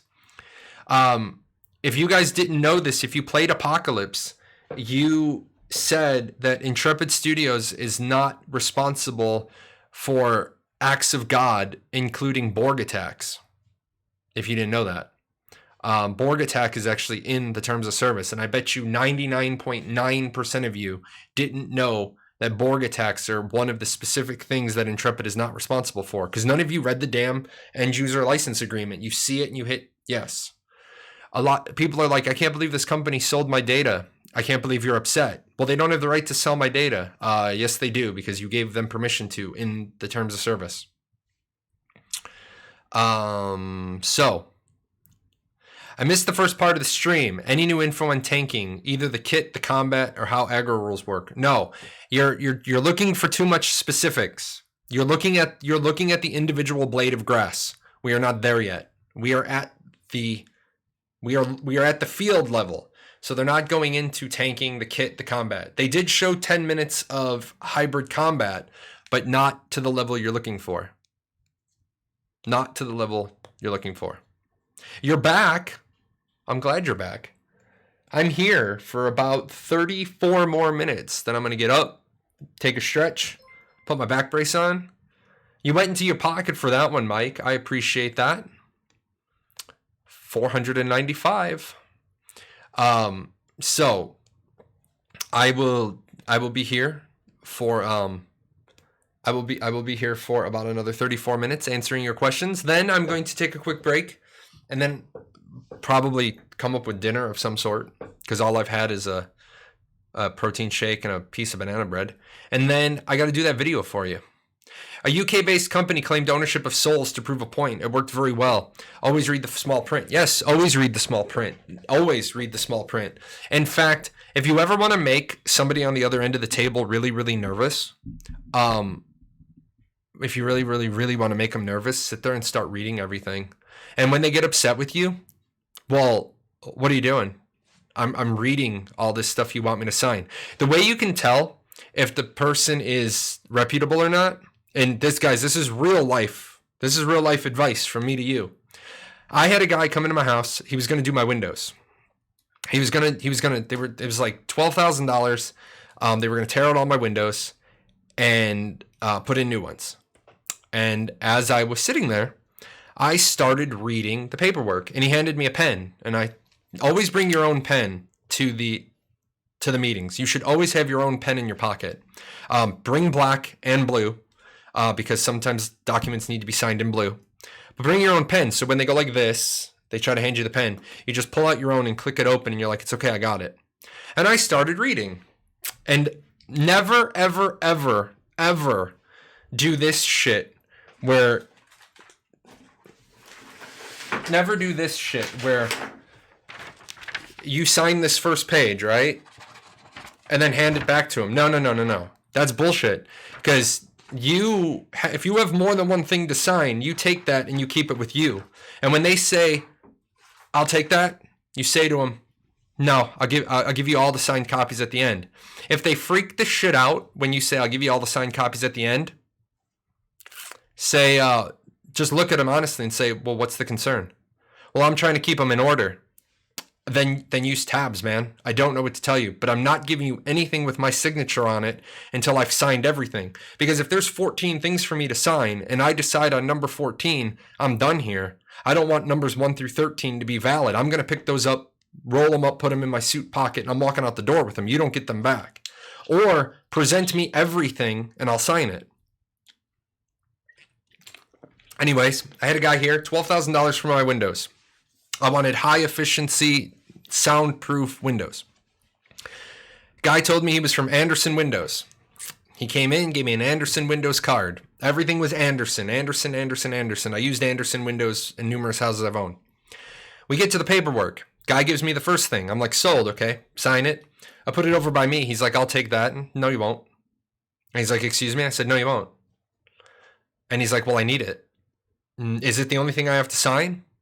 No. Well, then you'll get it back when I'm done. Then he starts doing that whole, he's like fidgeting foot to foot to foot. Well, that lets me know I got to read every single piece of paper he gives me from this point on. So the first one was, this is the contract, this is how many windows, these are the dimensions, blah, blah, blah. Second page was a variance of the windows. And he handed it to me. I handed it right back to him. I said, no, they're Anderson windows. There will be no variance. He's like, well, we can't always guarantee we can get the windows exactly the size. I said, well, yes, you can, because you're Anderson and you guys do it all the time. I'm not signing a 2-inch variance on the windows. That's not going to happen. And so he makes changes in pen and ink to the thing, and we agreed it would be a 1/2-inch variance, and that's standard. 1/2 inch, 3/4 of an inch. That's pretty standard. They frame it in or they shim it in. He hands me the third page, and it's a declaration of third-party vendor. And I said to him, I took the 2 pages, I folded them up, I put them in my shirt pocket, I handed him back the rest of his packet. I said, you can get the hell out of my house. And he's like, what? I'm like, you can get your shit and you can get out of my house, because you're not Anderson Windows. You're a third-party vendor for Anderson Windows. And he's like, well, what's the difference? Well, you're a liar, because this whole time you've been here, 15 times you've told me you're Anderson Windows. You're not Anderson Windows. I will have the Anderson company come out and install my windows. That's why you want a 2-inch variance, because you're not Anderson. You're selling me prefabbed windows that you have in stock. That's not what I want. Not for $12,000. So keep this in mind, guys, when you're, and this is for everything. This is for everything, especially if you're American. I don't know how house purchasing works in the rest of the world, but if you're American and you're at closing, you should never be in the same room. And I know this creates ass pain for the title company. Okay. I know this creates ass pain for the title company. I don't care. You're buying $100,000, $200,000, $300,000, $400,000 house. The seller should have signed all of the documents. And then you should be in a different room or later that day selling all the documents. This shit where they have the buyer and the seller in the room at the same time, and the seller signs it, hands it, no. Don't do that. Because you never know when they're trying to pull a fast one on you. You're spending $400,000 buying your house. You take the time to read every single page, and you tell your realtor, and this is my advice from me to you guys. I know I look like I'm 12, but I've caught shit in sales transactions in house. I've walked away from house deals at the 11th hour. There's something, hey, no. You tell your realtor, hey, it's going to make everyone's life a whole lot easier if you send me the closing documents 24 hours in advance, because I'm going to read every page. And they're like, well, why? Well, if they say, well, why? Well, why don't you want me to? What's the problem with me getting the documents 24 hours in advance? Oh, but they're not going to be ready. All right, well, get them ready. You get them ready, and now I want them 24 hours in advance. Because you're talking, everybody's getting paid. Everybody's getting buku dollar on that, except you. You're giving up buku dollar. Your realtor getting 3%, so 3, 6, 9, 12, $12,000 on a $400,000 house. Let's be honest, buyer's agents don't really do a lot. I'm sorry if you're a realtor and you want to disagree with me, but a buyer's agent really doesn't do a lot for 3%. And I know they give up a percentage to the house. $8,000 to buy a house? You mean I should read the fucking manual? Yeah. You ever want to get a reduction in your house price? I hire a buyer's agent. I just prefer having a buyer's agent. Makes my life easy. I got a buyer's agent looking for houses for me right now. They're really desperate to sell a house. I'm like, it's not going to work until you find me the right house. They must send me 40 houses a week. I'm like, none of these fit the bill, so I'm not moving. But yes, you should read the fucking manual. RTFM, read the fucking manual. Read the contract. Read everything. Everything. You know that the font is getting smaller and smaller. As you're signing something, the font at the beginning of the page telling you all this good shit is in like font size 16 and then 12 and then like 8 and then like 6. Just hand it back to him. Be like, hey, I can't read this. Print all of this font size 6. print that in font size 12 for me. Just give me the whole document in 12. Well, that's not how we normally do it. Well, why is that? Why don't you normally do that? What's in there? Can I please get a full disclosure of what's in there? Because we're going to be here a while. So guys, that's just me telling you, like, and you're like, Guy, I'm just here for video game stuff. How about the fact that if you cheat in any game on Steam, they can actually close your account with all of your games on it because you don't own the games. Did you know that you don't own your Steam games? I'm just saying. You do a chargeback against Steam, poof, they close your Steam account. That's why I have numerous Steam accounts. Yeah, you license those games. Never, ever, ever, ever, ever use Steam. Okay?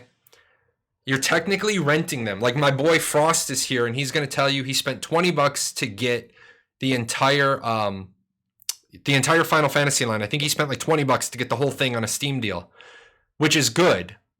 But that deal, okay, should be on its own Steam account. So you should have your Final Fantasy 14 Steam account that you didn't put in with your other games. But Final Fantasy 14 has its own launcher, so I use the launcher. I cut out the middleman. Frost, in fact, had a problem, I think. He was one of the people telling me he had a problem where Steam sold him a used key. The key had already been used. So then he couldn't, so he can tell the story. But yeah, that's the life advice, man, especially anybody going in the military. Anybody accepting a scholarship. Like my scholarship for college had specific requirements on it. So my dad read my scholarship information like 3 times. And my dad came to me and he was like, "Did you read this?"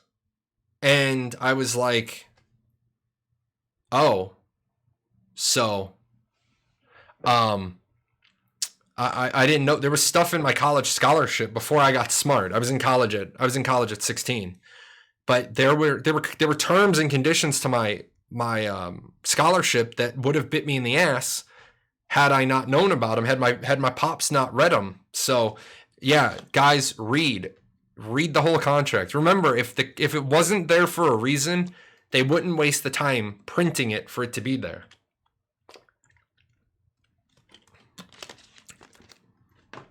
Miss the days when you could buy hard copies with the books and you actually own the game? Yes, I do too. I absolutely do.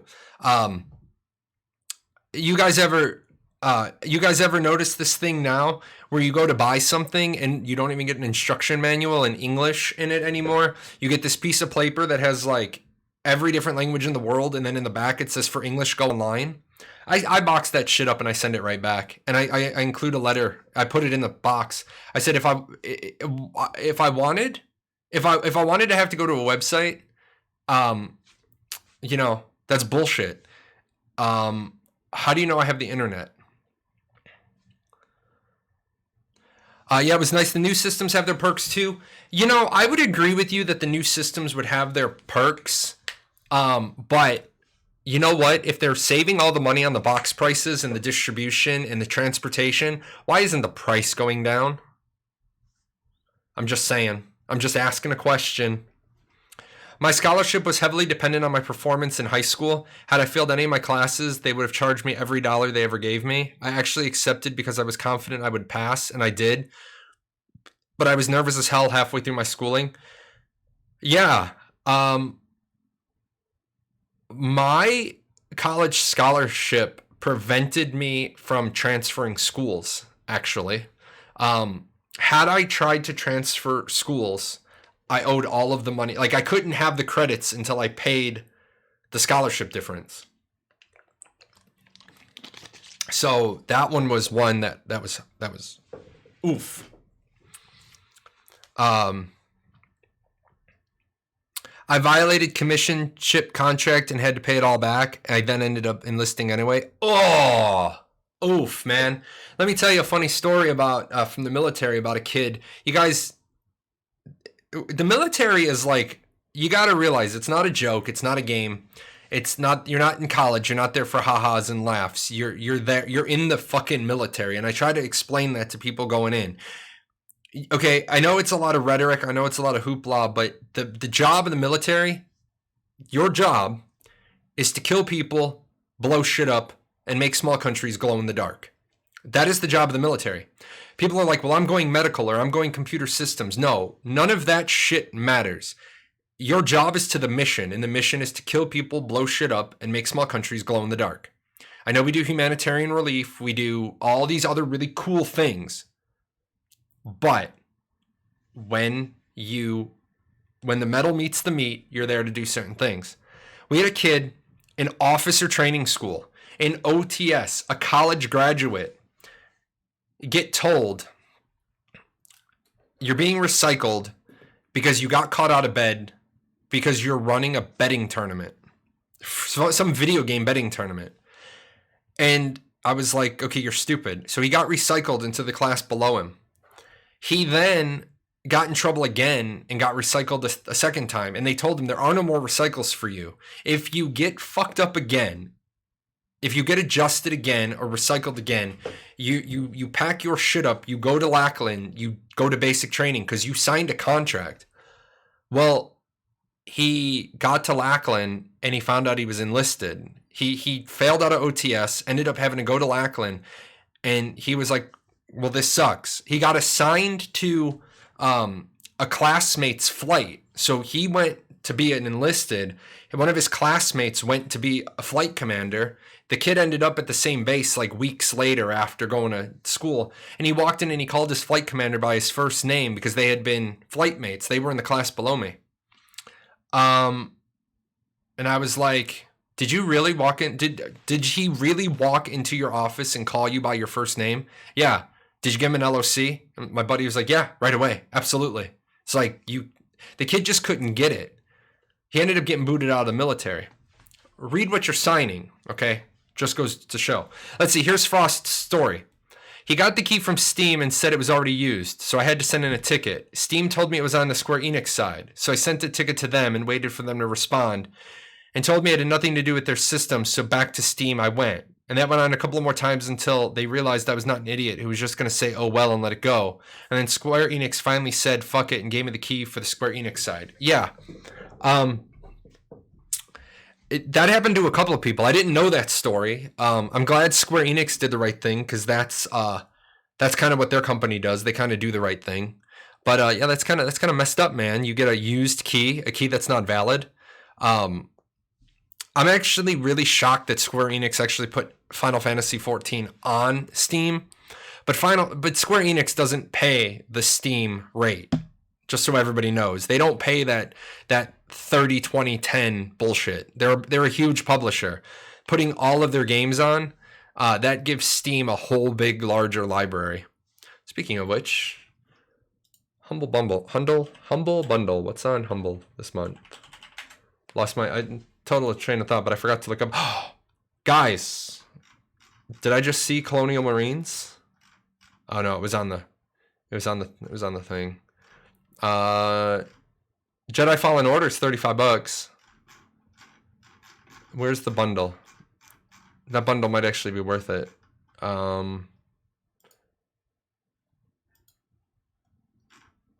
Let's see. Oh no, it's not. Vampire is. Humble Bundle's good if you're looking for games to just up your library with. I don't do it anymore because I don't have time to game. Is Apocalypse available now? No, unfortunately, Apocalypse is not up anymore. They are moving on with the MMORPG development. So it is a shame. I really did enjoy APOC. I think it was a really good way that they went about doing things. They developed their action combat by having a battle royale. So I think it was a really interesting way to go about it. I think they did a really good job getting the community involved. The problem is, all the time I hear all these people telling me how good APOC was. APOC was so good. I miss APOC. APOC was so good. Well, then why don't I know who you were? Because I played APOC twice to level 50.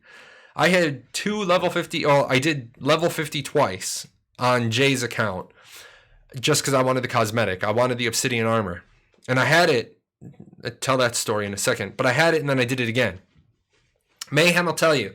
If you try to say that you were playing the Battle Royale all the time, and if Mayhem doesn't know your name, if I don't know your name, a Rising Sun, Z, or Zara, then you're bullshitting that you were playing all the time. Because Mayhem, a Rising Sun, and I were usually 1, 2, and 3 in the forest map, and my life was spent running for Mayhem and a Rising Sun. And my technique for winning matches, and I did win matches. I don't remember you, Birdie. I'm going to be honest. I don't think I ever played against you. But in the end, it was Mayhem, a Rising Sun, and Jahlon, and it would be the top 3. And the only way I would win is I would have to find one of them and have to find the other one of them, and I would run them into each other and then dip out and hopefully get with a dip out and get and let them fight each other and then hopefully fire in potions. I mean, I didn't beat a Rising Sun in Mayhem very often. I did have a couple of wins. But I mean, when you're using a potion launcher, it's a really unforgiving thing. Now, Birdie might have been playing when Tamir was playing. For a while, we had a really weird thing on our computer when Tamir and I would try to play at the same time. Don't feel bad, Birdie. He only remembers those that are beating him on the leaderboard. Yeah, I only remember the people who were better. No, it was the same. It was the same people. It was Z, Zara, Arising, Mayhem, Danny, me, my wife Tamir. Yeah, different time zones. Birdie's Europe, but for a while there was a build in there where Tamir and I couldn't play at the same time because whichever one of us got into the loading screen first was fine, and the other one of us was desynced. We get that problem in Final Fantasy as well. One of us is always like a half a second desynced, which is why I log in second, because my wife needs that extra second for the ground reticles. Otherwise, she dies all the time. And she'll admit it. We ran Copied Factory yesterday. She died all the time. I do want to give a shout out to Steven, though, for this story, guys. If you guys know me, you guys know that I'm a completionist. You guys know that I like I set a goal and I attack that goal until I complete it. And it was February of 2019. APOC launched in December of 2018. And then it was up for like a week, and then it had to be brought down. And then January and February, there was spot testing. And so I don't remember what I had going on at that time. I don't remember what I had going on in January and February of 2019, but I had something going on. And I wasn't able to knock out 50 on the testing weekends. There was something going on in that week-long test in December. My wife was at her parents' house. I forgot what had my attention, but in that December 2018 test, I didn't get a lot of progress done. I was level 49 and 4,400 XP out of 500. And they said, all right, we're taking the servers down for the night. And I added Steve in and I said, hey, I need one more match. I need one more match to hit level 50. It's like, please, Dad, can we have one more? And he did one more. And I got Danny on my team. Random assignment, I got Danny on my team. I was like, oh, this is going to be easy. This is going to be easy. I got Danny on my team. All I got to do is make the top 10. I'll get my 600 points. Danny fucking lags and falls off of a ledge. And he goes out at number 17. Which, if you know anything about the way APOC was scored, that didn't bode too well. That didn't do too good for my chances of getting 600 XP that match, because I had no quests to do. So I start running away from everybody. I'm just running my ass around because distance traveled and time survived. Yeah, lagged, of course. But distance traveled and time survived affected your hold on, let me do it. affected your XP. Where is he? Memes. Don't let your dreams be memes. And These guys won. this is Danny paired with me. And he's supposed to be hard carrying me, right? Because he's supposed to be the number one player. Oh, look at that. He fell. And he's dead center Jahlon, in the castle where I'm trying to get 600 points. Jahlon, So please. he's gonna try to call Please me save me. during our match. Like, Save what are me. you doing? Save me. What are you doing? But Where is there was no way. the There was text no from? way Just I was call. coming to save him. But I ended up running into two teams. Okay, I wish I had this recorded, but I don't. I ended up running into two teams, and they like getting chased by one, running into another, just teleporting past them, stealthing, letting them kill each other. Got myself into the top 10, got my obsidian armor because I wanted it done. Turns out later on down the road that they had to reset all the progress in APOC. So I would have been so livid going out at 49.9. So yeah, did that. Sometimes I wonder that too, but then I remember $20 in 2000 is $30 today. But then I remember many more people are buying games today, and I remember AAA games only have gotten more expensive. And I wonder how much are the price of games dictated by inflation and corporate profit motives. The price of games are dictated by corporate profit, without a doubt. Just so we're clear. Games are no longer about being good games. That's why Steven started Intrepid, because companies no longer care about the quality of their product. They care about the bottom line. Henry Ford said, if you worry about your customers, you worry about your quality product, then the only worry about your profits that you'll need to have is that they'll be embarrassingly large. And that's true. What's up, Woodchip? Woodchip is a pillar of the Ashes of Creation community. Bebops around to all the streams. I see Woodchip everywhere. So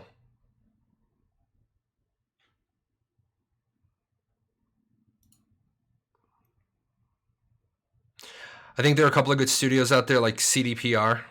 There are some studios out there. There are some studios coming out with the new mentality that we're going to take care of our customers, and then our customers are going to take care of our profits. So, yeah. Oh, it's Fupo. Hey, congratulations to Fupo. Fupo is a new moderator over at the Ashes of Creation Discord. Well deserved. Well deserved. So now I've got a moderator that can help keep me out of trouble. A moderator that can PM me and be like, "Oh, yo, dude, you're walking over the line." I don't always see the line. Boom. 497. As someone who has never played an MMORPG before, how much does being in a guild matter, and how much does the size matter? It matters a lot, especially in a game like Ashes of Creation. It matters a lot, especially in a game like Ashes of Creation. Being in a guild gives you a group of people that you can rely on. Being in a guild gives you a group of people that can come save your ass when you're in trouble. You're definitely gonna want you're definitely gonna want to be in a guild. Are you implying there are no other mods that do that, or you don't care about the others? No, I need somebody that can tell me. I need a moderator who knows me and knows where I'm about to go. Fupo knows me. Fupo knows where I'm about to go. And so Fupo's not going to be like reactionary and like have to drop the discipline. Fupo knows me. Oh, look at Roz. Roz is like, fuck this. We need 500. Fupo's going to be able to know where Jahlon is going with this, and he's going to just PM me in advance and be like, man, I know where you're going with it. You need to stop. Fupo knows when the sandpaper is coming. Yes, absolutely. Fupo knows when it's about to get a little crazy. Bronze is a crime. I still love that name. But yes, how much does the size matter? I'm not saying you have to be a large guild to be successful in Ashes of Creation. I'm saying that you probably want your guild to be right around 30 to 50 players. because that way you get all of the guild buffs that are available, but you also have enough people that you can count on. I do want to tell people that you can't expect all the content to be available for you. If you're not in a guild, then guild content's not going to be available for you. If you're in a small guild, then castle sieges aren't going to be available for you unless you're a really good guild that gets invited. Like, you don't need to be in my guild to help me take a castle. I can invite your guild into my siege. The piece to that is, right? The piece to that is you got to be that damn good. If I'm going to bring outsiders into my castle siege, you better be that damn good. If you want to make sure you can take your own castle, then be a 250 to 300 person guild or organization. Meow. Let's see. We had a pair of people who just didn't get it in basic. They got sent back to separate divisions on week 1. Recycled 2 days before graduation because they were planning on drinking during Liberty after graduation, and your RDCs found out. Man, real quick basic training story as I'm getting ready to close up the show. I was in a flight that, when I was in basic training, I had an injury, hurt my back. Really stupid injury. But I had to, because of the nature of the injury, I had to go over and get an MRI. And in Air Force, if you need an MRI, you got to leave your training squadron and you need to go over to the 319th. If you go to the 319th, you can be there for up to 48 hours before you get recycled or held in training. Well, I got my MRI, and the doctor was like, "Wow, your disc is bulging." And as they were manipulating me to see the damage, there was this really loud pop, and I was like, "Thanks, guys, that feels amazing. What did you do?" And the doctors were like, "You're good?" I'm like, "I am good to go. I can feel my legs. I can feel my feet. Let's do this." The doctor signed off, sent me back to training, but I went to a different flight. The day before graduation, one of the TIs from my original flight was walking through the dorms and saw something under a mattress and flipped it up, and it was laundry. And then started walking down the row and started finding laundry. They were keeping their laundry underneath their mattresses so they didn't have to put it in their drawer. And 26 dudes got recycled the day before graduation. I'm so glad I wasn't in that flight. Yes, I ended up getting 50. I did end up getting 50. I agree. I think 40 in a strong alliance is what I'm looking for. Yeah, I think that's going to be perfect. I'm not going to say that I followed every rule in basic training because that would be a lie, and I don't lie. But what I will say is that I may have been okay with wearing like clothes I'd been wearing for 48 hours. Just saying. Living out of the old laundry bag. All they said is you couldn't take clothes out of the laundry bag. They didn't say you couldn't hot swap clean for dirty. I got a set of dirties in my laundry. If it ain't in the laundry, it's being worn. Damn straight. 2 sets folded and in the drawers. 1 set on me, 1 set in the laundry bag. Once I had the freedom to do the laundry when I wanted, run my ass down, run my whole Elements laundry down, 10 laundry bags every night. TI never even noticed I was missing. We had a dude who tested a pass on all the practice exams, but when it came time to do his PFT, he failed because he stopped halfway through and started walking crying. He got to retake it 3 more times and then he washed out because he kept doing it. Yeah. Somebody didn't want that. Somebody didn't want to be there. Stuff in the locker was starched to unusable. Absolutely. Absolutely. Anyways, guys, what I'm going to do right here is I'm going to pop over to the talking scene. As you guys can see, the nice blue. For those of you that weren't here at the beginning of the show, one of the greatest upgrades to my office so far has been this. I absolutely love this. When we get into other topics, if we're going to talk about, like, you know, corruption, we can talk about corruption. If we're going to talk about gathering, we can talk about gathering. I do like the blue, but to me, it's just light. I did make a tweak to the audio. Some of you said it was better. I do apologize about the audio. I'll talk to my audio guy again. Really good person, really helping me out. Unfortunately, I need to get the Elgato Wave 3 mic that I want. I need to get the boom arm, get that in place. We did talk about me putting a like curtains dampener behind on the wall to try to stop some of that bounce. It's going to be a slow process, guys. There's a lot of stuff I want to buy. I can't get my hands on. The Elgato Wave 3 mics are sold out. While I was in the Air Force, did you pilot planes, helicopters, or did you do other stuffs? I flew a desk with a P2 processor. That's what I did.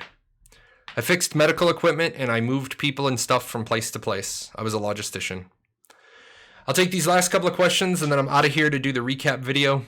You think larger groups will instead make many smaller guilds in an alliance together and one of them predetermined to be the lead guild, kind of like a massive guild dividing into smaller guilds? Yes, guilds will do that, except like we've talked about, there will be the disadvantage. Yes, you can split yourselves up into 4 guilds and have 4 75-person guilds instead of 1 300-person guild. The problem is we don't know a lot about alliance wars. So alliance wars, you may get war decked by 1,200 people and there's only 300 of you. So we're still waiting to find out how they fine-tune that. Of course, there's always going to be the advantage of being in a large group. There's always the advantage of being in a small organic group. Just because you have 1,200 people doesn't mean you're going to win every fight. Where was the last one? Everything is sold out. Yeah, everything is sold out, man. It's crazy. It's crazy. With that said, guys, I want to remind you, I'm on my march to partner. I am on my march to partner. We did good to get today, 5,800 followers. I want to be at 6,000 by next Friday. So if you got friends that aren't following this channel yet, I'm going to put in my partner for my application for partner next week. I will remind you guys, you had to buy your Elgato green screen from a photography store 2 hours away. Oh, Frost is shilling for me. He's linking all the stuff. I appreciate that. I am streaming tomorrow, guys. I don't know what time yet. I'm going to stream tomorrow. I got to get a lot of work done tonight. I got to do the recap video, which is what I'm off to do. I'm going to have a spotted dinner. Maybe another walk with the wife, although we went for a 2-mile walk today, so probably not another one. I will see you guys tomorrow at some point. I will try to throw out a tweet and put it on my Discord. I'll put it in a couple of places. You guys take care, have fun, and if you didn't watch the live stream today, make sure you go watch at least the first 10 minutes, because the 10 minutes showed off hybrid combat. We'll talk about that tomorrow when I have the excerpt ready to go. You guys are the best. 505 subscribers. This guy, as I'm walking out the door. Now I gotta let them all ding off. It's just a way to keep me here. I'm sure a recruiter once made clear to me that there's much more to the military than shooting guns. Yes, there is. Can talk about that more tomorrow. Good night, Woodchip. Let's see, 2 more? Got 2 more? Oh, that's the last one. Okay, perfect, guys. I'm out of here. You take care. I'll see you tomorrow.